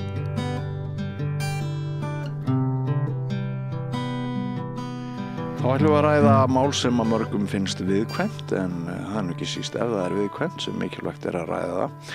Það er að blossar reglulega upp umræða veikindi og veikindarétt og hvort hann er misnotaður. Ég held að við séum öll saman það að veikindaréttur er ójafn á einkamarkaði og hjá hinu opinbera og það verður málþing undir lok þessa mánaðar þessi mál. Ég veit ekki hvort ég geti sagt veikind og gerfi veikindi, en einn fyrirlesara þar Gunnar Ármannsson, lögmaður. Hann ætlar að ræða, ég held, misnotkun réttarins og fleira. Og hann hingað mættur í Rauðaborðinu. Vertu velkomin, Gunnar. Já, þakka fyrir það. Takk fyrir. Gaman að fá þig. Já, bara gaman að koma. Fyrsta skipti það ekki, sem þú kemur hingað til okkar? Jú, þetta í fyrsta sinn. Ég er alltaf gaman að fá fólk í fyrsta skipti. Hér viljum við hafa alla liti samfélagsins og alla raddir. Og ég hef fylgst svolítið með þínum skrifum. Þú hefur, sem sagt, eitt af því sem þú hefur sagt að sum stéttarfélög séu furðu hljóð vandamál sem þú hefur séð í þessum efnum. Já, mér finnst það. Já. Og ég get alveg útskýrt það dálítið vegna þess að það eru nokkur ár síðan ég fór að skoða þetta sérstaklega. Og það var nú bara af illri nauðsyn vegna þess að ég vinn hjá einn fyrirtæki sem er með yfir 200 manns í vinnu. Og við erum með stóra starfstöð fyrir austan á Reyðarfirði, þar sem við erum að þjóna álveri. Og það fór allt í að bera mjög á því að þegar við vorum með okkar starfsmenn sem eru margir sem koma erlendis frá, sem betur fer vegna þess að við fáum ekki fólk hér á Íslandi, þannig að við reiðum okkur á það að fá erlenda starfsmenn. En það fór að bera á því allt í að ef að starfsmaður sagði sjálfur upp störfum eða ef að við sögðum starfsmannu upp, þá kom eiginlega undantekningarlaust læknisvottorð daginn eftir eða samdægurs og það hitti yfirleitt alltaf þannig á að læknisvottorðið það gilti út uppsagnarfrestin. Okkur þótti þetta vera að var sérkennilegt. Þannig að svo gerist það í eitt skiptið að það samstarfsmaður einn sem að misbýður hvernig hans samstarfsmaður ætlaði að haga sér. Vegna þess að hann var búin að segja frá því að hann ætlaði sér að taka veikindi áður en að færi orlof og færi til heimalandsins. Og hann var reyndar í því tilviki búinn að óska eftir því að fá launalaust leyfi til að fara fyrr, en bara af aðstæðum þá gátu við ekki orðið við því. Þannig hann sagðist þá ætla að gera þetta svona og samstarfsmaðurinn lét okkur vita sem hann klagaði, vissulega, og ofbauð, skulum orða það þannig. Og það sem gerist það að við vitum að þessi tiltekni starfsmaður að hann komin til Reykjavík og að fara í flug til síns heimalands og við náum sambandi við hann og óskum eftir hann koma starfstöð okkar í Hafnarfirði og ræði við mannastjóra sem hann ekki gerði. En hann skilaði við læknisvottorði. Síðan gerist það að það koma 2-3 önnur læknisvottorð og meðan hann erlendis og öll frá heilbrigðisstofnun fyrir austan það að hann sé veikur og við vissum það vel að þessi vottorð þau voru ekki rétt vegna þess að maðurinn var ekki staddur fyrir austan þannig að það voru ekki læknisskoðun fram. En voru samt vottorðin ófölsuð? Já, já, þau voru það. Vegna þess að ég hef komist að því eftir að ég fór að kynna með þessi mál betur að læknar eru vandir af virðingu sinni og þeir vilja ekki standi því að falsa vottorð. Hins vegar kemur það fyrir þeir gefa út vottorð án þess að skoða viðkomandi sjúkling. Það sem ég gera í þeim tilvikum það að þeir fylla ekki út í reyting hvenar skoðun fór fram. Þar með eru þeir ekkert að segja að þeir hafi skoðað sjúklingin. En læknisvottorðið hefur hins vegar enga þýðingu í þessum tilvikum. Það sem gerist í kjölfara á þessu það að við neitum að greiða veikindalaun og við fáum þá stéttarfélagið á staðnum á mót okkur. Og þeir náttúrulega leita til síns lögmanns. Hvaða stéttarfélag? Þetta bara stéttarfélag fyrir austan. Þú vilt ekki nafngreinna það? Jú, þetta er besta stéttarfélag, Afl og standa sér vel í langflestu sem þeir gera og þeir eru vissulega bara að reyna að verja sína hagsmuni. En það sem ég vildi kannski segja með þessu það að mér finnst stundum sem stéttarfélögin gangi mjög langt í að verja mál sem eru raun og veru óverjanleg. Mér finnst ekki velja nógu vel úr. Nú það þannig að ég hef reynslu af því að starfa fyrir stéttarfélag. Ég var framkvæmdastjóri læknafélagsins í 7 ár og ég lendi í alls konar málum þar. Og við fengum stundum inn á okkar borð mál félagsmanna sem að við einfallega neituðum að fara með lengra að því að okkur fannst þá félagsmenn okkar ekki vera með réttin sín megin. Mér hefur fundist vanda á þetta dálítið hjá stéttarfélögunum vegna þess að við erum að fá á okkur alls konar kröfur sem að við erum bara alls ekki sammála og þarna fyrir austan það komu 3 mál í röð þar sem að við neituðum að greiða veikindaréttindi og alltaf fengu við stéttarfélag á mót okkur. Í engu þessara tilvika fóru þau áfram með málin. Þannig að þegar að til átt að taka þá bökkuðu að þau sá að málstaðurinn var ekki góður. Í opinberri umræðu síðan þetta átt sér stað, núna bara síðustu mánuð og jafnvel ár, þá hafa stéttarfélögin almennt verið furðu þögul þetta. Vegna þess að þau reynda kvartæfi því að atvinnurekendur séu grimmir og tala þetta með ákveðnum hætti og óvægnum hætti þegar að vera að tala misnotkun á þessu réttundum. En það þannig, þú þarf bara að hugsa sjálfa þig eða tala við vini þína eða tala við einhvern. Það eiga allir sögur það að vinnufélagar þeirra séu eða hafi misnotana rétt. Og síðan ég fór að fjalla þetta, þá hef ég fengið inn á mitt borð alveg ótrúlega margar sögur og margvíslega sögur og maður bara skilur stundum ekki fólk skuli leyfa sér þetta. En það í þessu þetta að fólk almennt ekkit endilega hrifið að því að það sé vera að misnota réttin, það að segja vinnufélagarnir séu að gera það. Vegna þess að þetta bitnar á samstarfsmönnum. Ég meina, það bara nákvæmlega þannig. Þannig að þetta samfélagslegt mein. Já, en væntanlega það líka þannig að nú þú að tala fólk hjá einkafyrirtæki og þar eru einstaklingar sem hafa beina hagsmuni í rekstri frá degi til dags á því að halda vinnustæðinu saman. Í opinberum fyrirtækjum þá kannski minni vilji eða minni eftirfylgni. Það kann að vera að það sem meira máttleysi eða hvernig ég orða það gagnvart því að fara á bak við ástæður þess að fólk mikið fjarverandi, ekki satt? Jú, en þetta samt þannig, það munur á opinbera gerfinu og almenna markaðnum, en svo þetta líka bara munur á milli vinnustaða, hvernig kúltúrin og ég heyrði til að mynda sögu úr skólakerfinu nýverið sem áhugaverð að þar sem sagt sagan svo að það eru leiðbeinendur inn í tímum með kennurum.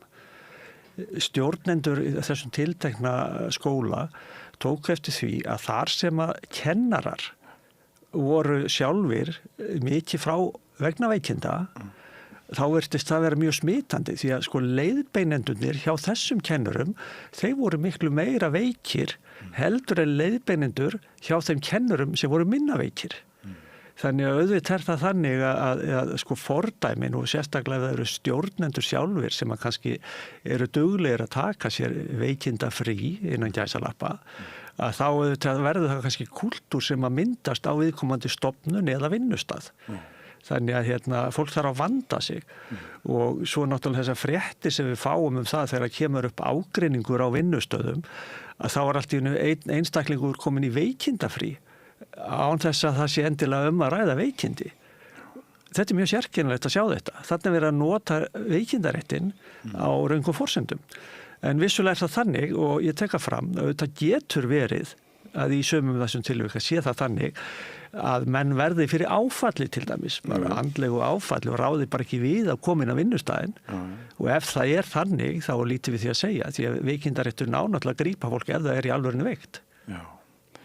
Þetta einmitt stór spurning. Hvenær leiðir högg eins og uppsögn sálrænt þannig á fólk að það bara lamist og treystir sér ekki vinnuna. Það getur mist allan pondus og status og það getur litið þannig á að það sé orðið bara skemmt epli á vinnustæðunum. Þetta hefur með virðingu að gera í einhverjum tilvikum.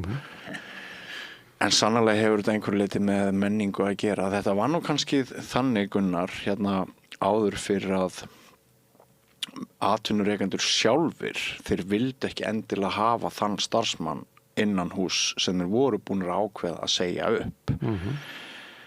Sérstaklega í efri lögum. Það var talið að hann myndi sennilega ekki gera fyrirtækinu gagn. með því að vera 3-6 mánuði eða hvað uppsagnar fresturinn langur áfram hjá störfum. Þannig að þetta var svona, já, í betri kimum efri lögum samfélagsins þá var horft til þess að það gæti verið neikvæður ávinningur af því fyrir fyrirtækið að hafa starfsmann áfram sem var búið að segja upp. Það kannski eitthvað sem við getum rætt að þetta sé bara valdefling litla mannsins með hendurnar að hann eigi það sama skilið og stjórnendur? Já, ef að maður vilja fara þá leið þá þarf við bara að semja það með þeim hætti að þannig eigi þetta að vera vegna þess að við mögum ekki gleyma forsögunni hvernig þetta Uppsagnarfresturinn, hann hugsaður fyrir báða aðila í grunninn. Launþeginn, hann getur nýtt uppsagnarfrestin til að finna sér aðra vinnu. Og þannig það nú oft og gerist það nú eirinni að launþegi sem í þessari stöðu að hann segir upp eða sagt upp að hann vinnur ekki endilega út allan uppsagnarfrestina þegar hann fær vinnu annar staðar og þá það gert með samkomulagi við vinnuveitandan. Að samanskapi það vinnuveitandinn sem þarf kannski að finna þá einhvern annan til að leysa af. Og í þeim tilvikum sem þú ert að nefna að þá það val vinnuveitandans að segja við starfsmannin að af þessum ástæðum vil ég ekki að þú vinnir hérna áfram þannig ég ætla að greiða þér uppsagnarfresti. Þetta getur líka átt sér stað eins og orðar innan gæsalöppa í þá neðri lögum á vinnumarkaði að þar sem að við erum bara að segja með verkafólk. Þar við kannski í dálítið skrýtinni stöðu vegna að margt af því fólki að vinna líkamleg störf og það getur verið mjög erfitt fyrir vinnuveitandan að missa slíka starfskrafta í burtu af því að hann getur ekki fyllt í störf. Þannig að þetta alveg flókið samspil og svo var maður líka ekki gleyma þessu að sko grunnurinn auðvitað sá að launþeginn hann selur vinnuaflið og vinnuveitandinn greiðir kaup. Ef að launþeginn mætir ekki til vinnu og ekki með lögmætar fjarvistir, þá fær hann ekki greitt kaupið. Þannig var þetta í byrjun. Og áður heldur en að veikindarétturinn kom til að þá einfallega var þetta á kostnað raunverulega launþegans ef hann veiktist og gat ekki mætt til vinnu.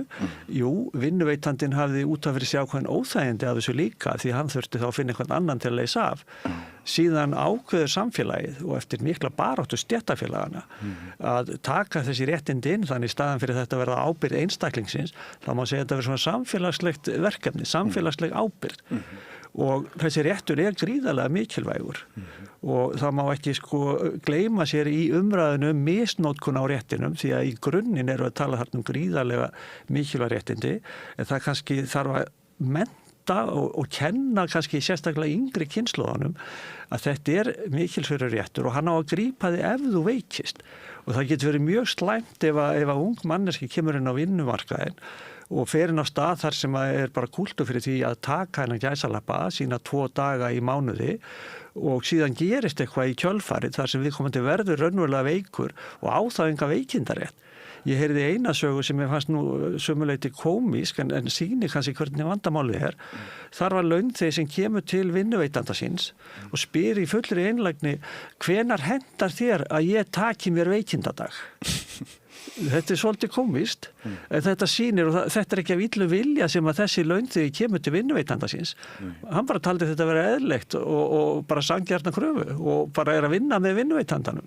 Þetta heyrir maður nú stundum í opinbera geiranum að það sé litið á það bara sem hluta af fríðindunum bara af starfsmannasamningi að það séu 2 veikindadagar í mánuði og sjálfsagt að taka þá. Sem afar slæmt.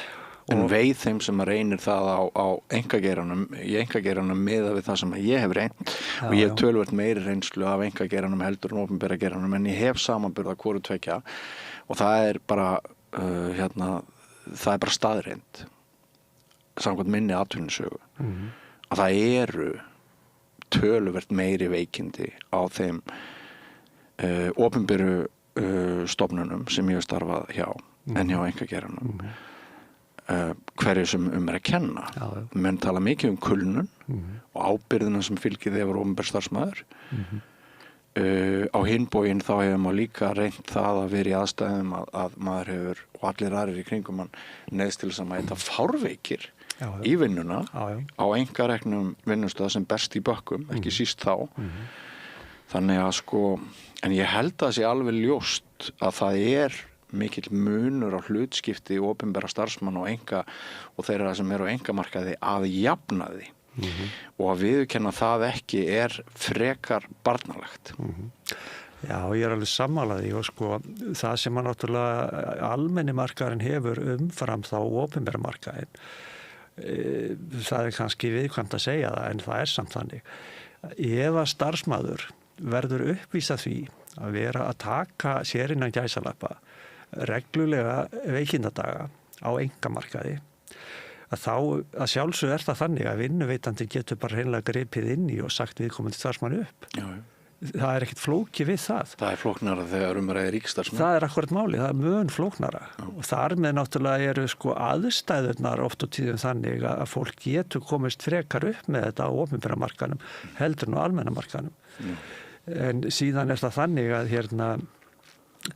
að sko þessi vinnustæðar þeir eru svo ólíkir. Ef við tölum til dæmis læknisvottorð, nú hafa vinnuveitendur þann rétt samkvæmt lögum að biðja læknisvottorð og þannig að launþeginn þurfa að sanna það að hann sé með lögmætt veikindaforfall. Umræðan hefur náttúrulega verið dálítið mikil þannig undanfarið að þetta sé mjög íþyngjandi fyrir heilbrigðisstarfsmenn og heilbrigðiskerfið og það alveg rétt og það bitnar þá raunverulega á okkur öllum sem samfélag. Hvernig nær maður sér í læknisvottorð? Það svo langt síðan ég fengi læknisvottorð, kannski bara svo langt síðan ég verið veikur. Nei, þetta símtal eða hvað gerir fólk? Nei, sko til þess að læknisvottorð sé fullgild sönnun, þá þarfst þú að fara og hitta læknin og læknir þarf að skoða þig. Já. Og hann þarf að skoða þig í veikindunum. Já. Og það sem að heilbrigðisstarfsmenn hafa kvartað yfir það að það kannski full biðstofa af sjúklingum sem eru raunverulega veikir. Síðan kannski einhverjir launþegar sem að mæta þarna líka sem eru bara með einhverja umgangspest sem að mun lagast að sjálfu sér á nokkura inngripa á kannski 2 til 6 dögum. Læknarnir sjá eftir þeim tíma sem fer að sinna þessum einstaklingi. Hann tekur tíma frá öðrum, það þarf að skoða sjúklingin, það þarf að skrá í sjúkraskrána hvað að honum og það þarf að skrifa út vottorðið. Og þeir segja að það sé ekki þeirra hlutverk að standa í þessari hliðvörslu fyrir hönd vinnuveitenda. Ég get haft samúð með þessu sjónarmiði, svo sannarlega. Staðreyndin hins vegar svo að það löggjafinn sem kom þessu kerfi á.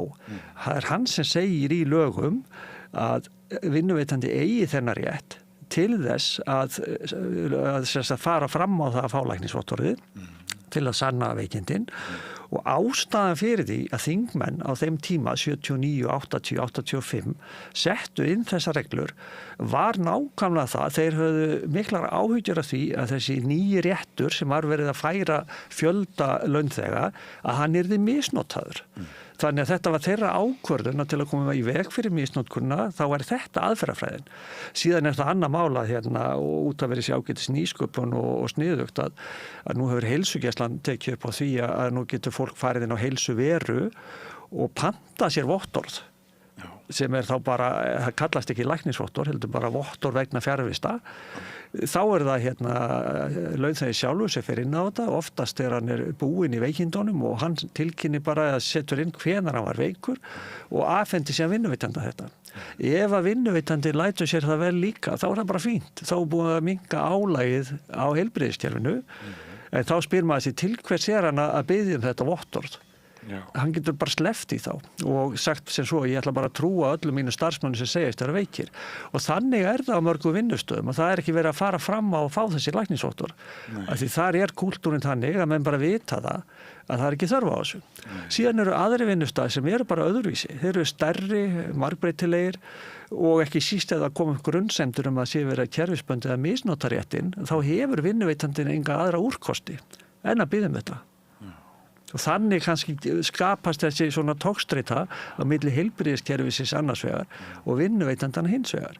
Og af því að nefndi nú stéttarfélögin áður og mér finnst þau nú kannski mættu beita sér betur, þá ætla hann samt að nefna það að Það var alveg stórgóð grein frá einu stéttarfélagi, nýverið, sem birtist á vísi.is.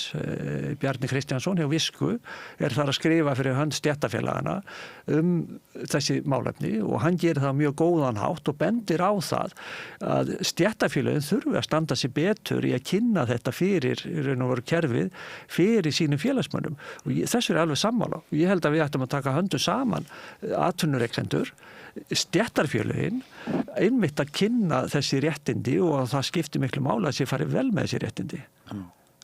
Viljum maður ekki traust. Einmitt.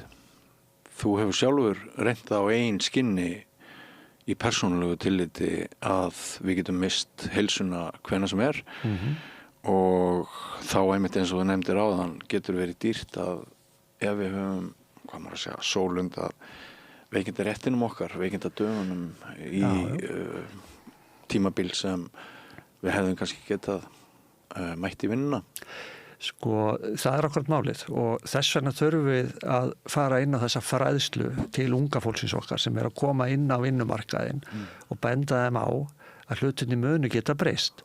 Þegar að við erum að koma inn á vinnumarkaðinn eða vorum að koma inn á vinnumarkaðinn, við vorum ungur haust og við töldum að það myndi lítið geta komið fyrir okkur eða eiginlega ekki neitt, við vorum ódrepandi ef svo má segja.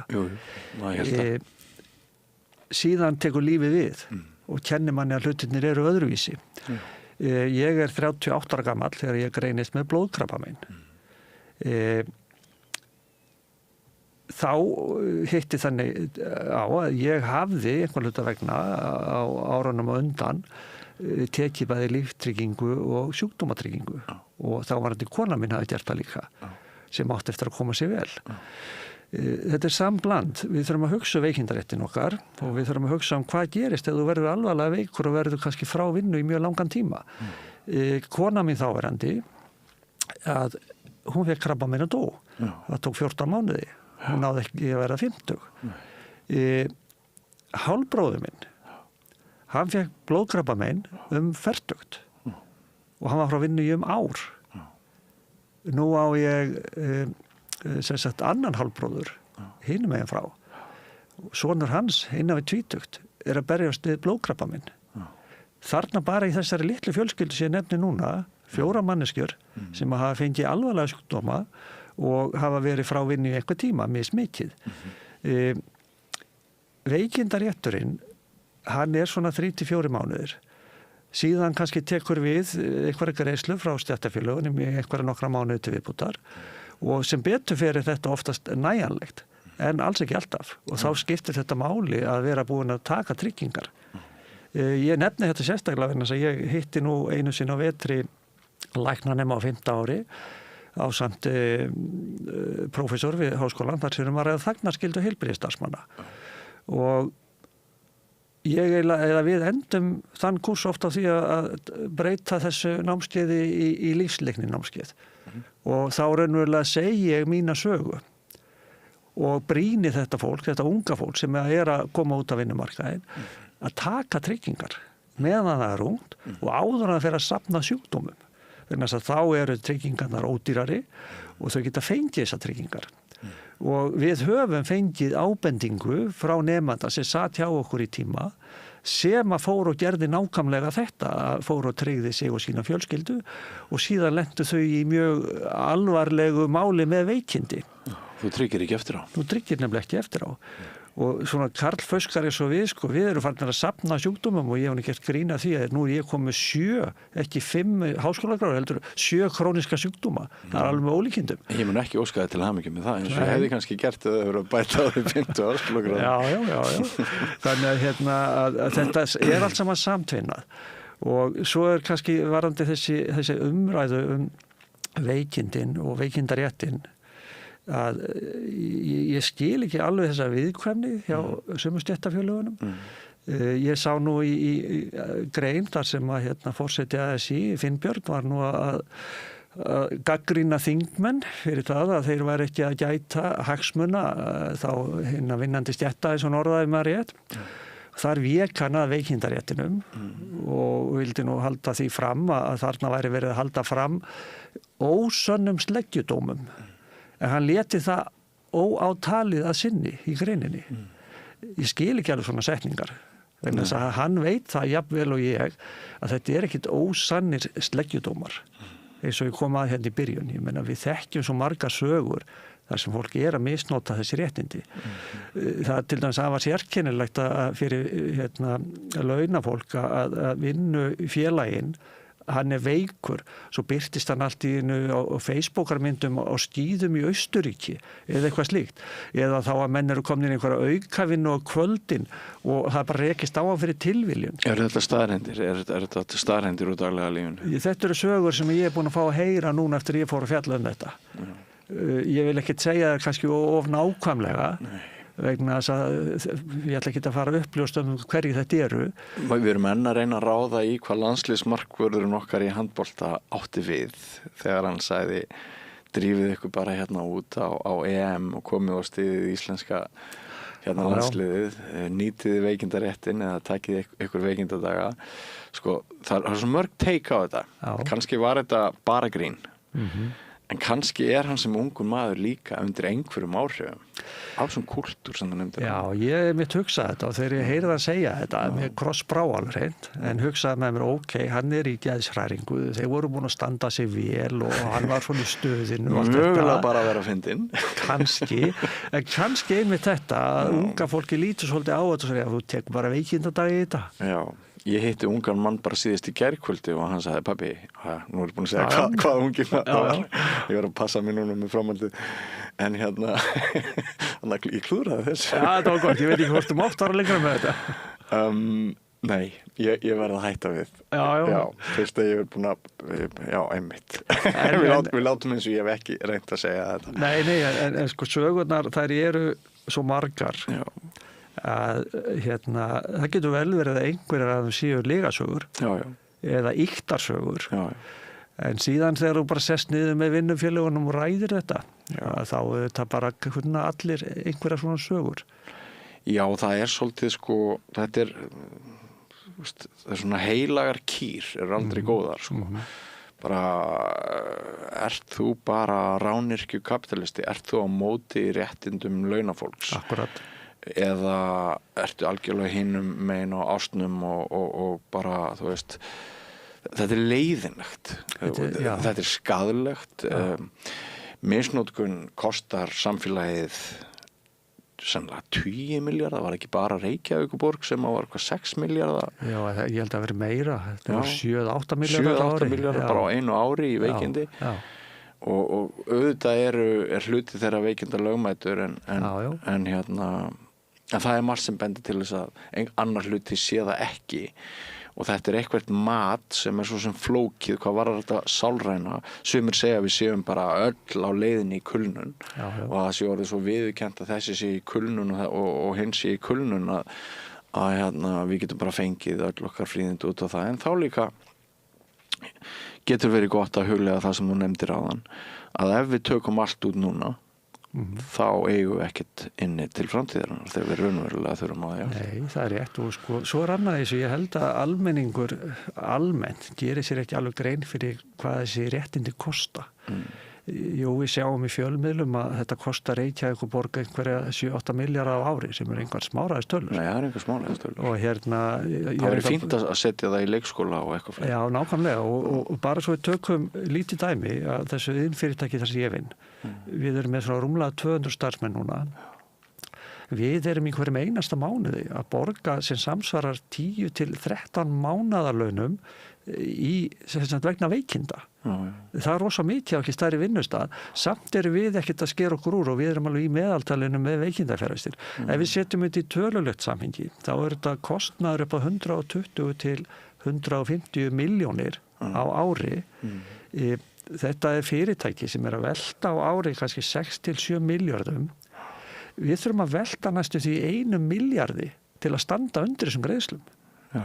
Það er 5. hver króna eða 7. hver króna, þannig að þetta er gríðarlegur kostnaður. En nota bene, þetta er auðvitað að hluta til og sem betur fer að örugglega mestuleyti kostnaðar sem við viljum bera, því þetta er sá kostnaðar sem við erum búin að semja að við ætlum að standa undir til þess að hjálpa starfsmönnum okkar sem eru raunverulega veikir.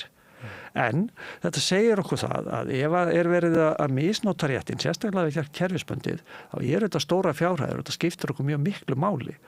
Og ennana þegar farið að tala um þetta á þessu nótum, þá sprettur alltaf upp þessi umræða. Býtum nú við, eru þessir atvinnurekendur eða þessi atvinnurekandi, treystir hann ekki starfsmanni sínum? Vill hann fá læknisvottorð? Þessi maður á bara ekki að vera í rekstri ef hann treystir ekki starfsmanni sínum. Þetta oft viðhorf sem maður heyrir. En eins og segi, þessi vinnustæðar eru misjafnir og sumstaðar þetta svona. Og ég get sagt eins og okkar vinnustæð, þá vorum við með þessa reglu þannig að við vildum fá læknisvottorð ef að veikindi voru lengur en í 2 daga. Eftir þessi umræða fór að staðall og við fórum að skoða þetta betur, að þá höfum við breytt þessum reglum. Þannig að nú segjum við, nú viljum við ekki vottorð fyrstu 4 dagana. Og það til þess að mæta þörfum heilbrigðiskerfisins. Við viljum ekki íþyngja heilbrigðiskerfinu að óþörfu ef við ekki þurfum þess. Við þess að vissulega áskilum okkur rétt til þess að biðja læknisvottorð jafnvel á fyrsta degi ef það eru grunnsemdir misnotkun. Þarna hins vegar með því að fjölga þessum dögum 2, þá teljum við að við höfum komið til móts við þessa umræðu, en við erum samt í þeirri stöðu að við þurfum stundum að biðja þessi vottorð og það mjög leiðilegt að þurfa að sitja undir þeirri umræðu með því séum við ekki að treysta starfsmönnum okkur, bara staðreyndinu þessi að við vitum að það kerfisbundin misnotkun í gangi og við erum þess að reyna að stuðla gegn þessu. Og það sem meira eftir að við fórum að skoða þetta með þessum hætti, þá erum við búin að fylgjast mjög vel með veikindatölunum og staðreyndin svo að á síðastliðin 3 árum þá hefur veikindafjárhæslum, þeim hefur fækkað hjá okkur.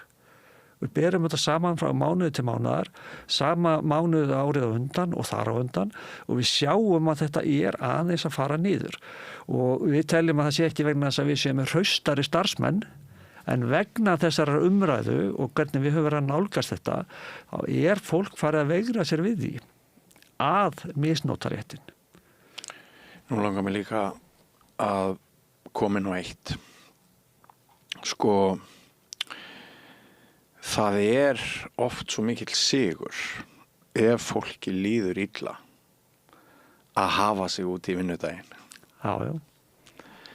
Og ég nú svo sem ekki lærður sálfræðingur en eitt svoleiðis.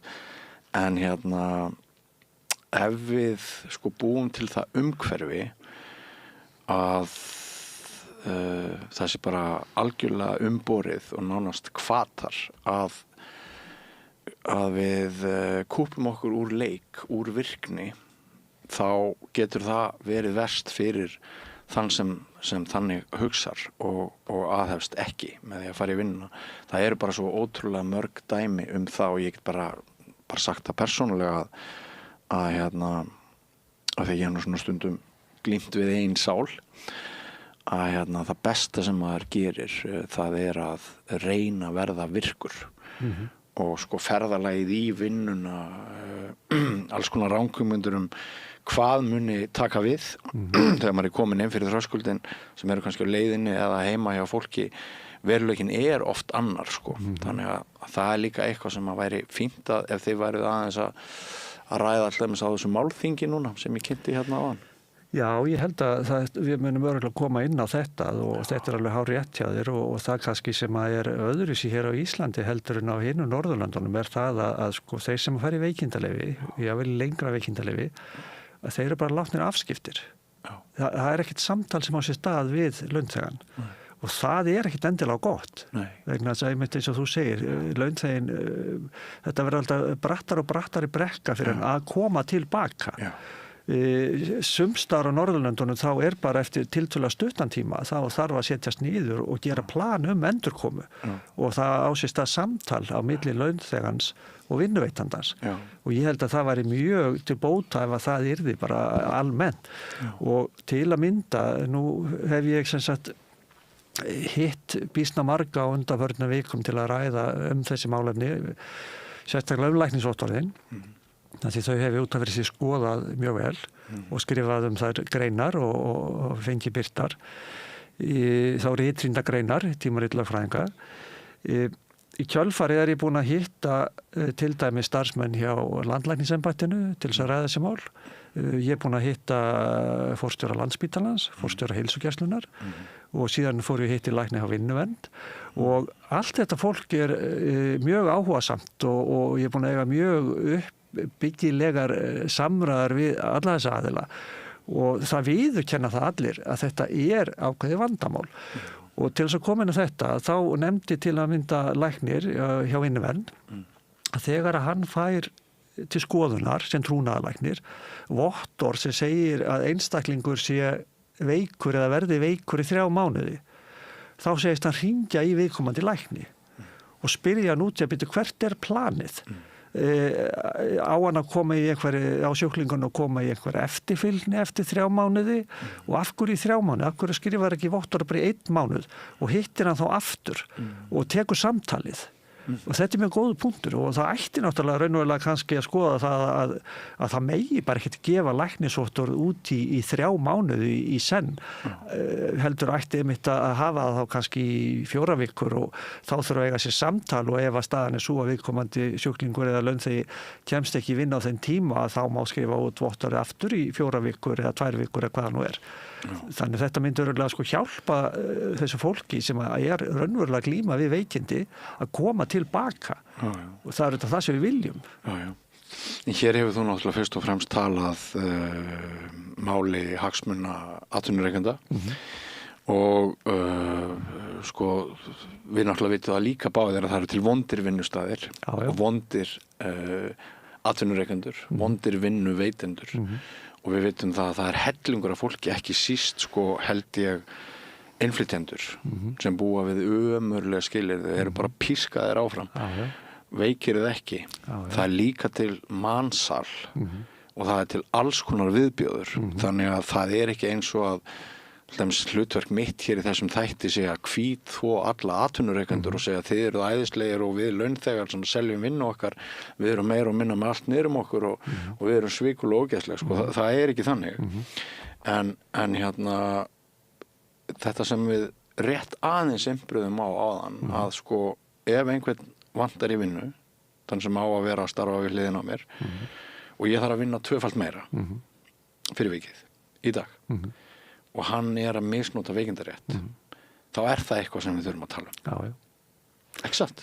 Ekki nokkuð spurning, við þurfum að gera það og það er gott að kosta inn á þetta varðandi til dæmis innflytjendur og þessa vondu vinnuveitendur af því það er alveg satt, þeir eru þarna sannarlega og þess vegna náttúrulega er til við stéttarfélagana alveg gríðarlega mikilvæg, algjörlega og þó ég hafi verið að gagnrýna stéttarfélagana einhverju leyti. Og ávinningur launafólks er náttúrulega að miklu leyti að þakka stéttarfélagana. Alveg ekki nokkuð spurning. Grjótarri baráttu þeirra áratugunar ás. Og ég meina sem betur fyrir eru þau þarna og þau spila algjört lykilhlutverk í þessu máli og við viljum að þau séu að gæta hagsmuna sinna félagsmanna. En það sem ég var að segja áðan er að þau þurfa stundum að vega og meta málin. Svo þegar þú nefnir, þetta er nú hálf hláleitt að segja þetta, en innflytjendur eða þeir sem eru búin að búa í landinu stuttan tíma og við erum að tala um aðganga heilbrigðiskerfinu og við segjum á tilli dögum að við viljum ekki hafa 2-falt heilbrigðiskerfi, hvernig sem við skilgreinum það og ég hef nú talað reyndar um þessi mál býsna lengi, býtu, hvað áttu við? Sjálfsög er 2-falt heilbrigðiskerfi hérna. Það er alveg augljóst. 2-falt eða 3-falt. Heldur þú að ég sé í sömu stöðu og einhver innflytjandi sem búin að búa í landinu í stuttan tíma til þess að fá læknisþjónustu? Nei, veit skulda ekki. Það er augljóst að það er ekki þannig. Fjölskyldur heilbrigðisstarfsmanna eru með mjög góðan aðgang almennt að heilbrigðiskerfinu og við bara ekki tengslanett við höfum miklu betri aðgang að heilbrigðiskerfinu heldur en mjög margir aðrir og þetta er auðvitað kannski vandamál sem er ekkert einfalt að glíma við en svona er þetta. Já, stéttaskipting. Það er bara þannig og við þurfum bara að viðurkenna það. Þannig við viljum ekki 2-falt heilbrigðiskerfi en við erum samt með það. Og í gæðum þá höfum við verið að sigla niður. Þú hefur líka skrifað greinar um það að heilbrigðiskerfi það er aðeins á niðurleið í samanburði við Norðurlöndin. Það er náttúrulega óskaplega leiðilegt að segja þetta en á árunum 2009 til 12 þá var íslenska heilbrigðiskerfið í 3. sæti í ákveðnum samanburðarlistum heilbrigðisþjónustu sem var verið að veita innan Evrópuríkjanna og ég skoða þetta núna í byrjun árs og nú erum við komin niður í 10. sæti. Ég er ekki að segja að heilbrigðiskerfið okkar hafi versnað á þessum tíma en í samanburði við önnur lönd. Þetta var vinstristjórnin sem að redda þessu. Jú, hún ætti að gera það. Að þá erum við að dragast aftur úr í þessum málum og það er mjög alvarlegt. Og aðeins við erum að tala um hennar veikindarétt sko, og menn vilja reyna að leysa hann. Sko. Þetta þarf samtal allra hagsmuna aðilana. Þetta þarf að vera aðkoma atvinnureikanda að þessum málum augljóslega. Þetta þarf að vera aðkoma launþega að þessum málum augljóslega. Þetta þarf að vera aðkoma heilbrigðiskerfisins augljóslega og að lokum þetta þarf að vera aðkoma alþingis. Það er alþingis sem setur þessar reglur sem að eru gildandi í dag og það er þá alþingis sem þarf að koma því ef það á að breyta þessu. Og af því að við erum að tala hérna um vandamál, ég hef ekki tala mikið um lausnir. Ég hef þó nefnt eina tillögu og fekk nú viðurnefnið bólabítur og búknaskálm fyrir að nefna það og það var einmitt frá talsmanni stéttarfélaga. En sko ég hef velt þessu upp vegna þess að þetta er sérstakt vandamál þegar að komir inn á þetta viðkvæma tímabil sem er uppsagnarfrestur. Það er í þeim tilvikum sem að virðist vera mjög mikil hætta á því að fólk frestist til að misnota hana rétt. Í þeim tilvikum hef ég spurt, er ástæða til að breyta kerfinu þannig að ef að starfsmann sem komin er á uppsagnarfrest veikist og vinnuveitandi vill fá læknisvottorð, að í þeim tilvikum þá verði viðkomandi sjúklingur að leita til trúnaðarlæknis. Ekki inn á heilsugæsluna eða eitthvað annað. Þetta myndi hafa það í för með sér að álagið á heilsugæsluna, það myndi minnka. Kostnaðar að þessu er þá borin af vinnuveitendum, þannig að það er þá náttúrulega að hugsa það líka. En í þessum tilvikum þá hefði sá læknir sem fær viðkomandi til skoðunar.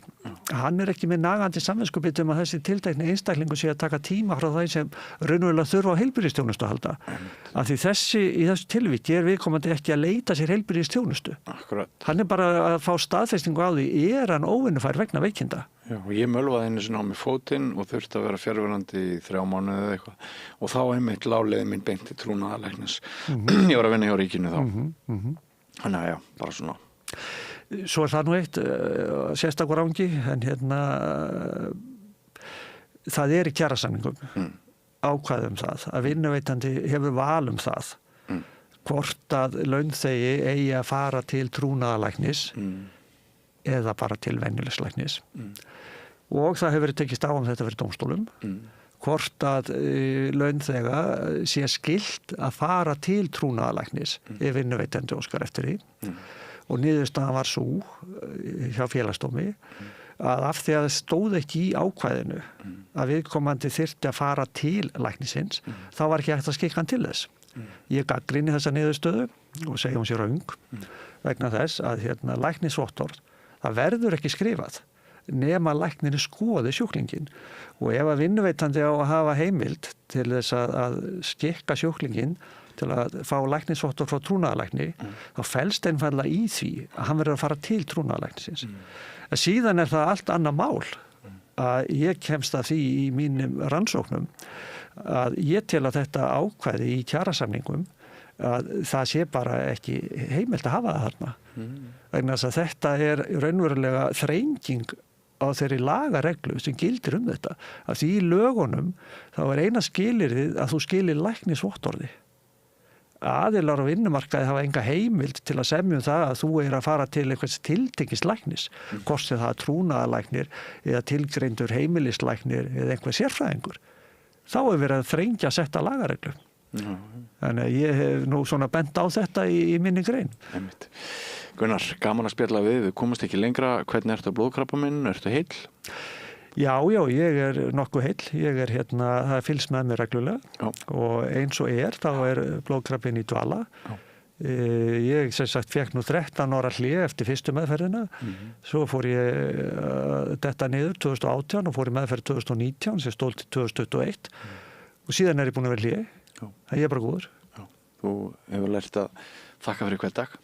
Ekki nokkuð spurning. Hver dagur er gjöf og við höfum að fara vel með hann. Satt. Gerðu þakki fyrir komuna. Takk sömuleiðis. Og áfram göngum við göttuna, kæru hlustendur og áhörfundur, nýr kafli hér eftir andartak. Alþýðufélagið er eigandi samstöðvarinnar. Markmið félagsins er að auðga og bæta umræðu í samfélaginu. Allir geta gengið í Alþýðufélagið með því að skrá sig fyrir áskrift að samstöðinni. Samstöðin.is. Við lifum á tímum þegar þörfin fyrir opna og gagnrýna umræðu er brýnni en nokkru sinni fyrr. Ég heiti Ólína Kjerúlf Þorvarðardóttir og ég styð og vel samstöðina, sjálfstæðan og óháðan fjölmiðil. Gerist áskrifendur á samstöðinni og taki þátt í að byggja upp öfluga og róttæka samfélagsumræðu.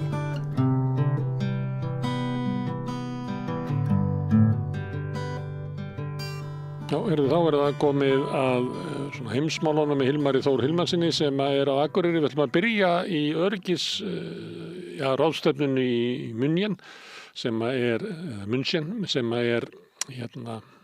einu sinni ári og var núna helgina. Það sem vakti mesta athygli var ræða Mark Rubio, utanríkisráðherra. Það var svona ákveðið fegileiki fyrst eftir að hún var flutt, að það var ekki jafnt svona grótesk tónnin í henni og hafði verið hjá Didi Vance varaforseta árin áður, en erindi var kannski nákvæmlega það sama, Hilmar, eða hvað? Jú, mér fannst það var alveg augljóst að hann miklu kurteisari og að gera okkur grein fyrir því náttúrulega gallin við þessa ræðu og þetta er Marco Rubio, hann er fyrir með utanríkismál fyrir Bandaríkin, þetta er ekki Trump, þannig að hann hefur ákveðið umboð eða samt sem áður, ef við skoðum Úkraínumálið, að þá er Marco Rubio miklu nær Evrópu í skoðunum heldur en til dæmis Didi Vance og Trump, þannig að hann er ekkert alltaf á sama blaðsíðu og forsetinn, og þannig að forsetinn sem að ræður í Bandaríkjunum eru ráðherrar ekki kjörnir, þeir eru bara valdir sem ráðherrar, þeir eru meira ráðgjafar, en allavega mér fannst ræðan, hún var kurteislega og vinsamlega mörgu leyti, en hún var samt alveg skýr þannig að ef Evrópa vill hafa Bandaríki sem bandamann, þá verður Evrópa að gera eins og Bandaríkin vilja. Það því það að Evrópa getur ekki verið með eina sjálfstæða utanríkisstefnu, sýnist mér. Það er líka annað varðandi þetta það er náttúrulega talað mikla aukningu útgjalda í varnarmálum eða hermálum og það er alveg ljóst ef Evrópa ætlar að hafa gott samband í Bandaríkin þá þurfa þessi vopn að koma mestuleyti frá Bandaríkjunum. Og þessi 5% að fara á 2% 5% af verklega landsframleiðslu til hermála raunverulega þýðir það að Evrópa þarf að kaupa bandarísk vopn í mjög miklu mæli og það er ekki vel tekið ef ég held að eitthvað 60-70% af vopnum í Evrópu komið frá Bandaríkjunum. En það er ákveðin skuldbindning þarna. Við vorum náttúrulega að henda 1 milljarði, við vorum að láta 1 milljarð í það að kaupa vopn frá Bandaríkjunum til að senda til Úkraínu. Já, við erum hluti af því og það sem að gerist náttúrulega það með okkar utanríkisráðherra, við höfum enga varnarmálaráðherra, en hún mætir á fundi Norðurlandana og Eystrasaltsríkjanna G8 og sem varnarmálaráðherra vantilega, að því utanríkisráðherra fer með varnarmál. Og þá er ákveðin pressa því öll þessi lönd eru með heri og öll þessi lönd eru á hættusvæði, annarkvort með landamæri við Rússland eða liggja í Eystrasaltinu eða eiga efnahagslega við Rússland. Þau eru öll lofandi hrædd, þau eru öll með heri og þau vilja vera með útgjöld til hermála. Danmörk það er frétt að vera að sýna það að það hefði verið minni útgjöld í Íslands heldur en Danmörkur en Danmörk hefur verið gert þau mistök eða ég segja dæmt hluti rangt að þeir hafa talið það að með því að vera alltaf mjög mikil banda með Bandaríkin í öllu þar á meir í Afganistan og allstaðar að þá myndu þau eignast velvild Bandaríkjanna aldur og ævi hvenær sem væri og ég að Bandaríkin myndi taka hagsmunir þeirra fram með sína eigin. En við sjáum það í Grænlandsmálinu að þegar kemur að svona stórveldasamkeppni eins og Grænland, þar sem að Bandaríkin orðin óttaslegin vegna og ekki bara í dag heldur bara í framtíðinni vegna umsvifa Rússa og Kínverja, að það skiptir þetta voðalega máli að Bandaríkin fara mjög illa með Danmörku og hóta fyrir bara að ráðast á beita valdi hjá Danmörku. Það er ákveðið, en ég var að þetta með Ísland, þú kemur að þá finnst mér, hefur alltaf fundist að því Ísland gekk inn í NATO 1949 sem herlaus þjóð og það var raunverulega búið að samþykkja að við værum þáttakendur í NATO og borgaralegum forsendum ekki í hernaðarþættinum, að við ættum að halda okkur þar. Það virðist vera utanríkisráðuneytið sé annarra skoðunar, að við færum okkur meira og meira inn í hernaðarhlutann, sem mér finnst að það ákveðin hætta til lengri tíma litið, að þá verðum við ekkert undan þegin lengur, menn ef við erum að kaupa vopn fyrir Úkraínu, þá getum við alveg skipt vopn fyrir okkur sjálf. Og ef við erum að kaupa vopn, þá getum við alveg fyrir með her, eins og önnur ríki. Þannig að sko Ísland er að færa sig til, sem mér finnst vera ákveðin hætta með. Þannig að ég hef alltaf verið andvígur þessari hugmynd að við værum að fara inn í hernaðarhlutann og kaupa vopn, við getum gett mikið gagn á allt annan hátt. Og þetta, mér finnst að vanta langtíma hugsun hvað þetta varðar í utanríkisráðuneytinu. Þar auki er utanríkisráðuneytinu farið að tala með herskáum hætti gegn Rússlandi á sama tíma og það er áhyggjur á því að það séu skip frá Rússlandi, rannsóknarskip og fiskiskip sem við vitum ekkert hvað er um borð í þessum skipum, sem eru bara við rétt utan okkar efnahagslögsögu nálægt sæstrengjum sem ef þeir verða eyðilegar þá erum við bara dottnum sambandi við umheiminn. Vistu það voða sérstakt sko að sérstaklega þegar svona mikil óvissa í Bandaríkjunum, vegna því Trump hótar alls konar hlutum.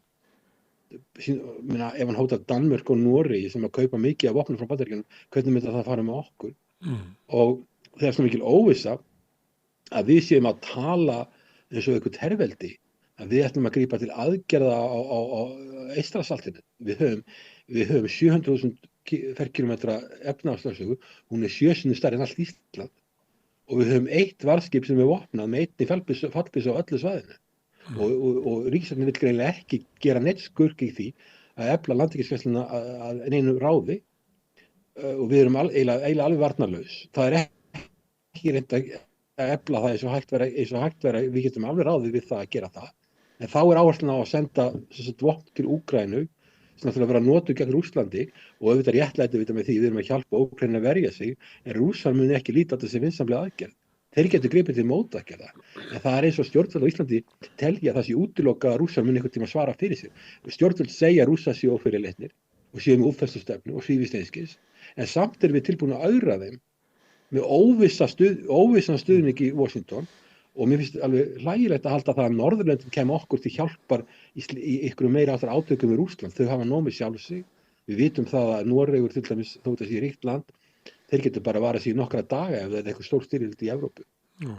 Ég skil ekki sko, að vanta heila hugsun í þetta og alla langtíma sem að vanta að þið vera að hugsa hagsmuni okkar í þessum málum og hvað við erum í hættulegri stöðu ef við drögumst inn í átök herlaust land og svo líka þegar okkar ráðherrar er að mæta og fundi það vita allir ráðherrarnir í kringum borðið að við erum ekki með her. En þeir ætlast bara til þess að við tökum þátt en að taka þátt í þessum vopnakaupum, mér finnst að vera misráðið og það er líka umhugsunarvert að Bandaríkin sem eru okkar aðalbandamaður, við erum með tvíhliða varnarsamningar á 1951 og þeir buðu okkur að vera stofnaðalega NATO 49, þau vil ekkert borga krónu í þessi mál lengur, þau verður hætta við það og Marco Rubio á fundum í München, hann mætti ekki einu sinni á fundin þar sem að stuðningsmenn Úkraínu voru að ræða frekari stuðningu Úkraínu og áframhald, hann fór til Ungverjalands og hitti Orbán sem er fyrirlitin af mörgum Evrópusambandsleiðtogum. Þannig að sko Bandaríkin vil ekki taka þátt í þessu, þau eru tilbúin að selja vopn en vil ekki koma nálægt þessu, en við erum að koma að þessu, en við erum ekki hins vegar tilbúin að byggja upp okkar eigin varnir. Við erum með viðkvæma sæstrengi, við erum með risastóra efnahagslögsögu, við erum ekki tilbúin að eyða mjög takmörkum peningum í það, en við erum tilbúin að standa í svona brölti og ég meina það er löngu komin tími til að fara að reyna að binda enda á því, það er búið að standa yfir lengur en seinni heimsstyrjöldin, 4 ár. En Evrópa er ekki með stól við borðið það sem hefur verið að semja endalok stríðsins einhvers staðar í Abu Dhabi held ég. Það sitja bara Úkraínumenn, Rússar og Bandaríkjamenn. Nei, þeir sögðu það strax. Já, þeir sögðu það er ekki hægt að tala við Putin. Það er ekki að semja við hann. Þeir eru að dæma svo leik. Og Bandaríkin eru á annarri skoðun vegna þeirra langtíma þjóðaröryggishagsmuna að þeir þurfa að ná eðlilegum samskiptum við Rússland og þú sért bara með friðaráðu sem Trump er að setja í gang. Þar er hann með Putin og þar er hann með Lukashenko, forseta Hvíta-Rússlands. Og Orbán er einn af fáum, hvaða vestræðinni leitt leiðtogar hafa leiða máls af því að vera þetta friðar á. Ég heyrði það að Orbán ætlaði að vera það. Þannig það hefði myndast ákveðin gjá á milli Evrópu og Bandaríkjanna, samt treystir Evrópa á Bandaríkin og býður í ofvæni hvað þau segja, og svo eru misvísandi skilaboð frá Evrópuleiðtogum. Forseti Finnland segir að Finnland geti varið sig eitt gagnvart Rússlandi og Evrópa geti varið sig gagnvart Rússlandi á og stutt. Á meina leiðtogi forsvarsmaður í NATO segir að það sé bara draumórar. Þannig að þetta er svona ruglingslegt, bæði sko ósamstaða innan hópsins og líka gjá á milli Bandaríkjanna og Evrópu, og það er ekki hægt að tala við Pútín en samt á að semja, og ég skil þetta ekki uppi við mátti ekki ræða mála, átti bara sigra á vígvellinu, nú skammast yfir því að fá ekki vopnahlé.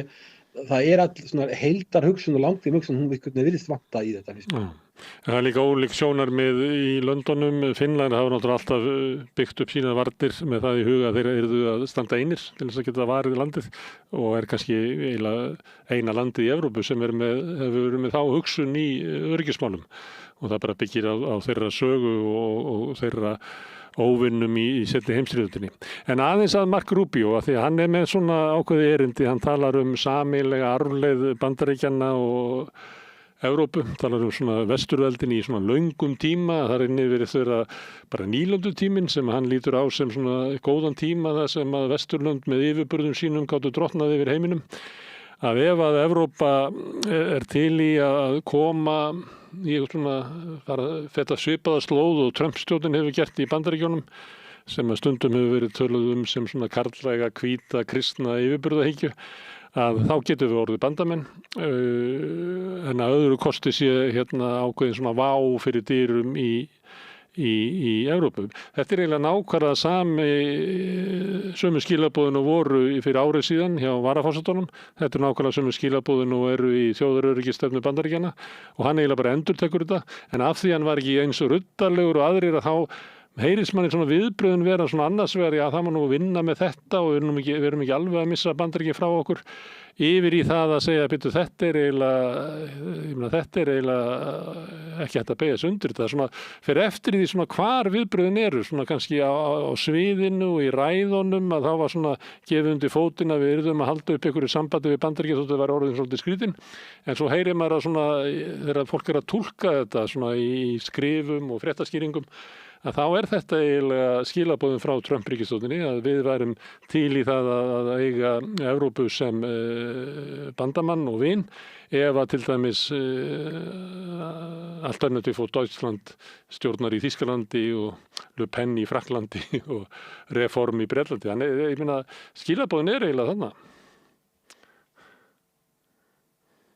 Já, það er það er verið að tala um eitthvað svona gildi, og það er náttúrulega til kristin álfa, það er líka vísað í það, og það hefur náttúrulega verið miklu fólksflutningar frá Miðausturlöndum inn í Evrópu sem að Bandaríkin líta á sem ákveðna ógn, því að við vitum það að Bandaríkin er í endalausum styrjöldum í þeim heimshluta, og hluta til þessi straumur innflutnings fólk sem hefur verið að flæða inn í Evrópu er vegnast endalausa styrjalda í Miðausturlöndum. Og jú, það verður að tala um einhver svona gildi, en samt sem áður þá er það þannig að Evrópa verður hún verður að fylgja Bandaríkjunum, það er að taka þátt í stórhlutasamskipti við Kína, vera Bandaríkjanna megin, kaupa vopn frá Bandaríkjunum. Þannig að það er alveg ljóst sko með þetta, þá er Evrópa getur minna sjálfstæð utanríkisstefnu, ég get ekki séð það. Það er það sem er svo skrítið, Ilmar, það er svo skrítið að meðan að Bandaríkin borguðu brúsan í öryggismálum, að þá var Evrópa ekki með sjálfstæð öryggisstefnu og bara elti Bandaríkin. Nú er hugmyndin að Evrópa borgi fyrir sig, af hverju á hún þá samt að halda áfram að vera með öryggisstefnu Bandaríkina? Já, þetta er alveg rétt það sem þú segir, því að þegar ég var að vinna í NATO málum fyrir mörgum árum, fyrir aldamót, frá 1950-1999, þá var það þannig að Bandaríkin borguðu allan brúsann, og mörg lönd voru undir þessum 2% þá voru, og þá var eiginlega samstæðan það að Bandaríkin réðu eiginlega öll að því þeir borguðu mest af þessu, og Bandaríkin voru til í að borga Bandaríkin voru til í að þennan leika því þau borguðu meira og þá réðu þau öllu. Núna eins og þú segir, á Evrópa að fara að bera upp 5% af verkefnaðarframleiðslu sem flest Evrópuríki ráða ekkert við og muni aldrei geta gert, það reyndir á að gerast á 10 árum. Ég held að, mér skilst að Bandaríkin sjálf ekki að fara í 5% af verkefnaðarframleiðslu, þau eru kannski 3,5% af verkefnaðarframleiðslu, en þá eru reiknað þeir búin að borga svo lengi. En þau vilja samt sem áður, að Evrópa beri uppi NATO að mjög miklu leyti og þannig að Bandaríkin getur fært sig meira til Asíu og væntanlega þau inn á norðurslóðir og einbeitt sér meira á heimaslóðum í Suður-Ameríku eins og við sáum í Venezuela. Evrópa beri þetta upp en eigi samt sem áður, ef hún vill vera áfram bandamaður Bandaríkina, þá verður hún að sitja og standa eins og Bandaríkin segja. Það það sem maður verður var við og eitt af því sem var nefnt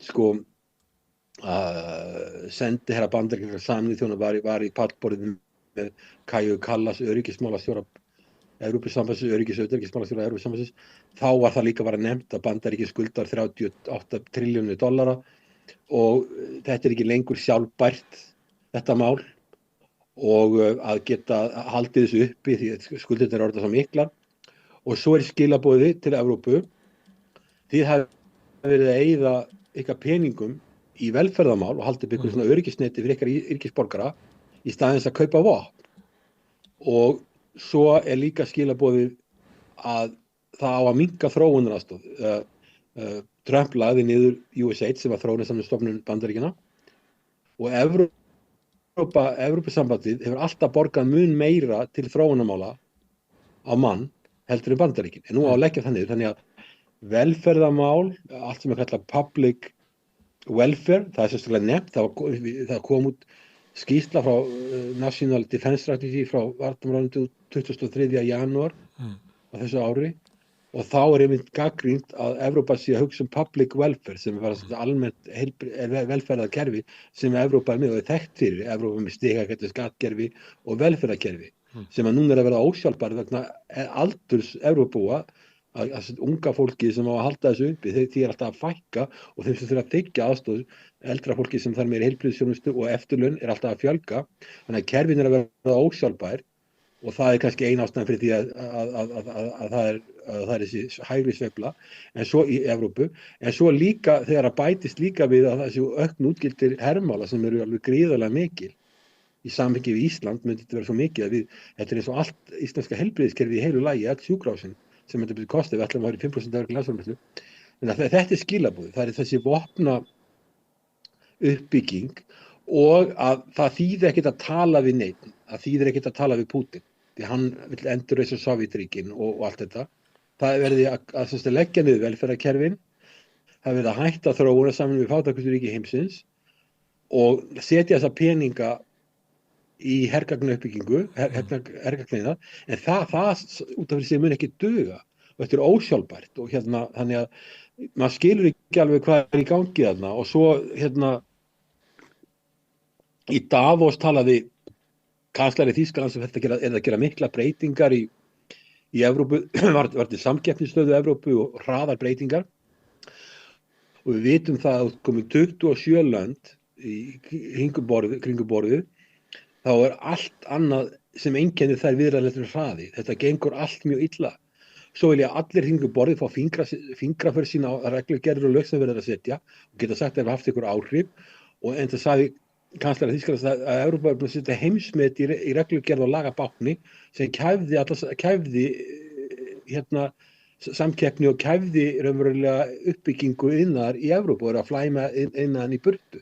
Það alls konar vandamál sem þarna er verið að stríða. Svo náttúrulega erum við líka með það að helstu lönd Evrópu, Bretland er með forsætisráðherra sem stendur mjög höllum fæti, Frakkland er með forsætisráðherra sem er að detta út á næsta ári, Þýskaland er með óvinsælan leiðtoga, kanslara Þýskalands, óvinsælan sem er með samsteypustjórn og það sem er erfitt að taka ákvarðanir. Þannig að Evrópa stendur fram fyrir alls konar áskorunum og svo eru aðrir eins og Macron sem er að hætta næsta ári sem forseti, bara kosningaldi í maí, að hann vill tala sameiginlegan hér og svo er varnarmálastjóri í Evrópusambandsins sem er frá Litáen Hann vill taka upp 100.000 manna sameiginlegan her Evrópusambandsins, sem sameiginlegur her, sem á að vera bara tilbúin alltaf 100.000 manns.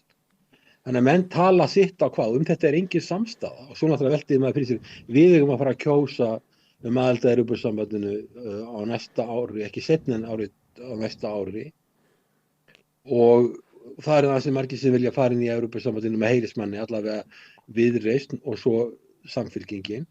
En maður heyrir ekki talað það, sko, erum við tilbúin að fara inn í þennan pakka og þó að við höfum fengið undanþágu 1949 frá því að vera með her og vera herlaust land. Ég get ekki séð það að við fáum það í Evrópusambandinu og þar farið að tala það, þessi lönd sem eru alveg ofan í Rússlandi, eins og Eystrasaltsríkin, þau vilja ekkert annað en bara sameiginlegan her Evrópusambandsins. Það líka vegna þess, sko, að bandalag eins og NATO byggir á trausti og það traust mjög mikið laskað. Article 5 eða 15 grein, hún byggir bara á trausti, þú bara treystir á að það sé brugðist við. Jafnvel þó að orðalag þessara greinar sé mjög óljóst. En það traust að miklu leyti bara horfið. Núna, það farið, það við tekin algjör óvissa. Og þá heyrir maður að Eystrasaltsríkin sem alltaf tölu alltaf fyrir samstarf við Bandaríkin og NATO eru núna farin að tala sameiginlegan her Evrópusambandsins. Já. Maður heyrði svona ólík viðbrögð við stöðunni gagnvart Bandaríkjunum. Til dæmis Ursula von der Leyen, hún var að tala að Evrópa þyrfti að hafa svona öryggi bara á vefnum. Þá var líklega að segja að Evrópa þyrfti eiginlega að vera frjáls gagnvart stóru bandarísku netfyrirtækjunum. Forsætisráðherra Danmerkur lagði áherslu á það að það var ekkert búið að leysa Grænlandsmálið, það var bara langt í frá. Þannig að menn mættu ekki svona skauta fram með því eins og það væri eitthvað svona þýða í samskiptunum við Bandaríkin. Svo það annað að Bandaríkinu verið alltaf skilgreina Kína sem sinn svona höfuðandstæðing í heimsmálunum. Og það bara rúta allra leiðtoga Evrópu til Kína að reyna að búa til einhverja samninga og viðskipti við Kína. Þannig að þetta svona mjög óljóst.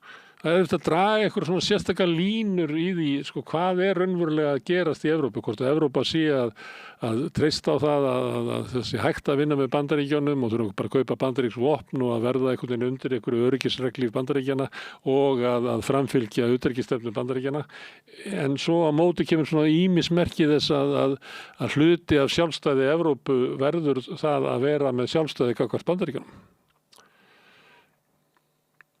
Já, það eru til dæmis passir það Kanada, passir til Frakklands, Þjóðverjarnir, þessi lönd eru farin að fara til Kína í ferðir til að kanna möguleika á meiri viðskiptum. Passir til Frakklands hefur sagt að fjárfesting fyrir Kína verið velkomin. Bandaríkin hafa algjörlega mótið því. Já. Bandaríkin hafa barist gegn því að Kínverjar fjárfesti í Evrópu, sérstaklega í hátækni. Þannig að þessi lönd eru farin að tala við Þjóðverjar farin að tala með vera samstarf við BRICS-löndin sem eru lönd sem eru undir forystu Kína, sem eru í annarri heimsmynd, sko, BRICS og þessi lönd sem eru starfa með Rússlandi og undir Kína. Það farið að líta á það að tala meiri viðskipti við Indland sem í viðskipti við Rússland og hefur vakið mikla úlfúð í Bretlandi, í Evrópu og Bandaríkjunum. Tala meiri viðskipti við þá, meiri viðskipti við Brasilíu og svo framvegis og að taka við fjárfestingu frá Kína. Allt þetta mun mæta hörðum viðbrögðum í Bandaríkjunum. Það að segja öll til dæmis að kom hótun beint frá Donald Trump leið og forsætisráðherra Kanada fór til Kína að ætla að gera fríverslunarsamninga. Þá eru þið refsiaðgerðir gegn Kanada. En það verður spenna framöndan. Evrópa er klemd þarna á milli. Sjá það að þau þurfa að auka sín viðskipti og tryggja viðskipti annars staðar vegna tollastefnu og vegna bara óvissu vegna Bandaríkjanna. Það mikill óstöðuleiki og bara traustið það sem óljós hvort þetta treysta Bandaríkjunum lengur. Það bara við skiptum stefnu svo oft og þannig að það ákveðið vandi. Svo náttúrulega var þessi tæknimál sem þú nefndir, tæknirissa í Bandaríkjunum. Það náttúrulega NATO sáttmálinn tekur ekki á ýmsum málum sem varða tæknimál vegna þess að þessi tækni var ekki til þegar að 49 þegar sáttmálinn var gerður, þannig að margt sem vantar inn í NATO. Þannig í sjálfu sér eðlilegt að ríki vinni saman í tæknimálum og ég sé ekkert að því að við Íslendingar gegnum samninginn með Evrópska efnahagssvæðið og fundi við Evrópusambandið að við séum að tala við þá slíka hluti. Þú nefndi Grænland, að það sé þýða, það er óvissa með Grænland og maður bara velti fyrir sér þegar maður sér þessa strandleiki Rússa, þeir hafa verið að fjárfesta mikið í höfnum og alls konar, það töluvert mikið fjárfesting, bæði viðskiptalegs eðlis en líka hernaðalegs eðlis eftir allir lengjunni með Rússlandi, það sem North-East Passage, svo kallað. Það er mikið fjárfesting og mikla siglingar og þar eru Kínverjar að leggja áherslu á samvinnu við Rússana sem er eðlilegt því þeir eru stærsta útflutningsland í heiminum, langstærsta útflutningsland í öllum heiminum og þeir eru háðir siglingaleiðum og þetta er mjög mikið mál fyrir Kína að komast þessa leið. Hins vegar er Northwest Passage sem liggur af Alaska, Grænlandi og Danmörku, það er eftir sem ég skilst bara miklu minni fjárfesting, vantar hafnir, vantar alla aðstöðu til þess að sé hægt að vera með flutninga þessa leið og ef að Bandaríkin ætla sér að fara í einhverja mikla fjárfestingu þarna, við vitum það Danmörku hefur ekki enga fjárhagslega burði til að fara í mikla fjárfestingu fyrir hönd Grænlands. Kanada hefur mjög takmarkaða burði, þetta er 1/8 stærð hagkerfis Bandaríkjanna ef ekki minna. Bandaríkin hafa Alaska megin möguleikann, ef að Bandaríkin ætla að fjárfesta þarna fyrir 100 milljarða eða trilljón eða meira, þá skil ég Bandaríkin að þau vilja hafa einhverja stjórn á því sem þetta er að gerast og ég held að þegar að það sem gerist með Grænland, þegar að Bandaríkin er orðin hrædd að missa tökin á norðurslóðum og þessu svæði sem er Norður-Ameríka, missa tökin á því alveg og missa og verið miklu veikara stöðu en Kína og Rússland, að þá verður ákveðin hræðsla. Stórveldi eru þannig, Bandaríkin eru stórveldi og það verður ákveðin ótti við að verða undir þarna á þessu svæði. Og þá eru alþjóðalög og alþjóðastofnanir og siðferðileg álefni þau víkja fyrir þessari samkeppni og að ná valda jafnvægi. Og að því leyti skil ég Bandaríkin og ég sé ekki að segja það að Bandaríkin eigi að taka við Grænland með valdi og slíkt. Ég er ekki að segja það, en ég er bara að segja það að viðbrögð Bandaríkjanna og þessi ótti sem er núna miklu meira heldur en það var, því við vitum það að Truman forseti Bandaríkjanna á tími seinni heimsstyrjaldarinnar eftir seinni heimsstyrjaldarinnar vildi kaupa Grænland og það er ennþá lengra aftur í tíman að forseti Bandaríkjanna vildi kaupa Grænland. En núna er þetta orðið miklu heitara mál bæði vegna siglingaleiðanna og líka vegna auðlinda og að það er alveg klárt að svo kallar North-East Passage, Northwest Passage sem að Bandaríkin, Kanada og Danmörk ráði yfir, það þarf að þróa þarna mikla innviði og spurningin er svo, eru Bandaríkin tilbúin að fara í mikla innviða fjárfestingu í löndum þar sem að fjárfestingin raunverulega væri í eign annarra landa. Ég veit ekki hvernig það ætla að leysa það, en það er alveg ljóst að það getur vel verið að í dag eða á morgun þá skiptir þetta kannski ekki svo miklu máli en á næstu 10, 15, 20 árum, 30 árum, þá verður þetta stórum mál hvernig þessu svæði verið stjórnað og ég skil vel út frá stórveldasjónarmiðum Bandaríkjanna að þetta er mjög viðkvæmt mál og erfitt mál. Ég skil líka Danina náttúrulega að það þarf að virða þeirra landamæri og svo framvegis og það þarf að virða rétt Grænlendinga. Þess vegna hefði maður haldið það að eins og með Ísland að þá hafa Bandaríkin aðgang á Íslandi og að Grænland lýsti við sjálfstæði og væru síðan með tvíhliða varnarsamningu Bandaríkin og öryggismál Grænlands væru í raunverulega höndum Bandaríkina. Það finnst þetta til lengri tíma langa eðlilegt en það finnst mér að Grænland þurfi að þarf fyrst að hugsa út frá hagsmunum Grænlands. En þessi spenna er þarna áfram og hún verður þarna áfram og ég held þessi rétti að hún er hvergi nærri horfin. Nei, það er þessu er ekki lokið en maður þurfti kannski að fara að reyna að meta það að það er náttúrulega leiðin í gegnum Íshafið yfir Rússland styttir leiðina frá Kína til Evrópu og sleppir þarna svolítið erfiðum átakasvæðum sem að getur verið. Það var gott fyrir sjálfsjórnmálur í Kína, það verið gott að hafa þá leið líka til að upp á að hlaupa. En maður kannski sér það ekki alveg sama hinum megin að hvaða leiðir þetta sem að þetta styttir, því að leiðin frá Kína til Bandaríkjanna, þú þarft ekki að fara þarna norður fyrir til þess, þannig að þetta væri þá leiðin frá Kína og Asíu, það er náttúrulega fleiri lönd en við talast um svona Kína, en við erum að tala um Malasíu, Indónesíu og alls konar lönd sem eru mjög vaxandi þarna, sem eru í viðskiptum út allan heim, að það væri þá fyrst og fremst Suðaustur Asía sem væri þá tengd við Evrópu, sem að væri. Já, þessi siglingaleið sem Kínverjar hafa mestar áhyggjur af, það er svo kallar Malakka-streit sem er á milli Malasíu og Indónesíu. Og ef að þeirri leiðir er lokað, þá myndi til dæmis Kína ekki komast lengur í Persaflóan, nema bara landleiðina. Ef að Indland og Bandaríkin, Malasíu og Indónesíu myndu loka Malakka-streit út vegna deilina við Kína, og Kína er að þjarma að ASEAN-löndunum, að þjarma sérstaklega Filippseyjum, Víetnam og Malasía er orðið mjög þreytt, út af Suður-Kínahafi, Malasía, Víetnam og Filippseyjar eru í deilum við Kína út af Suður-Kínahafi og Indónesía dregst inn í þetta líka þó hún sé ekki með aðgang á Suður-Kínahafi og ef að það verða deilurnar harðna við Kína þá gætu þessi lönd tekið sér saman og loka þessari leið fyrir Kína og þá kemst Kína ekki í Persaflóan og mesta olíu Kína kemur frá Íran, Persaflóan. Það eru þessi lönd Íran, Írak, Kúvait og þessi lönd Sádi-Arabía. Og komast þeir ekki lengur í olíuflutninga myndi stöðvast í Kína og Kína myndi hægja mjög á hagkerfinu þeim fljótlega ef það myndi missa þessa siglingaleið. Þeir geta komist þarna norðan megin og fengi olíu líka frá Rússlandi, en fyrir þá er þetta mikið hagsmunamál. Svo eru Austur-Asíulöndin, þau hafa líka áhuga á þessum siglingaleiðum vegna þess að þau eru þeirra efnahagsmódel hefur alltaf, sem er ólíkt Afríku og Suður-Ameríku, hefur alltaf byggst á útflutningi. Þannig að siglingaleiðir fyrir ódýrari siglingaleiðir fyrir þær eru skipta sköpum. Þannig að fyrir þær að komast þessa leið líka skiptir máli og eins og bendir á Indónesía, þetta er 300 miljónar land hér uppir og er gríðarlega mikill hagvöxtur þarna. Indónesía getur 5. stærsta hagkerfi í heiminum innan ekki svo langs tíma. Þannig að þessi lönd eru öll að horfa á Víetnam er núna í miklum vexti.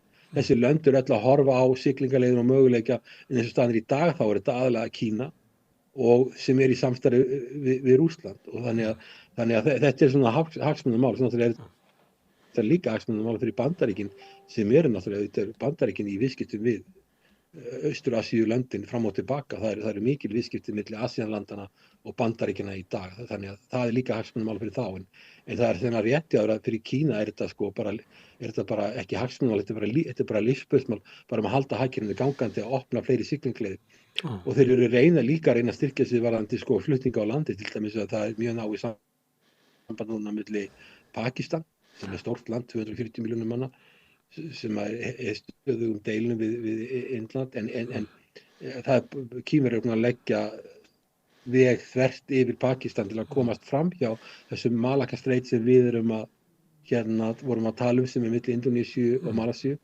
og þá er þeir að reyna að opna alla leiðir, siglingaleiðir á landi, bæði járnbrautir og vegi en hins vegar er það þannig að langt mest af flutningum Kína varandi þeirra útflutning það fer í gegnum fyrir á sjó. Já, og það sýnir kannski alvöruna á baku þetta. Það sýnir alvöruna á baku þetta ef að fólk hefur áhuga, þá getur það farið bara yfir á netið og googlað plönum skipaskurði sem að liggja í gegnum Kaspíahafið út í Svartahafið. Þar eru svona, ég veit ekki, þetta er svolítið framtíðamúsík, en þar eru Kínverjar að skoða möguleika á því að opna gríðarlegt skipaskurðasystem sem að myndi fara þá úr Svartahafinu yfir og þar er nóg af olíu yfir til Kína. Þannig að þetta er alvöru mál fyrir Kínverja að opna nýja skipaskurð. Já, svo líka er annað líka því ég var í Bangkok núna nýlega í rannsóknarleyfi að þar hafa Kínverjar sýnt því áhuga, þú veist hvað Tæland er í laginu, þetta er svona svo rani, þetta er svona mjótt suðurhlutin af því að grafa þar í gegn skurð til þess að komast fram hjá Malacca Strait, þá bara hreinlega bara í gegnum Tæland. Og það eitthvað sem að yfirvöld þar hafa verið að tala og með Kína, og það náttúrulega ábáslega stór fjárfesting og Kínverjar hafa talað að vilja gera þetta. Þá náttúrulega vakna sjónarmið hjá Tælandi, þetta dýr fjárfesting, þeir myndu þurfa að taka mikið af svo að láni. Þeir verða að skipta landinu í tvennt og suðurhlutin, þetta eru aðalega múslimar sem búa þarna, þetta er viðkvæmt svæði pólitískt. En það alls konar í gangi og það er búið að tala þetta í mörg ár, að grafa þetta skipaskurði í gegn og þetta snýst siglingaleiðir og þetta eru allt saman mjög viðkvæm svæði og þannig að þetta í gangi og þess vegna skil ég sjónarmið Trump að vilja tryggja stöðu Bandaríkjanna á norðurslóðum, alveg eins og hann að reyna að tryggja stöðu Bandaríkjanna í Asíu með því að við erum með ógus sem eru Bretland, Bandaríkin og Ástralía í bandalagi saman og síðan með Quad, það sem Japan, Indland, Ástralía og Bandaríkin. Þannig að það er verið að mynda alls konar bandalag til að styrkja stöðuna og þetta náttúrulega miskunnið samkeppni og það það sem að gerist þegar komin svona ótti og við erum komin með margpóla heim, það sem það eru 3 stórveldi, jafnvel 4 þegar Indland kannski fyrir að teljast líka vera stórveldi, að þá verður þetta miklu harðari barátta og við erum að sjá þetta líka út af siglingaleiðum. Hörðu, það reitt inn í lokina því að ég ætla að enda bara á Marco Rubio. Þessi svona erindi að Evrópa þarf eiginlega að verða eins og við til þess að við getum unnið með henni. Ég meina þegar maður að horfa á þróunina innanlands í Bandaríkjunum að þá er það náttúrulega vopnað útlendingaeftirlit sem að ferðast borgin og bæinn og ríðst inn á veitingastæði til þess að henda út fólkinu sem að vaska upp. Þetta eiginlega skilaboðin að þið þurfið að fara þessa leið ef að þið ætli ekki að enda í siðmenningarlegu hruni held ég að orðalagið sé. Hvaða áhrif heldur þetta hafi á pólitíkin í Evrópu þar sem að Bandaríkin koma eiginlega með skilaboð inn í stjórnmál Evrópu sem eru kannski ekki svo ólík skilaboðum Rússa að hvaða flokka við eigum að kjósa til þess að Evrópa lifi af í þessum breytta heimi. Já, ég hugsa að þú vitir nú meira þetta valheldur en ég, en allavega, þú sást að Marco Rubio var núna í Ungverjalandi og Ungverjaland hefur viljað loka sínu landamærum og það er svona hægri flokkur með mjög harða útlendingastefnu og þeir landamæri í Schengen við Ungverjaland og þeir hafa verið mjög íhaldsamir og auðvitað þarf að taka á þessum málum í Evrópu að fólk eins og í Þýskalandi og í Svíþjóð þar sem eru komin Svíþjóð sérstaklega vandamál með glæpi og annað, að það náttúrulega, það skiptir máli fyrir Evrópu að fá inn fólk. En trúir þú því, Hilmar, má ég spyrja það einu, trúir þú því að glæpir í Svíþjóð séu afleiðing innflytjendastefnu? Trúir þú Trump að glæpir í Bandaríkjunum séu fyrst og fremst innflytjendur, glæpalýður sem hefur hleypt út úr fangelsum annarra landa sem breiðist yfir Bandaríkin og ef við hendum þessu fólki út þá verður engin glæpi framtíð í Bandaríkjunum? Trúir þessu? Nei, yfirgnæfandi meirihluti fólk sem kemur inn í Evrópu og Bandaríkin fólk sem skilar jákvæðu framlagi til þjóðfélagsins. En það skiptir það máli að það verði ekki til slömm og alls konar útkjálkar sem úr sambandi við þjóðfélagið í löndum. Og Bandaríkin Bandaríkin sjálf eru samfélag innflytjenda og þeir hafa immigrant culture og þeir hafa Bandaríkin hafa verið mjög lægin og meira lægnar en Evrópa að ná saman fólki úr mjög ólíkum þjóðfélögum og búa til þjóðfélag, því þetta allt saman, hægir öllu saman. Ég búið í Bandaríkjunum í 10 ár. Það hægir öllu saman, ólíkum trúflokkum, ólíkum samfélögum og fólk frá ólíkum uppruna og það sem hefur styrkt Bandaríkin það að þau eru með voru allavega eru með bestu háskólinn í heiminum, hafa getað dregið að hæfileika fólk allstaðar að heiminum. En Hilmar, það líka í Bandaríkjunum það líka í Bandaríkjunum stórveldið sem það líka í Bandaríkjunum sem hefur haft svona vasa það sem að fólk af sama uppruna ég veit ekki að segja rotta sig saman en við erum með Chinatown í í bæði á vesturströndinni og austurströndinni, þú ert með litlu Ítalíu, þú ert með gríst hverfi inn í Brooklyn og þannig að það bara í sögu Bandaríkjanna eru dæmi að þú veist þetta, ég meina skaðinn af þessu ekkert stórkostlegur, þetta sé það þannig að síðustu innflytjendurnir eru oft mest í glæpunum vegna þess að þeir eru mest á jaðri samfélagsins og þannig var það í New York að einu sinni voru þetta Írar og svo voru þetta Gyðingar og svo voru þetta Ítalir og svo voru þetta fólk frá Karibahafinu og svo voru þetta kannski Sómalar og guð má vita hvað. Þannig að þessi svona hugmynd að við séum einhvern veginn höll á bjarginu, að því að það verið að tala um kristin viðhorf og kristin viðhorf í kringu Trump-stjórnin eru náttúrulega evangelísk suðuríkja kirkja sem að trúir einhvern veginn á að við séum borgin á bjarginu og erum umsetin af einhverjum andstæðingur sem að grafa undan okkur. Raunverulega er ráðamenn í Bandaríkjunum að koma til Evrópu og biðja okkur að taka upp þessa hugmyndafræði. Sem að mér finnst svolítið skrítið, sko. Ég sé ekki alveg hvar viðtökurnar eiga að vera. Já, sko, en ef þú tala um Kína hverfi, til dæmis í New York eða í San Francisco eða í London, þá er þetta iðandi af lífi og þetta fólk er þekkt eða það var sama hvar sem heima, þetta er iðandi af lífi, þetta er gríðarlega mikið viðskipti, þetta er friðsamt fólk sem er mjög vinnusamt. Og það er ekkert af því, þetta er ekki slömm. Ekki heldur Afríku hverfið sem er í París eða, þú veist, þar er líka komið indverska götur. Ekkert endilega, það tengist ekkert því. En það þarf samt sem áður að vera, sko þegar að taka inn fólk, þannig að það þarf að vera einhvers konar kerfi og þannig að Schengen var búið til á sínu tíma til þess að fylgjast með hverjir er að koma, hverja erinda. Og þegar ég var gestaprófessor í Aþenu fyrir nokkrum árum, þá var það bara þannig að það gekk bara stjórnlaust fólk fólk kom bara fótgangandi inn á Schengensvæðið án eiginlega nokkurs eftirlits inn í Grikkland og var svo með það í huga að komast norður og þá, ef maður talaði við sumt af þessu fólki, þá var hugmyndin svo að við getum komist að það er meiri félagsleg réttindi og við viljum komast í það. Það er alveg, og mikið af þessu fólki er bara gagnlegir þegnar og Evrópa er að eldast og hún þarf að taka inn innflytjendur. Þessi Bandaríkin, sko ef Bandaríkin ætla að halda sínum stöðustu stórveldi í heiminum með Kína, að því Kína er 4 sinni fjölmennir eða eitthvað svoleiðis, þá verða þeir að halda frá að taka inn mikið magna innflytjendur. Þeir verða að gera það, ef þeir ætla að halda sinni stöðu. Ef þeir gera það ekki, þá tapa þeir sinni stöðu. Það er ákveðið bakslag út af Trump, því hann er svona gengur á langt í þessu.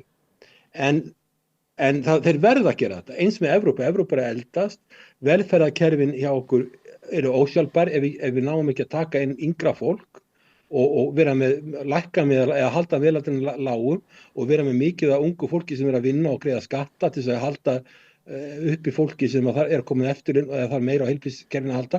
Það verður að gerast, en auðvitað þarf að gera það á einhvern hátt þannig að það sé friður.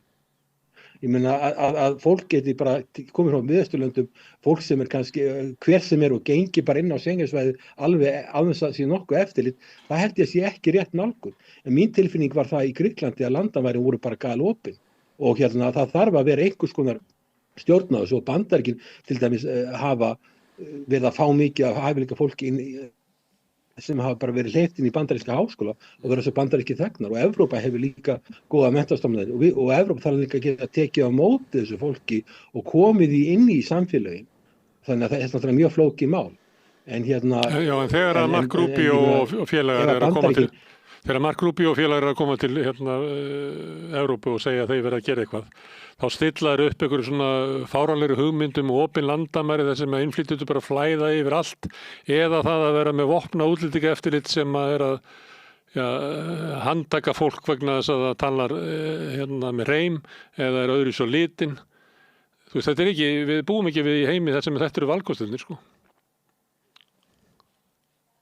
Nei, og það við erum að fá, ég meina til dæmis fá fólk frá Asíulöndum inn í þessi, inn í Evrópu. Það er alls konar fólk sem við erum að fá inn í Evrópu sem er mjög gagnlegir þegnar og nauðsynlegir þegnar og verða hluta af samfélaginu og svo framvegis og geta starfað í samfélaginu. En svo eru líka til svæði þar sem að verða einhvers konar slömm sem út úr tengslum við allt. Það er eitthvað sem er ekki endilega sök innflytjendana bara, það er líka þjóðfélögin þurfa að geta tekið á móti fólki og veitti réttan stuðning og stuðla að því það verið gagnlegir þegnar. En ég meina það er alveg ljóst að Bandaríkin hafa orðið stórveldi sem þeir eru vegna innflytjenda. Það er kannski eitthvað sem Trump hefur ekki, hann sé sjálfur innflytjandi, hann er frá Skotlandi, upprunnin frá Skotlandi og Þýskalandi. En ég meina ég held samt sem áður sko að Schengen-svæðið þannig, það eru Schengen-landamæri og það er ákveðnar reglur það hverju fara inn á Schengen-svæðið og það þarf að framfylgja þeim. Það hefur alltaf verið, það er svo erfitt að komast inn á Schengen að ég hef verið í Afríku þar sem að sko barirnir heita Schengen sem er eiginlega bara eins og að heiti paradís eða eitthvað. Það er svo erfitt að komast inn á Schengen að það er talað það eins og að sé bara sko gullnaliðið. Og það segir allir sem hafa farið og ferðast heiminn og verið í flugstöðum og séð hvernig landamæraeftirlitið er að taka út fólk sem er dökkt á litin eða lítur út eins og séð frá Miðausturlöndum. Það er bara sá sem heldur þessu opin landamæri í Evrópu, hann er bara, ég veit ekki hvað hann er búin að vera fastur í Dýrafirði í 50 ár. Nei, ég var í Aþenu og ég bara hitti fólk sem hefði bara farið fótgangandi frá löndum eins og Pakistan og slíkum löndum bara fótgangandi inn í Evrópu. Hins vegar sem háskólaprófessor þá veit ég það að ég hef alveg lent í því að vilja fá nemendur, afburða nemendur inn í Háskólann á Akureyri og frá Asíu eða einhverjum löndum sem eru bara fólk sem sér er það fólk. Þá er alveg rétt, það er mjög erfitt að fá fara í gegnum alla pappísvinnuna og það er ákveðin galli. Þannig að sko, það er eitthvað sem Bandaríkin hafa verið, ég lærið sjálfur í Bandaríkjunum og það var tölvur pappísvinna í kringum það, ég tók bæði Masters of Doctor í Bandaríkjunum og þarna var maður að hitta fólk úr öllum heimsóknum og það hefði farið í gegnum ákveðin kerfi og síðan blómstraði margt þetta fólk í Bandaríkjunum. En ég er alveg sammála því að það er varðandi að fá inn að afburða fólk inn í Evrópu, inn í háskólana, þá hlýtt sem ég hef þekkja þess, að það er allt of flókið og erfitt að mínum dómi, mikið skrifstofu bátt í kringu það og er ekki hagkvæmt fyrir Evrópu. En hins vegar sem ég sá í Grikklandi, mér fannst það ekki vera sko æskilegt að fólk geti bara komið fótgangandi hvaðan sem var og farið inn í Grikklands og haldið svo norður. Það þurfa að vera einhverjar reglur og svo þurfa þessi lönd líka að geta tekið á móti þessu fólki og veitti þann stuðning sem það þarf þess að verði hluti af samfélaginu. Og svo þarf kannski að draga úr stríðsátökum og árásum inn í þessi lönd sem að valda gríðarlegu flóttamannastraumi þar sem að fólk er bara að reyna að bjarga lífi sínu á flótta. Já, það er svolítið mótsagnakennt þegar að Bandaríkin er að gagnrýna Evrópu fyrir þetta vegna þess að stór hluti af þessu fólki er að flýja átök sem að Vesturlönd og þá ekki síst Bandaríkin hafa tekið þátt í. Ólögleg innrásin í Írak 2003, stríð í Afganistan sem stóð í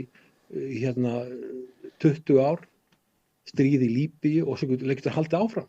Þetta fólk er að flýja og bara flýja dauðan sko. Og auðvitað þarf þetta fólk að fá einhver stuðning en það þurfa að vera einhver kerfi til að taka á móti þessu fólki.